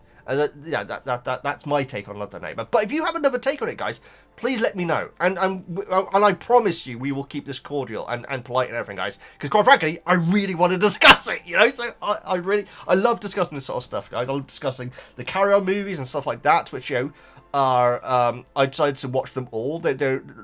My parents love the Carry On movies, and so I decided to just watch every single Carry On movie that they put out there, which was a lot. They made them very, very quickly, like 2 a year at one point. And they weren't as bad as I was expecting. Some of them were actually brilliant. There are some great ones, in fact. I feel like the best one is probably Carry On Abroad. And you could say that has some problematic aspects to it as well, but Peter Butterworth and Hattie Jakes' Spanish accents are so ridiculous. It makes it not racist in the weirdest way, because it's so bad. It's not even an attempt at doing Spanish. It basically then ending each sentence with ings. That's it. Have your fish and chippings. That's the effort that they put into being Spanish in it, you know. So I do like Carry On Abroad, I must admit. Carry On Cleo was excellent. That really surprised me how good that was, actually. I say excellent on a curve. I'm not saying it's up there with Schindler's List or anything, guys. I'm saying that what they are, they were entertaining. I was entertained by Carry On Cleo. I was entertained by Carry On Abroad. Camping was actually surprisingly good. I was expecting to hate that. I actually ended up not hating it. I love anything with Peter Butterworth. I think he is actually my favourite character. He was in Bloomin', what's it called? He was one of the characters that what's it called? The Great Escape. You know that movie? One of the characters based on Peter Butterworth's real life, guys.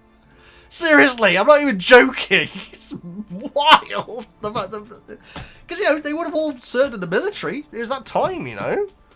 And so and I'm not. No, please don't go out there and think, oh, okay, Veggie likes Karen movies. Okay, I'm going to start with Carry On. What's it called? The absolutely terrible one. And he swore then. What's it called? Oh, Emmanuel. Carry On Emmanuel. That is absolutely rubbish, guys. Absolutely, it's just terrible. And you know, over the last few years of my mum's life, we watched some of them together. We watched Carry On. Emmanuel together, and she absolutely hated it. It's absolutely rubbish. It really is.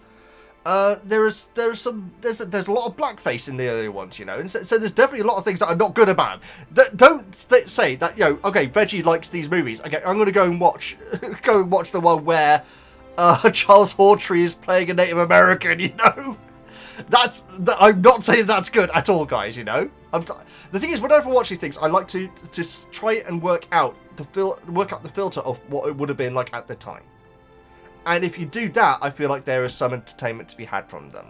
There are definitely bad things in them, though, guys, seriously. A lot of sexist stuff, a lot of racial stuff. Yes. A lot of anti-unions one in the Carry On at Your Convenience, which apparently is a really, really popular one, guys, but I found it so frustrating. I hated the son of the factory owner. I hated him, and then I found out he voiced Dandelion in Watership Down, and it made me really sad because I really like Dandelion's voice.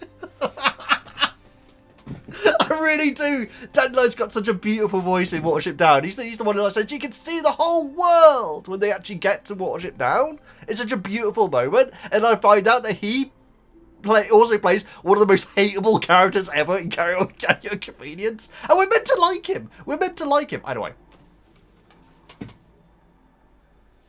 Okay, well, this is now the longest tangent. My goodness, guys, we need to get on with this. Seriously, this is outrageous. I say, okay, guys, keep your comments short, or we'll go over 6 hours, and then I'm talking about Carry On at Your Convenience for some reason. It has some funny bits in it. Lots of poo jokes. Lots of poo jokes in Carry On at Your Convenience. And then you go back to the really early ones, guys. They're all like really, really soft romantic comedies. And so, because it ran for such a long time, it had lots of different versions of it, you know. Anyway, I am so sorry. Anyway, yeah. Sorry, guys. We need to get on with this. And like I say, don't go in thinking, okay, Veggie likes Carry On movies. That means that he must agree with everything in them, because my goodness, I do not.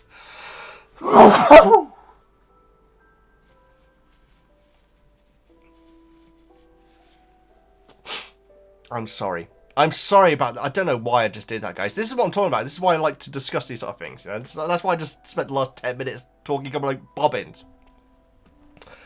Paulina, sorry for the waste. Hi, Veggie and Baby Woozle. I hope you're both very well. She's stretched out on her bed right now. She's having a lovely time. It's nicely hot. It's not too hot right now. Chapter 9. Sirius is emotionally stuck in the past. He is still acting like a rebellious teen, even though he's in his 30s. Yeah, and this is I feel like I know what you're about to say, Paulina. Totally get why he's upset about Harry not staying with him, but he's being selfish and not regarding Harry's feelings at all. He is not not an emotional support that Harry needs from a parent guardian should provide. That's the line in the sand for me, I'm afraid. I want to give Sirius all the passes in the world, but at the end of the day, he is meant to be this guardian for Harry, so that should be his priority, and then he can sulk some other time, you know. That I know, and it's not. And like I think it was Joe earlier on made a great point about the perfect victim, which is such a great term. That's the line in the sand for me. Molly breaking down was heartbreaking. She's holding so much fear while trying to keep it all together for everyone. It really shows how sorry, the situation is now that Voldemort's back, and why people fear to even say his name. Yeah, you know what? It really did. Because I think it's Lupin or maybe Black who like say, "Come on, Molly, you have to be able to say his name," or something like that. It's like they almost ridicule her for not saying his name in this specific scene, and I feel like that's important. That is this scene where they do it. I did find that significant, actually. The mental image of Voldemort hiding behind a bin and jumping out to get Harry is hilarious. Well, he was at the station, wasn't he? Which was a movie exclusive, and I thought that was a really cool scene, quite frankly. I was watching it again yesterday. Also, Sirius being all excited like a little puppy when he was let out made me laugh so much. It is an adorable image, but especially considering what we know what he's like the rest of the time. Luna is so sweet and funny, and Neville being scared of her is peak comedy. They'd make a good double act, wouldn't they? In fact, they like sit down next to each other and like give each other a look, don't they, at the end of Deathly Hallows? But you guys told me that Scamander gets there instead. Luna marries to Scamander, I believe you guys said. I'm sure Neville found happiness somewhere now. He's the blooming hero, isn't he? At that point. I don't know if that's publicly ever said. Did Neville go down as a hero after that day? I've absolutely no idea. Well, I guess we might find out one day. Maybe not. Harry calling Luna and Neville not cool is so wrong. Yeah, it's true that but that's because Cho showed up. So it's like he just instantly changes, you know, which people really do. They just change suddenly when certain people are around them. Honestly, he's the uncool one here. Well, especially with his mouth versus full of sap or whatever it was. Paulina, great comment. Sorry that it took me so long to get to it because I was too busy waffling on. But great comment though. Thank you so much for doing it, William. Your icon is very snake-like, as Lucius would say. I don't even know what I mean by that. Hi Veggie. If Dumbledore is the one who picks the prefects, why would he choose Draco? I know, because him and Crabbe and Goyle are the only Slytherin males who we know so far. Well, there's that. That's so true. But why not Blaze? I'm looking for him. Has his name come up yet? He was mentioned in the first book. I checked. There we go. That's good to know. That's very good to know. Hermione calls Pansy a cow. Absolutely, a complete cow. In fact, we all know how I feel about that. Absolutely, Will. No, I feel like we discussed it in fact last time, didn't we? And it was a good discussion. And, you know, some people disagreed. Some people disagreed with my thoughts, I should say, on it. And I appreciate that, guys, you know. It's nice to pretend that I'm not always right all the time. Now that Luna has been introduced, I can finally tell you, a lot of people ship Luna with Neville due to the movies. I can see it. Even I was like, I think when they sat down next to each other, I thought, oh, is this going to be a spark or something? And then everyone, like, said no. But maybe the movie universe is. Oh, Tina. Tina's my favourite, guys. Tina's my favourite. I absolutely love her. I really do. Oh, God, guys. I don't know what it's called. I think it might be called Friendship or something like that. But the song that plays at the end of First Fantastic Beasts tune. And it plays at the end of the last one as well. I think it has several different names. But I love that tune so much, and I just say it's Tina's thing, quite frankly. Tina and Newt, what great characters they were. Oh God, such a shame what happens to those movies, guys. I really love those 4 characters. Why didn't they just focus on them? Newt's barely even in the 3rd one.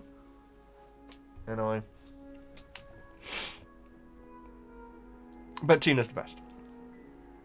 I was never really into this ship, and I'm still not. But rereading these chapters, I finally see why some would ship them. Luna finds Ron absolutely hilarious so far, and he's not used to that from girls. Oh, interesting. So he thinks she's mocking him. Oh, very interesting. Well, also it's very over the top, isn't it? But that's very interesting take on the Ron situation. Yeah, I feel like people just like opposites, and I wouldn't say that Luna and Neville are opposites, but they are kind of outcasts in a weird way, aren't they? That's what I'm getting, at least. Social outcasts, I should say. Either way, Will, great comment, greatly appreciated. Kenzie. Talking about Newt, guys, I've gone Newt today, wand-wise. I'm getting this fairly late due to work keeping me busy, and most of what I want to say has been said. That's fine, Kenta. That's absolutely fine. So keeping this super short, Mrs. Weasley has such a hard time in this chapter. I can't imagine going through that at all. Yeah, and the fact that you're actually physically seeing it there, jeez. Because in her head she said she's dreaming about it. Although I assume that would be most parents' fear. Side note, as sad as it is, her seeing Harry also is so lovely, knowing he really is a part of her family. Yeah, and Harry must have, to an extent, taken that as a compliment, incredibly. That's probably what she meant by I'm being silly. And oh God, I get it, but I wish she didn't feel like that. Thoughts on Ron and Hermione being made prefects, as well as everyone's reaction to Ron specifically. I love that scene so much, and yeah, I'm starting to see the Ron side of it more now. I kind of am. I just hope he just doesn't go after Draco too much, because let Draco lose his prefect badge, but I'd like Ron to keep it, because I feel like it may actually add a lot to his character. You finally get to meet Luna. Luna was great in the films, but I love book Luna so much. No, that seems to be no one has said that they hate movie Luna yet, and I feel like that we would have had that by now. And so we shall see going forward. But I'm appreciating the support, but also the love for the book version. Thank you so much, Kensit. Dustin. Prefect. I love friend George's banter. It may seem childish and mean-spirited at times, but it's the kind of humour I like and the type of banter I would have with my older brother and cousins growing up, and always brings a smile to my face, which we need a lot of in this book. Oh, absolutely. That's exactly what Harry said at the end of Goblet of Fire, isn't it, Dustin? Great point, absolutely. I've also been listening to the audiobooks, but I'm listening to the Jim Dale version. And while I think Tonks' voice is alright, I think his Luna voice could use some work. I think the actress in the movie did a perfect job. Okay, Brit, I need to check this. I need to check this out. I'm intrigued. I'm absolutely intrigued to hear Jim Dale's. And by the way, guys, I was talking about Carry On so much. Jim Dale is on many of the Carry On movies. Generally the early ones, because he then went into more of stage production.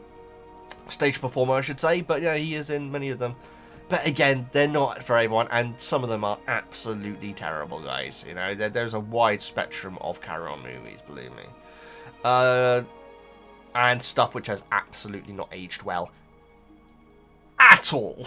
I mean, at all. Dustin, thank you so much for your comment.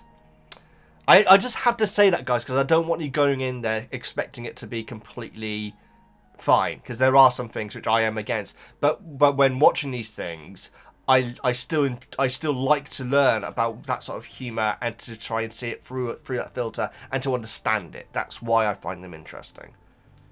Moving on. Also, Bilko is on one of them. Phil Silvers is on one of them, incredibly. Milana. In fact, a lot of actors from other things were on them, because very often, particularly earlier on, they would have the main star be an actor from outside the group. So you'd get some, like the first Doctor, like William Hartnell is the main character on the first movie, guys. And so yeah, it's they do have William Hartnell. I always feel like I'm getting his name wrong, but it is William Hartnell, isn't it? Anyway, come on, Milana. Hi, Veggie. This is where you definitely start getting how disappointing movies were for book readers. Even the mundane stuff is so fascinating, and the Harry's Prefect internal struggle, so real, would never have happened to the perfect boy Harry in a movie. Well, this is the thing. You're right, Melina. It absolutely wouldn't have done. It really wouldn't have done. The way he talks to Lucius, it wouldn't have been in the movies. But what they're doing in the movies is doing something very, very different, where he clearly has an extreme rage going on. And so there's like one bit where like Draco says something sassy. Draco in his blooming suit. This is when he starts wearing the suits. He says something sassy to Harry at the Hogsmeade station.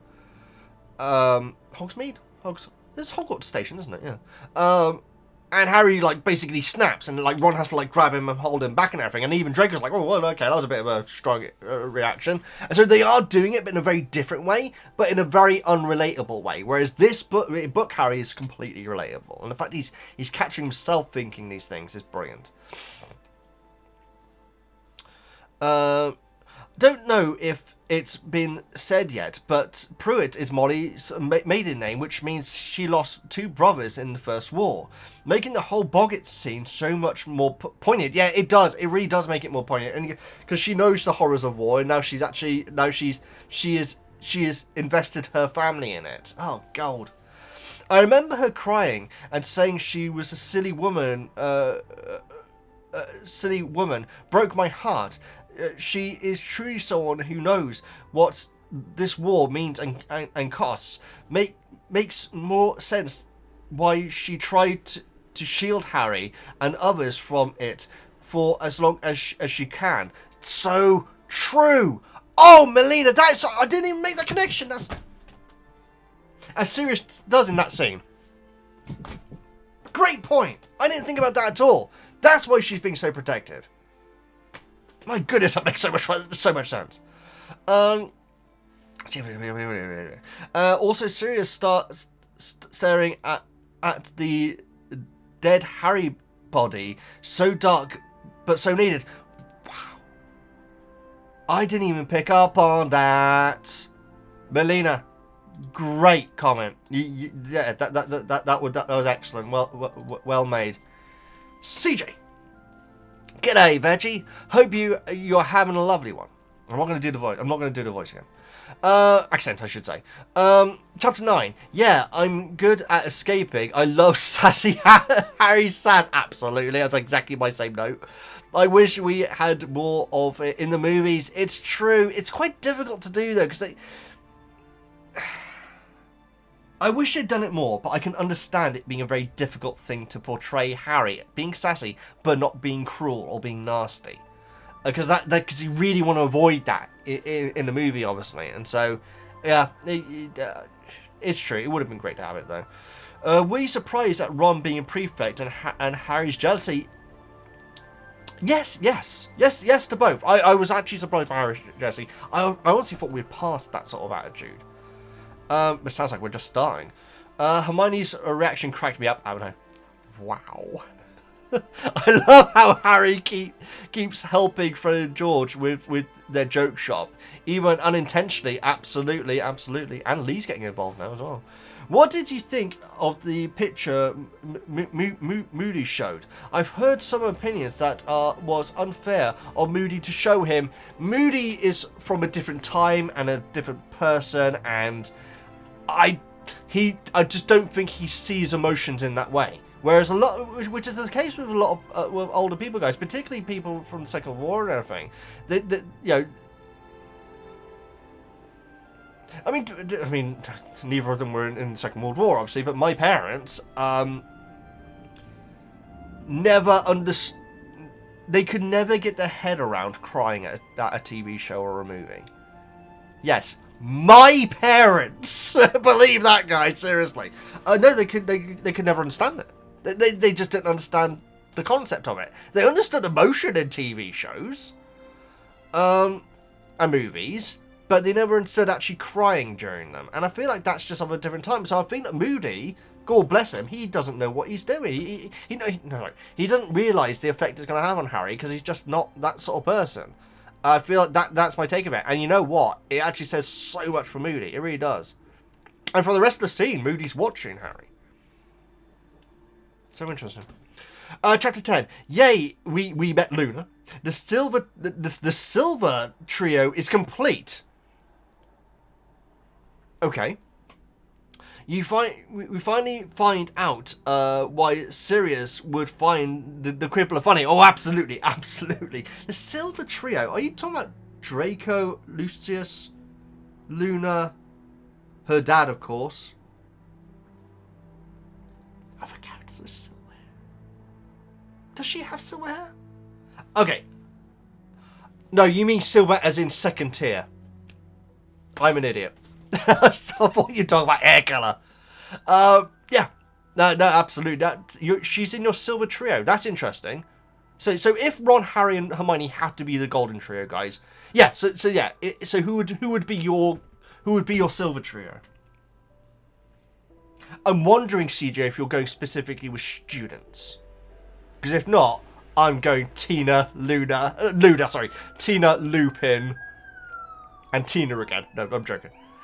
Honestly, if I were to go on my favourite characters, guys, it would actually probably be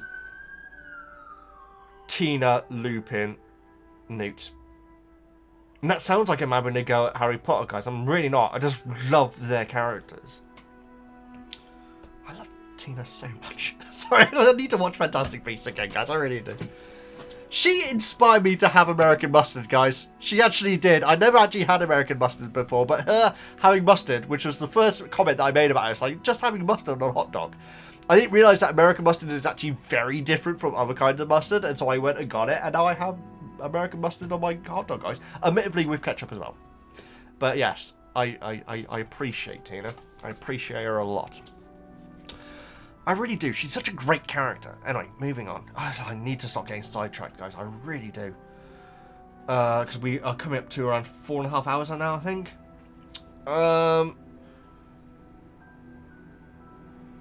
I'm sorry, CJ. I've got completely lost.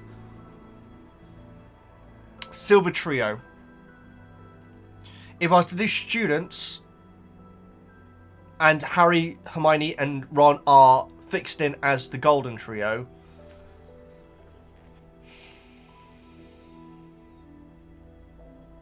I'm drawing a blank right now, and I don't know why.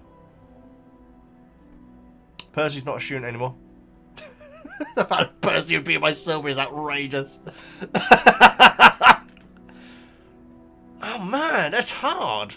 I'd love to know who else is in yours. I'm gonna guess Neville. And you can't have Fred and George.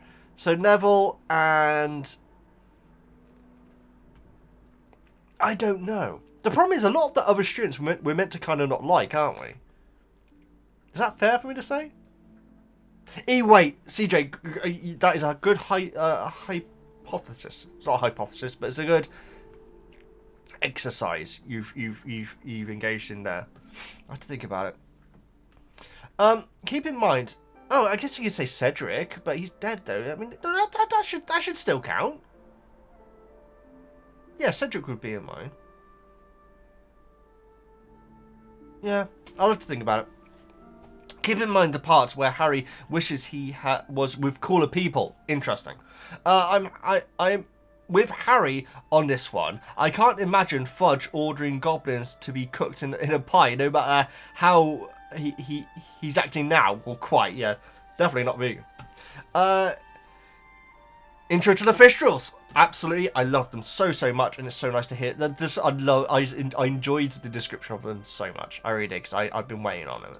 CJ, great comment as always. Greatly appreciated. Thank you. Classic line in Karen Abroad.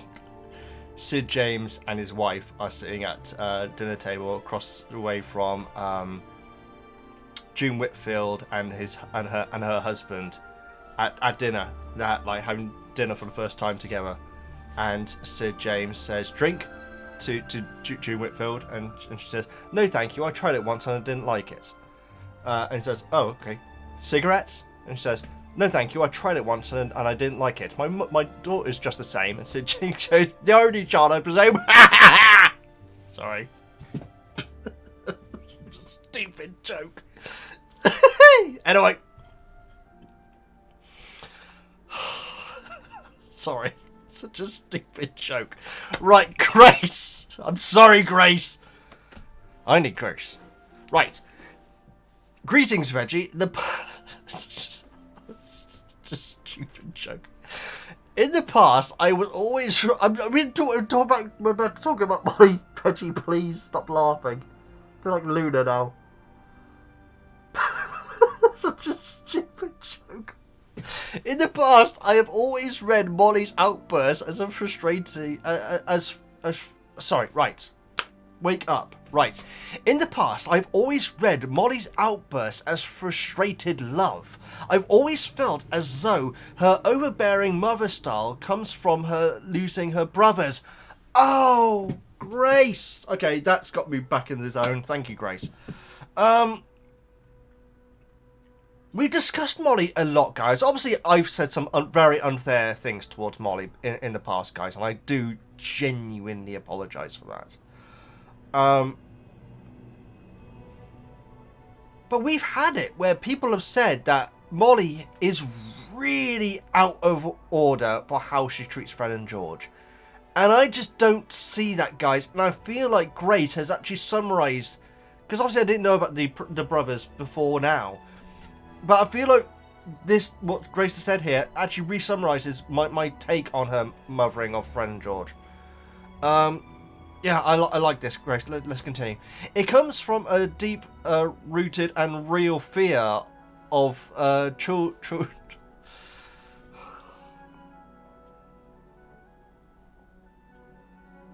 Right, I'm sorry, guys. It comes from a deep-rooted and real fear of her children. I wish I hadn't said that joke now, because I'm just the word "children" is making me laugh. Oh God! No, this is serious. Okay, I've got my Mockingjay here, and I'm gonna press it lightly into my palm. Right. Of course, it comes from a deep-rooted and fear of her children's well-being. Of course, it doesn't mean she hasn't made mistakes, but I can see... Well, no parent's perfect, are they? I can see where she comes from. This chapter is always painful to read, and even though I get why the films didn't include it, it could have been one of the best scenes of the whole movie. Yeah, I completely understand why they didn't include it.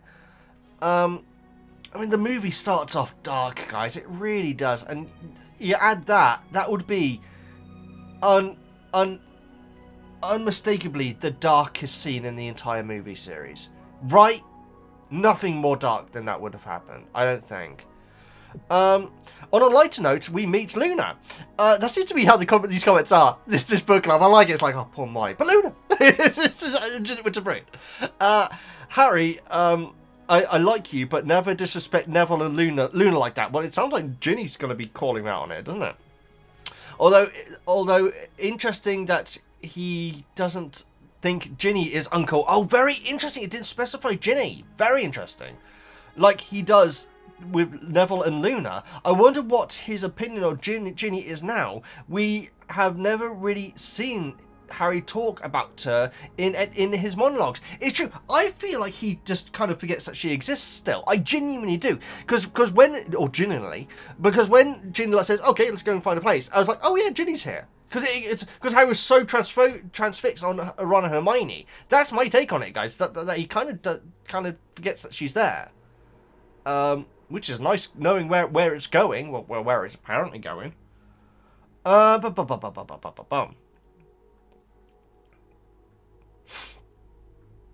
Do you think Ginny still has feelings for him, considering that she doesn't seem nervous around him anymore and talks pretty normally? I think so. I think she's just gained a lot of confidence. I mean, God bless her, she's been through some blooming terrible things, hasn't she? Well, at least one terrible thing. I'm not talking about Percy. Yeah, great comment, Grace. I am so sorry for laughing during it. I shouldn't have said that stupid joke. Stephen. Hey, wonderful Veggie and lovely Noodle. My goodness. I've been promoted. Chapter 9 is full to the brim with great stuff. It seems bizarre that Dumbledore wouldn't tell Mr. Weasley about the trial outcome. What reason would he have for not telling him? I don't know, and I'm guessing we're going to find out. Maybe not. You know, we keep on hearing about how Harry resented not getting spoken to. Friend George resent's probably the wrong term. Friend George getting involved in illegal substances as ingredients for their products, which is primarily sold to school students, is worrying. Yeah, it's an untradeable is the word that they use. So I don't know if that makes it a lighter thing, but yeah, that does seem odd. I love the twins, but I know, and also right now they're in testing mode. They're in testing mode, so once they actually get the shop up and running, they might be able to get it through legal means. But by making it themselves, it seems like that would get around the untradeable aspect of it. I love the twins, but this is particularly bad even for them. Imagine if Rita Skeeter was able to find out and write an article about it. Well,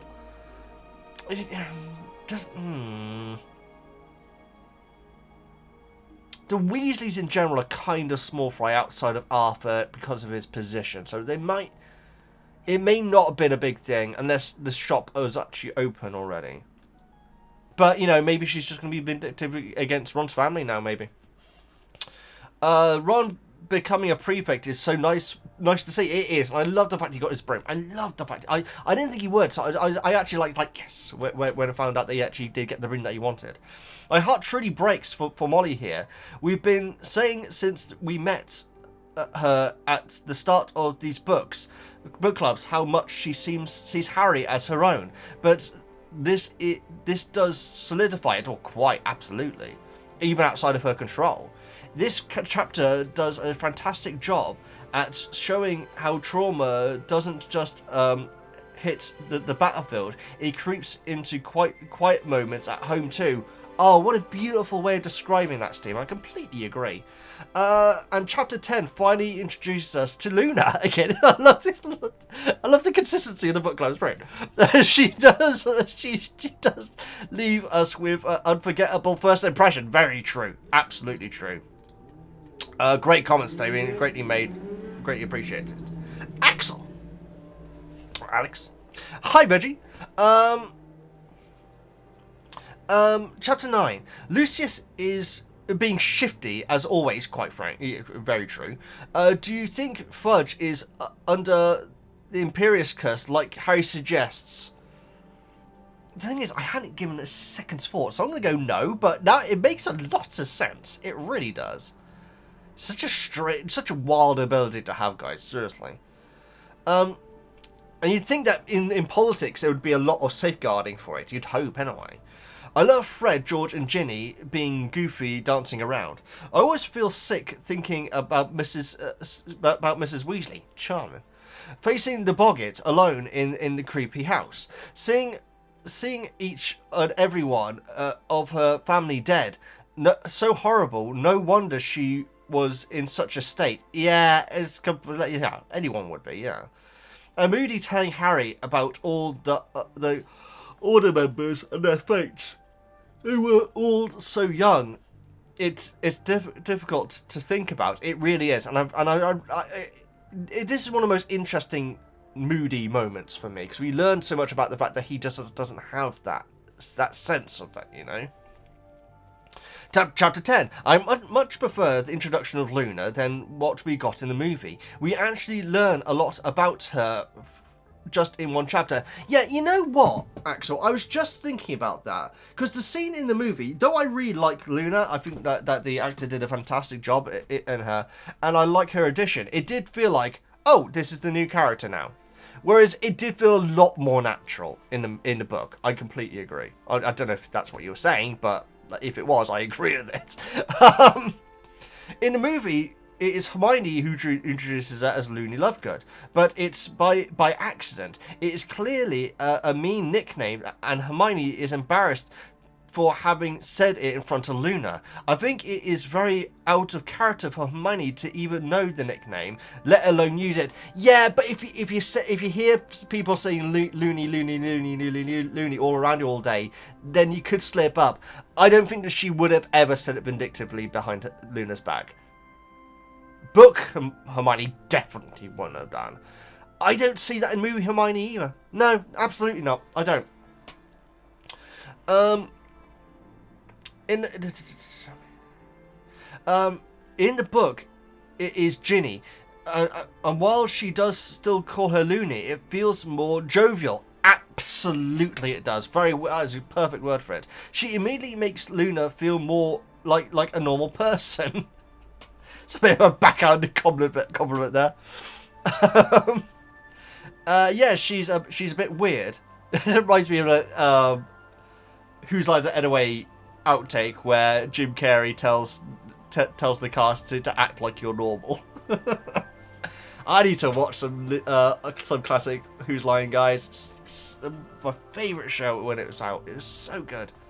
And the American stuff improved it. Guys. It's a rare occasion where you have a British show. America not only makes their own version, but kind of takes over the original show, and it actually got better. Because the audience, the energy that the audience have in the American ones is exactly what you want. It really is.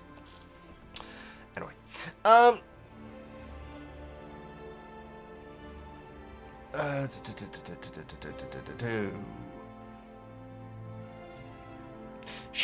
Yes, she's a bit weird, but Ginny is clearly on good terms with her. Maybe not quite friends at this point, but at least friendly. Absolutely, that's where I see it.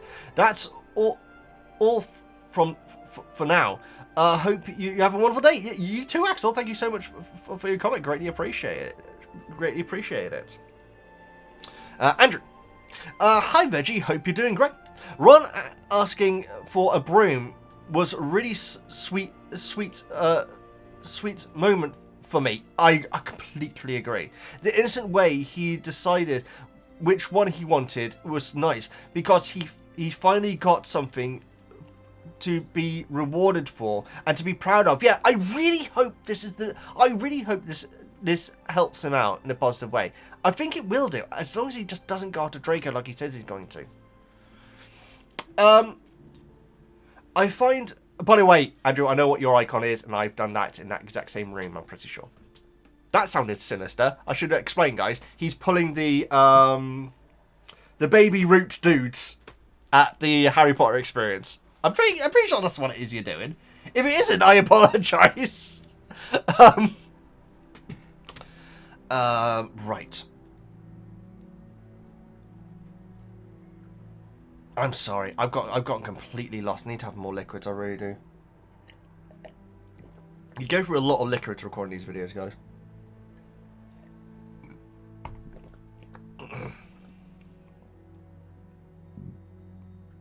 Okay, yeah, I'm right at the start. Sorry, I thought I was further in. I find Harry's conflict about the prefect situation really interesting.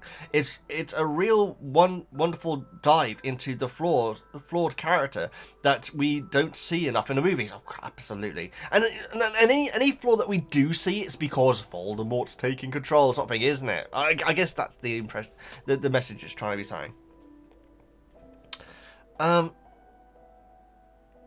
I believe that no matter what, Harry would have found something to be angry about, because that is simply his state of mind at this time. If I had been if he had been given the role as prefect, he could easily gone down the route of why would Dumbledore do this? Why has he given me something else to worry about? I completely agree with this, Andrew. And if he'd given it to someone else other than Ron, he wouldn't have cared. He wouldn't have been past his mind. I completely, yeah. I feel like you're completely onto something there. Haven't I got enough on my plate without having to parole corridors and have other responsibilities? I don't think it's truly about jealousy or Ron at its core. Of course, there's elements of it, but think it all stems from Harry's growing negativity, heightened emotions, trauma, etc. Love it. I love the diagnosis, Andrew. I think you're completely right. Do you think there's a substance? Do you think there's any substance to Malfoy's dogging comment? Let's leave that hanging there for a second. Do you think he knew Sirius was there, or just coincidence and paranoia from the character? Do you think there's any substance to Malfoy? No, I don't. I think it's a coincidence. I think it's actually a coincidence. P.S. We want truth reference. This was 3 weeks ago. So we must have got a truth back by then, right? I mean, he's already back, guys. He's as Ron Jennings. Not really sure what they're doing with him. It's kind of crazy to me. Loved the bit where he cut his dreads off, though. My goodness, that was a actual, like, you know, teeth teeth drying moment. Sort of like, whoa, okay, that is not what I was expecting. But seems to be a lot of oldies in the main event picture right now, and I believe it's because Cena basically said that he wanted to work with certain people before retiring, and so that's why it's Orton, Punk, R-Truth. You know, yeah. Thing is, I'm a massive Roman Reigns fan, guys, so I'm definitely being like Harry and being very bitter right now. Anyway, Andrew, great comment, great you made. And like I say, Night of Champions is tonight on the days it's been recording. Maddie. Hi, Woozle and Veggie. Harry feeling bad about his resentment of Ron becoming prefect is one of my favourite Harry moments because it shows he's a good character, but by not giving in to those nasty thoughts. I completely agree with that. As flawed as he is, he's still a really decent person. Absolutely, I love that so much. I think it's also really sweet when Harry was feeling a little lost because he never travelled on the train without Ron before. Absolutely. Or Hermione, because Hermione's ridden the train without either of them before. We're talking about how Draco would be really nice to Hermione because there's no point of being nasty to because Harry and Ron aren't there. I don't think that's the case. I'd be amazing if it was, though. It reminds me of another Whose Line's That Anyway moment where it's the category was unlikely things that would be said in a horror movie or something like that, and Colin Mockery, who is the best. Colin Mockery is the best, guys. I know Ryan Stiles is great as well, but Colin Mockery is the best. It's like meant to be like a serial stabber or something, like hiding behind a curtain, like says, "Where are they? Hope they're okay." Stupid. All right.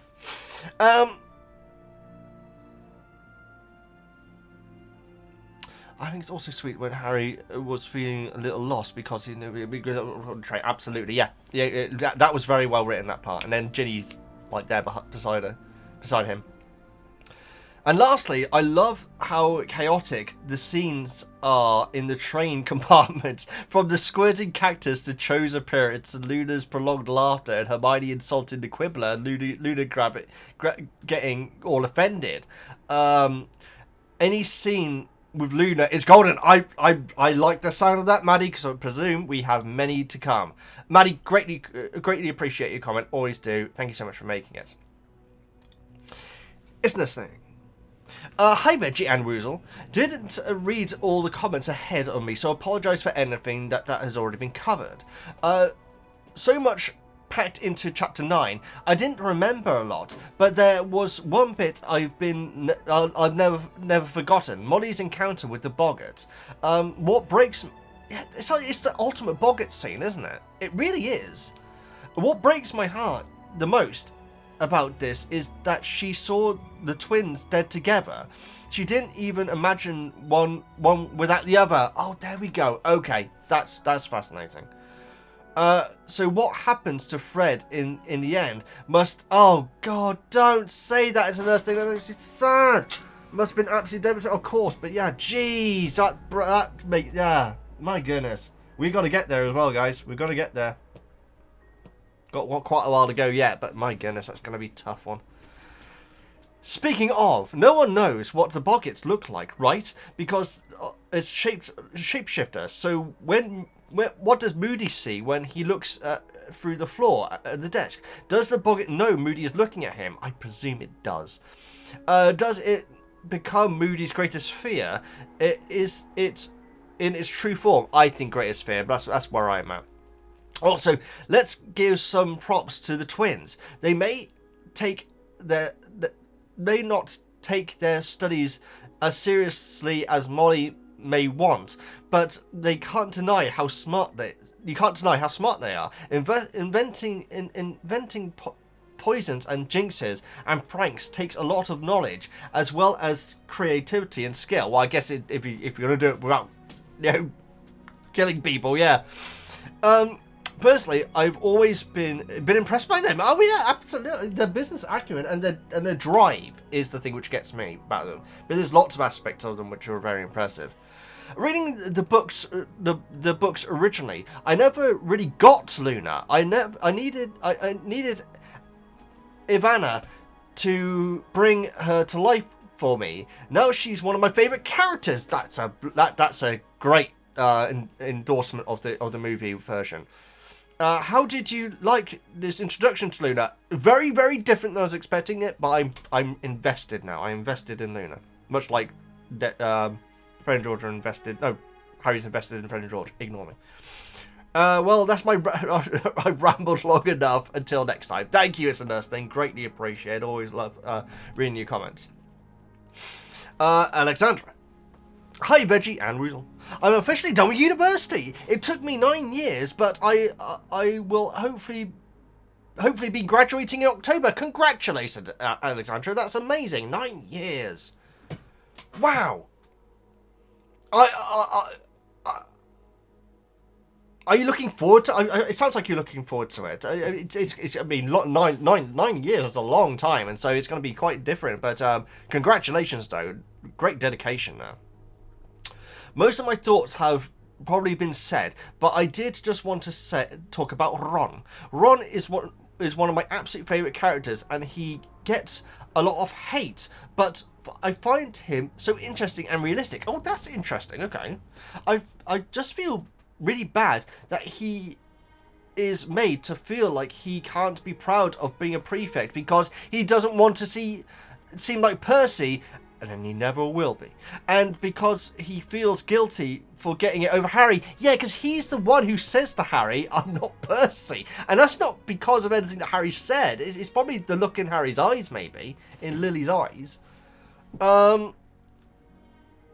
He's a good egg. He's a good egg, is Ron.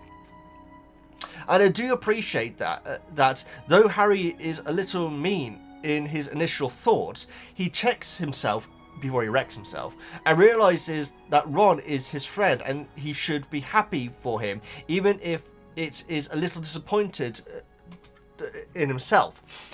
I just wish that he gave the same props to Hermione, but he's upset about Ron getting it. He's not upset about Hermione getting it.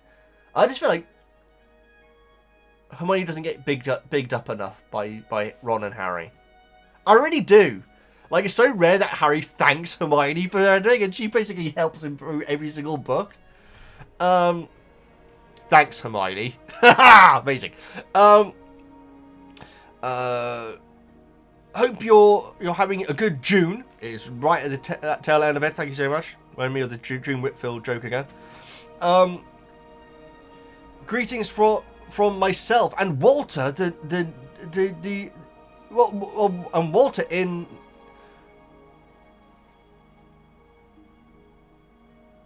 Brunswick. There we go. Yes, I think that's right. Alexandra, congratulations. That's excellent. And yeah, I hope you have a great time in October. Seriously, it's going to be a real big moment. Pumpkin Sparks. There we go. Speaking about you earlier on. I hope that's all right. By the way, I hope that is okay, Pumpkin Sparks. I mentioned that we're possibly working on something, because I'm really looking forward to it. I actually really am looking forward to it. It's something that we've discussed very recently, guys. And when I discussed it in the last book club, Pumpkin. There we go. Pumpkin said, "Hey, I can help you out with that." And so yeah, that's hopefully something that will be coming to you soon. And I'm so sorry I haven't replied to your comment yet. I'm in a bit of a time pickle at the moment. I'm trying to skip over some comments to not repeat myself, to not repeat stuff. But I sadly don't have the time. Oh, that's okay, Pumpkin Sparks. And energy to make sure this time. I've seen Ron mention in some, but I haven't seen my thought though. So hopefully it hasn't chewed up too much time. It's okay, Pumpkin Sparks. I can't expect everyone to read all the other comments. It'd be wild. It takes me long enough to just do it myself. I'm so proud of Ron. He really deserves something he earned on his own. It's so true. That's actually a really nice way of putting it. All his life, he's always been in the shadow of bigger brothers. His last, the last son before the mother finally got a girl, and then stopped having kids. Well, quite. Never really amounted to the extraordinary, and also the Harry relation as well.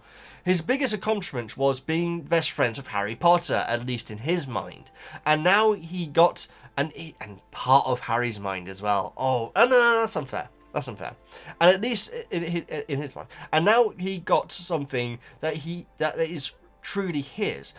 And he is so proud of it. He obviously hides it like too cool 15-year-old would, and good on his mother, on his mum, to put him in the limelight for his achievement. That I like that. I like that a lot. And reward him like she did with her other kids. No matter how tough times are right now, he really needs this.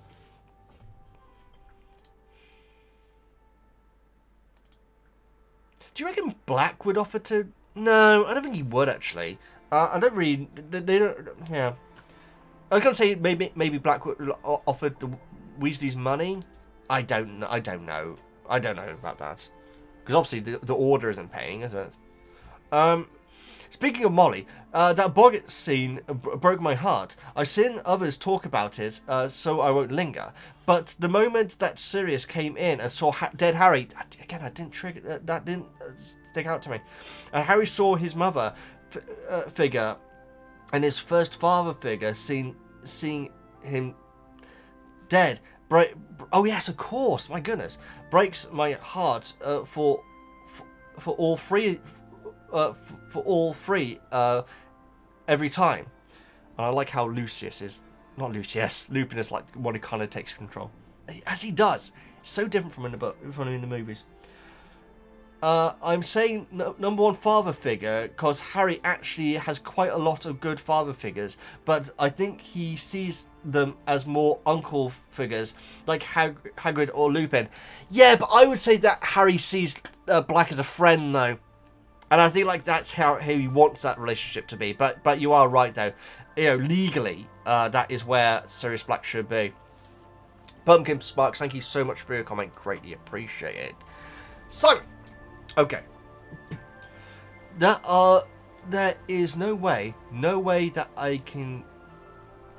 that you came from my loins. The first thing I'm gonna do when I get home is punch your mother in the mouth.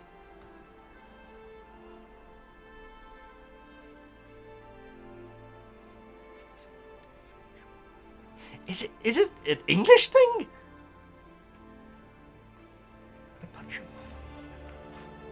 So I'm guessing it's old, unless it's something like what's it called? It's one of the Friday movies where like there's an advert where it says chicken tastes so good makes you want to slap your mum. Oh god. There's no way you came from my loins. The first thing I'm going to do is I don't know what I'm gonna go with Afghanet. Is it a sickness and a health or till death do us part maybe? But I don't even think that Afghanet would say something like that though. I haven't seen much Afghanet, guys, I must admit. I'm gonna look this one up if that's okay, Simon. As from Smoking the Bandits, I have not seen Smoking the Bandits. That's a great one, Simon. I did notice the mama with the O rather than the U, so I did think American, but yeah, I have not seen it, so nice quotes. But yeah, it sounds like the sort of thing I've been Smoking the Bandit from what I gather. Poor old Molly. But that book exclusive scene came to a shock to you, though I think if I had written the scene, I would have had Harry finding Molly weeping over the corpse of Percy first, rather than, oh my goodness, rather than Ron, just so you think Molly killed Percy in an argument, but that would have only worked as a cliffhanger. My goodness, Simon. I still think I would have guessed the Boggart. I genuinely do. Wow, what a different scene that would have been, though. My goodness, what like Harry's initial thoughts would have been. My goodness. Find out a lot more about the tragedy of the original Order of the Phoenix, and a bit more of Sirius's personality, and also Harry. Finally, we got introduced to another one of my favourite characters, Luna. Much prefer the book version to the film. I don't really see her as the same character at all. Oh, that's fair. That's understandable, actually. Finally, we get introduced to another of... Who knew Sirius was moonlighting as lead singer of the Hobgoblins? He's a dark horse, that one. Well, dark dog, very good. I would have made the joke if you hadn't. Would have been funny to see Fred and George look at Ron with contempt and say Splitter... after seeing him the Prefect badge. That would have been amazing. Splitters! Is that specifically a reference to not the Holy Grail? Yeah, it's the Holy Grail, isn't it? Maybe. No, not the Holy Grail, but Life of Brian. Maybe. Splitters. Going back to the unions again now. Simon, great comments. Great quote as well. Q. We don't have time for your games. Sorry. Q. I think I've already explained this before, but if not, there was a Star Trek pinball game which I used to play as a kid, though I didn't know much about Star Trek. And whenever you got to a certain bonus mode which had Q in it, the pinball machine would say, "Q, we don't have time for your games." Fascinating. Right. Hi, Veggie and Weasel. What a pair of chapters. Chapter 9. Harry's reaction to seeing Lucius Malfoy is such a gut punch. A reminder of how much trauma is lurking for him. I think Hermione is both right and wrong. Right and a little harsh about Sirius.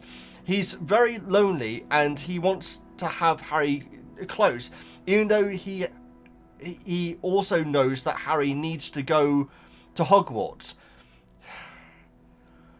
I feel like she's straight talking. That's my take on Hermione. So that it could definitely seem a little harsh. I agree. It's hard to blame him for having complicated, conflicting feelings, and I think he's done his best to cope with them and put on a happy face in front of Harry, even if even if he's not great at all, sure. But his best isn't very good, though. That's my take on it, but I appreciate the defense of him here. 3. What are Fred and I next door neighbours? I imagine Molly's reaction would sting a bit, but given how Fred and George keep teasing Ron and laughing, and Molly's Boggart later, I don't think it's really an indication of how she feels about Fred and George. That Fred and George took it to heart. I don't think they did, because they were back to laughing their heads off shortly afterwards. I don't think they took it to heart. I think in a way they kind of get it. They kind of get why Molly kind of forgot about them when it came to the Prefect thing. I don't think they did take it to heart. I don't think they're the kind, to be honest. But I like that though. 4. Harry's reaction to Ron becoming Prefect is so human, and I love it. It really is. 5. I'm sure lots has been said about the rest of this chapter, so shout out to Lupin, who is once again MVP in every scene he's in. This is an underrated point, Q, that you're making. Lupin bosses this scene, and it's what he does every single thing. I love it, Q.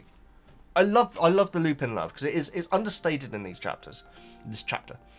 Chapter 10. 1. My all-time favourite character appears at last. Fantastic. I love Luna so much. The movie did a pretty good job with her, I think. But as always, the book is still so much better. I'm already enjoying it. I'll cut myself off there. Missed the last couple of book clubs, but couldn't possibly miss this one. Oh, cool, absolutely. It's lovely to see you again. I hope everything's been alright. And yeah, you're going to be here for the Luna love. Good. Thank you so much for your comment. Gothic Llama. Hi, Veggie and Woozle. I missed a couple of book clubs. I was thinking so. As I've been busy with moving and renovating my new flat. Oh, fantastic. I hope it all went well. Or it's going well. Thankfully, it's almost done. Now, onto my regular Ginny-centric comments. Oh, this is a good Ginny-centric area to be. That is a sentence which I didn't think I'd be saying today. I think this book is where I really started to liking Ginny. There's just so much of her. I love that she's so giggly and carefree. Carefree is definitely what I'm picking up on her. Maybe it's because of what happened to her in Chamber, you know. We all process trauma differently. And it's basically the third unofficial twin to Fred and George. Unofficial twin, I love that. Honorary. I think their humour is very similar. No, 100%. I completely agree with that. On one hand, I don't like Ginny calling Luna loony, but on the other hand, I think Luna doesn't really mind. Yeah, from the book version, it seems like it's a lot less of a nasty thing. Yeah, her name's Luna. Loony. It's not necessarily an insult, you know. That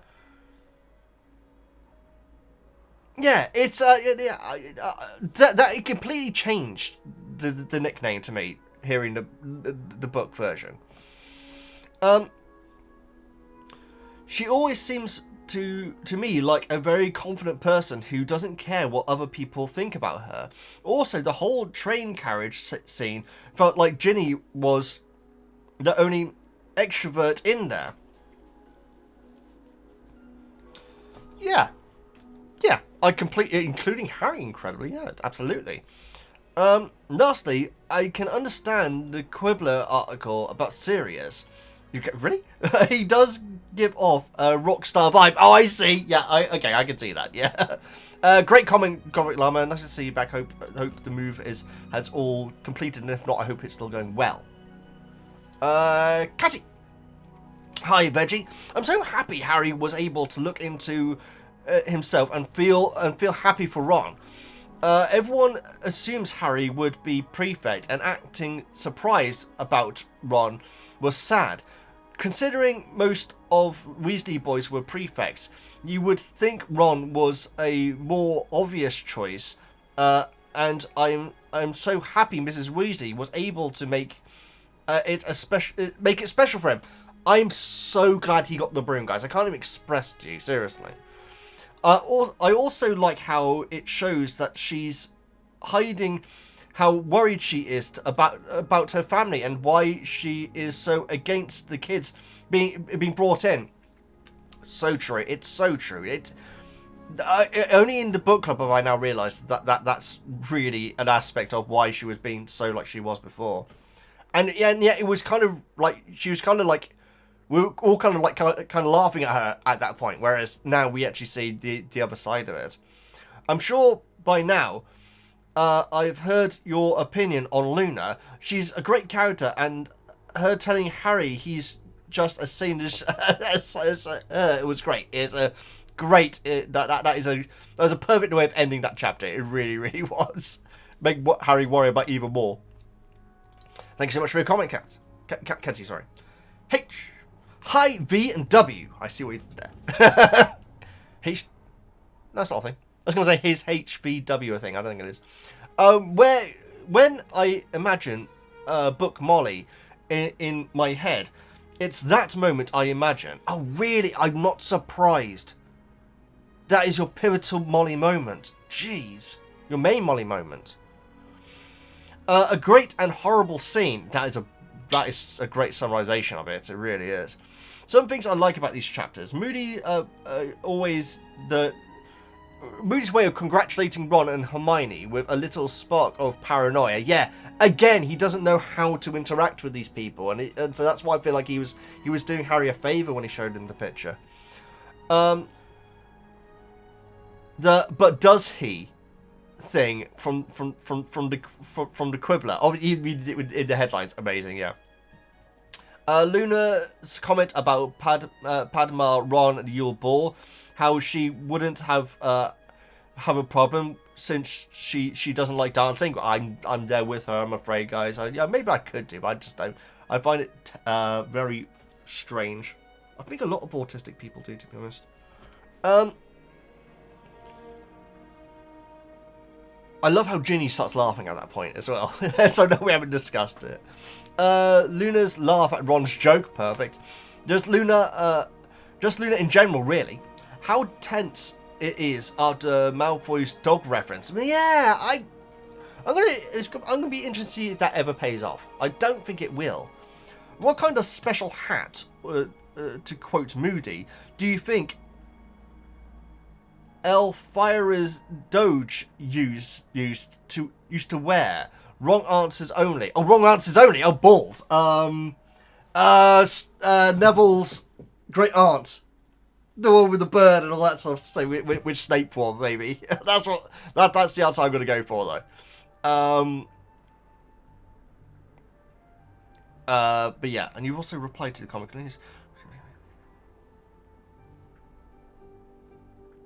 Oh, I see. Yeah, you're making a buffer just for replies. I see.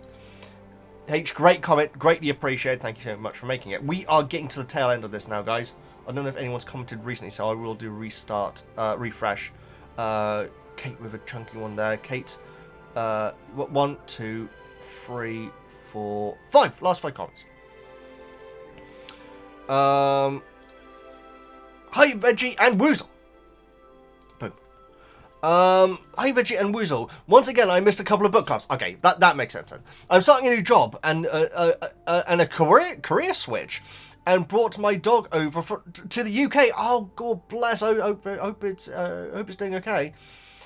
So I've been paying attention every time you tell about places you take Woozle to. Oh, really? Oh, that's lovely. Hope you forgive my lengthy comment. That's okay, Kate. That's okay. I hope the doggo's going all right. I wanted to add a thought about the legal system in the Wizarding World. Consider this. Hogwarts is the only Wizarding school in the British Isles and has maybe 300, 600 students total. That really puts it into perspective, doesn't it? So the magical property of Britain can't be more than 100,000. I'll leave the maths. I'm going to add an S to that, if that's okay, in the reply. Oh, really? Oh, really? I thought you were going to say you're going to leave the maths to someone else. That's tiny for a country. It's like a Caribbean island nation. Wow. And in place, that small legal system is often pretty loose. For example, Dominica in the Caribbean doesn't technically have a drunk driving limit. Oh, really? Wow. Well, neither did the UK in the 60s. 60s? Yes, because my parents had a friend who would often end up in ditches.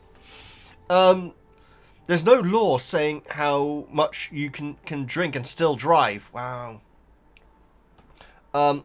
I guess it also is relevant to how much traffic there is, but you'd hope that, it's not just other vehicles that you can hit, is it?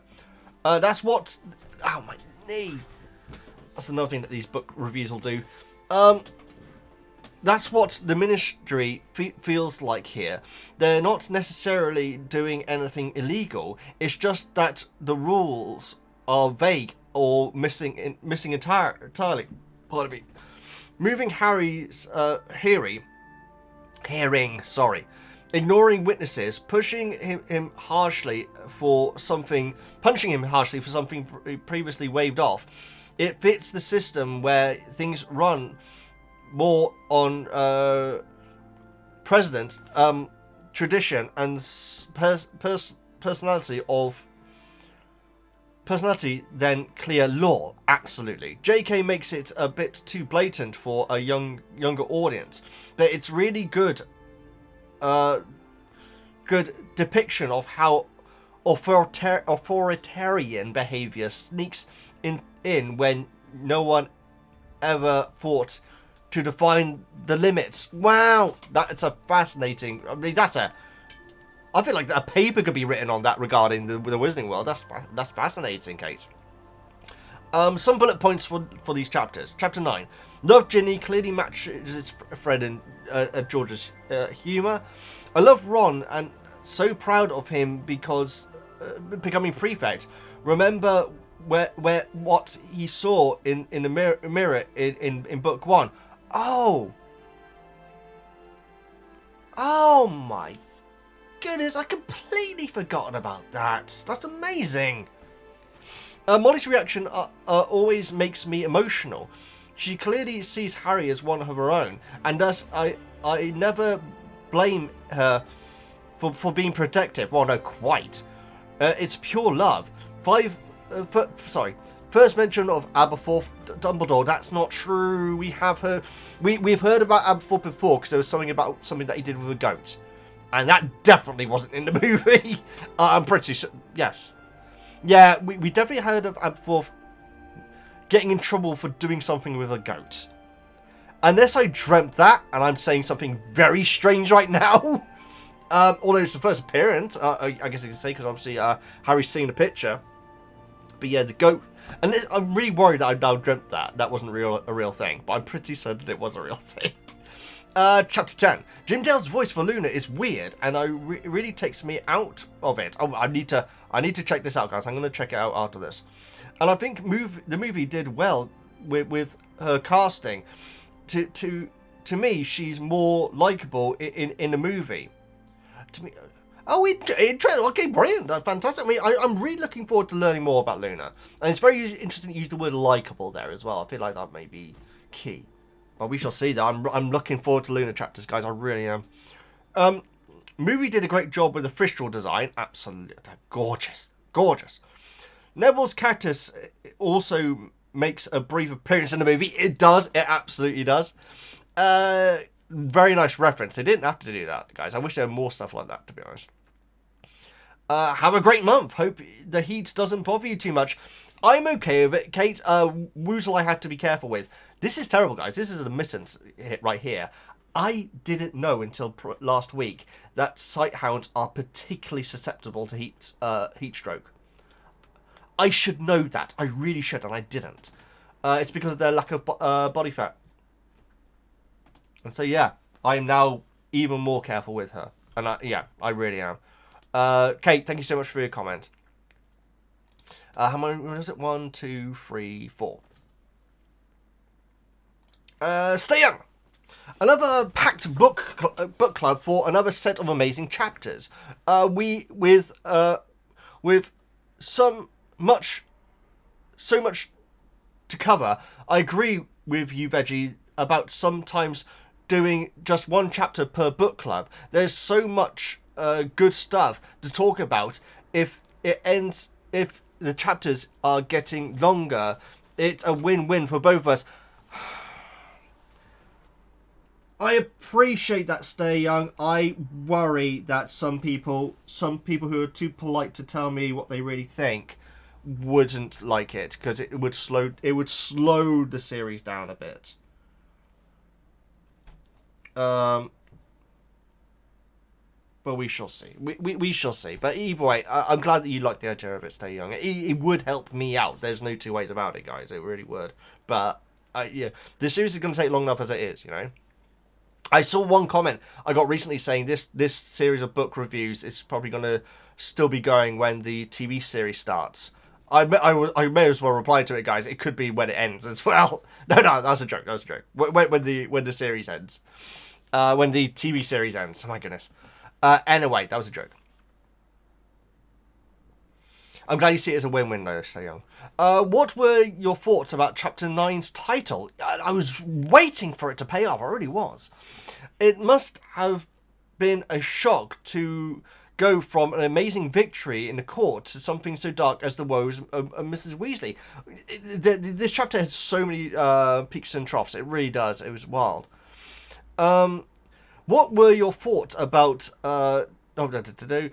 If I were a parent, I would be fuming at the book list came in on the last day of holidays. It was actually the last days. Okay. In the Wizarding World, it's a little bit more acceptable, but still, yeah, I understand that. I guess it's because the dada has only just been chosen. Yes, I did mean Defense Against Dark Arts. Getting your act together, Fumbledore, amazing. Interesting that they only needed 2 books, which suggests that their first year books cover 7 years worth of knowledge. Yeah, that's my impression of it. The fact that it's almost like a pyramid of like getting fewer and fewer. An upside down pyramid. Love all the prefect stuff and what it means for Ron. It sucks that Harry, Hermione, and even his own mother initially doubted him. But well, Ron doubted it as well, to be fair. But as others have said, he earned this moment, especially if you read the series from his point of view. No more hand-me-downs. I appreciate that, and my main thing of it is I'm so happy you got the broom. That's so cool. Yes, the negotiator. Harry helps the twins with their deal on another highlight for me. I wonder how they knew they needed those seeds for their product if they're tough to come by. I guess it's possibly theory because it's testing at this point, isn't it, rather than actually making the products. I think the simple thing for Sirius to be happy chasing pigeons and his own tail is an awesome feeling. It is very nice. Mad-Eye is right about Sturgis Podmore being unreliable. Couldn't turn up to escort or even for the movies. Amazing. I like what you did there. Yeah, that's twice this week as well. Apparently he's been missing out. So Podmore's slacking. Great moments for everyone in the carriage. Logical Hermione and versus conspiracy theorist Luna. Wow. Sweet that Harry had been relying on seeing Hagrid again, but worse that he ended up disappointed. Yeah, so it's I don't know where that's going, and that's the great thing about doing these book reviews, guys. Is that it comes up something that isn't in the movie. I don't know where this is going, and so I'm intrigued to see where it does. enjoy the summer weather. Enjoying the summer weather here. I'm about to go camping. With nightly temperatures projected to hit 2 degrees Celsius. Oh my goodness. Well, stay safe. Stay young. I don't know if you got now because this comment was made yesterday. But always appreciate your comments. Thank you so much for making them. We are down to the final 3, guys. I will do a reset, a refresh at the end. Jonas! Hey, of the side panels. Thank you so much, Jonas. Hey, Veggie and Woozle. Since Ron has been made prefect, it means that the school thinks he is better suited in the role than Dean, Seamus, Neville, and of course Harry. Would be interesting to hear which stories Dean and Seamus have experienced that have led to this decision. Maybe it is just Ron having plot armor, or do you think he is better in the role than Dean, Seamus, and Neville? I want to know the reason why he's been given it, and going on your comments today, guys, I'm guessing that we're never going to hear it. But I feel like there are arguments for Ron more than those 3. But then again, I'd love to hear other stories from Hogwarts, guys. It doesn't always have to be like world ending and everything. You know? Like that's the stuff at Hogwarts where it's just lessons and everything is some of the best stuff, you know. And so it would be cool for another series, just at the school without anything apocalyptic going on, you know, which is kind of what I wanted Hogwarts Legacy to be, quite frankly.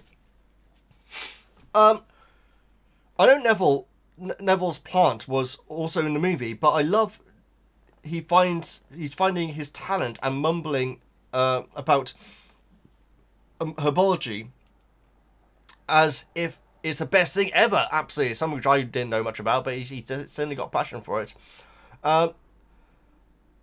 Hope you are doing well. Can't wait to hear your thoughts. Thank you, Jonas. Well, you just have. Thank you so much. Like over 5 hours worth.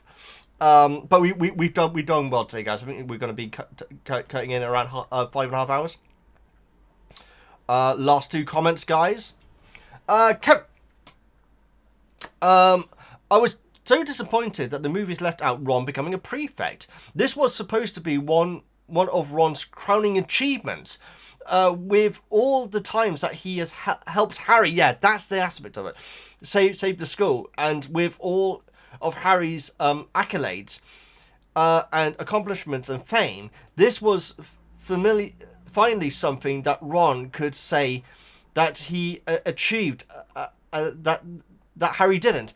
Yeah, and also it could have been to keep Harry humble, because quite frankly, the prophet has been basically spitting facts, quite frankly, considering, you know, Harry actually is disappointed that he didn't get it and everything, and he's jealous of Ron, and so, yeah, maybe that's a part of it as well. We all knew that Hermione would get it, but I'll be honest, guys, I didn't even think about the prefect stuff, like, at all, I must admit. But for Ron to get chosen by Dumbledore and McGonagall over Harry is a big deal. It kind of sucks that they took that away from him. They took a lot away from movie Ron, didn't they? It is a shame, but I get it. It's time. It's such a shame. Which, you know, this TV series is going to be able to fix, hopefully. Although I will say that I would have loved to see Harry was a prefect, just so we would have gotten a first-hand account of what the responsibility is like. Oh, very interesting. Also, I finally suspect that Dumbledore would have ultimately made Harry head boy. Oh, very possibly. Yeah, that would actually make complete sense. It's Hermione's perspective, which I've always been fascinated by. And that would obviously cover the prefect stuff. And so, yeah, that needs to be a series, guys. And I think that someone said that maybe... That may possibly someone's like doing a fan version of it. Maybe I'm not sure. I can't remember, to be honest. Also, Molly's Boggart is heartbreaking. This book really helps you understand with everything that is happening to her, and is happening now, that Molly is so afraid of losing the people that she loves. I also love that she sees Harry sees Harry, with Molly and Bill showing up in the third task last book, and now her Boggart here. It just proves what we all already knew. The Weasleys are Harry's true family. I love the way you've worded that. That is so true. And also, yeah, Bill turning up in the third task and everything. And Charlie made an appearance, although not significantly. I can't remember. Anyway, this has been a long video, guys. It's been a long video. So we've got one more comment left. What I will do is I will do the refresh now. And we finish off with Tawny Owl's comment, guys. I'm pretty sure I haven't missed out any comments, guys. I'm so sorry about doing that a little while ago. I am more careful with it now, and I'm pretty sure we have covered everyone. If I haven't, I will cover them in the future, guys. So please keep an eye out if I do miss out your comment. Hi, Woozle and Veggie. Most has already been said, so I'll just mention one little detail. There is just one short line about Black staring at the floor when Molly's Boggart, in form of Harry's dead body, had been. I didn't pick up on that at all. So it's so cool. This is the great thing about doing these book clubs, guys, is that picking up on little things like this. I read this as Sirius realizing in that moment how deeply Molly truly cares for Harry, and that she did not exaggerate when she said he is like her son. While not resolving the tension between the two, this may have helped him to better understand Molly's fear and standpoint in their argument. You know what, Tawny? That has added an absolute other aspect to it. So like I say, earlier on in the book club, I realised that moment happened because I didn't pick up on it, guys. I must admit, it's terrible, the fact that he's looking at Harry's the Boggart of Harry. But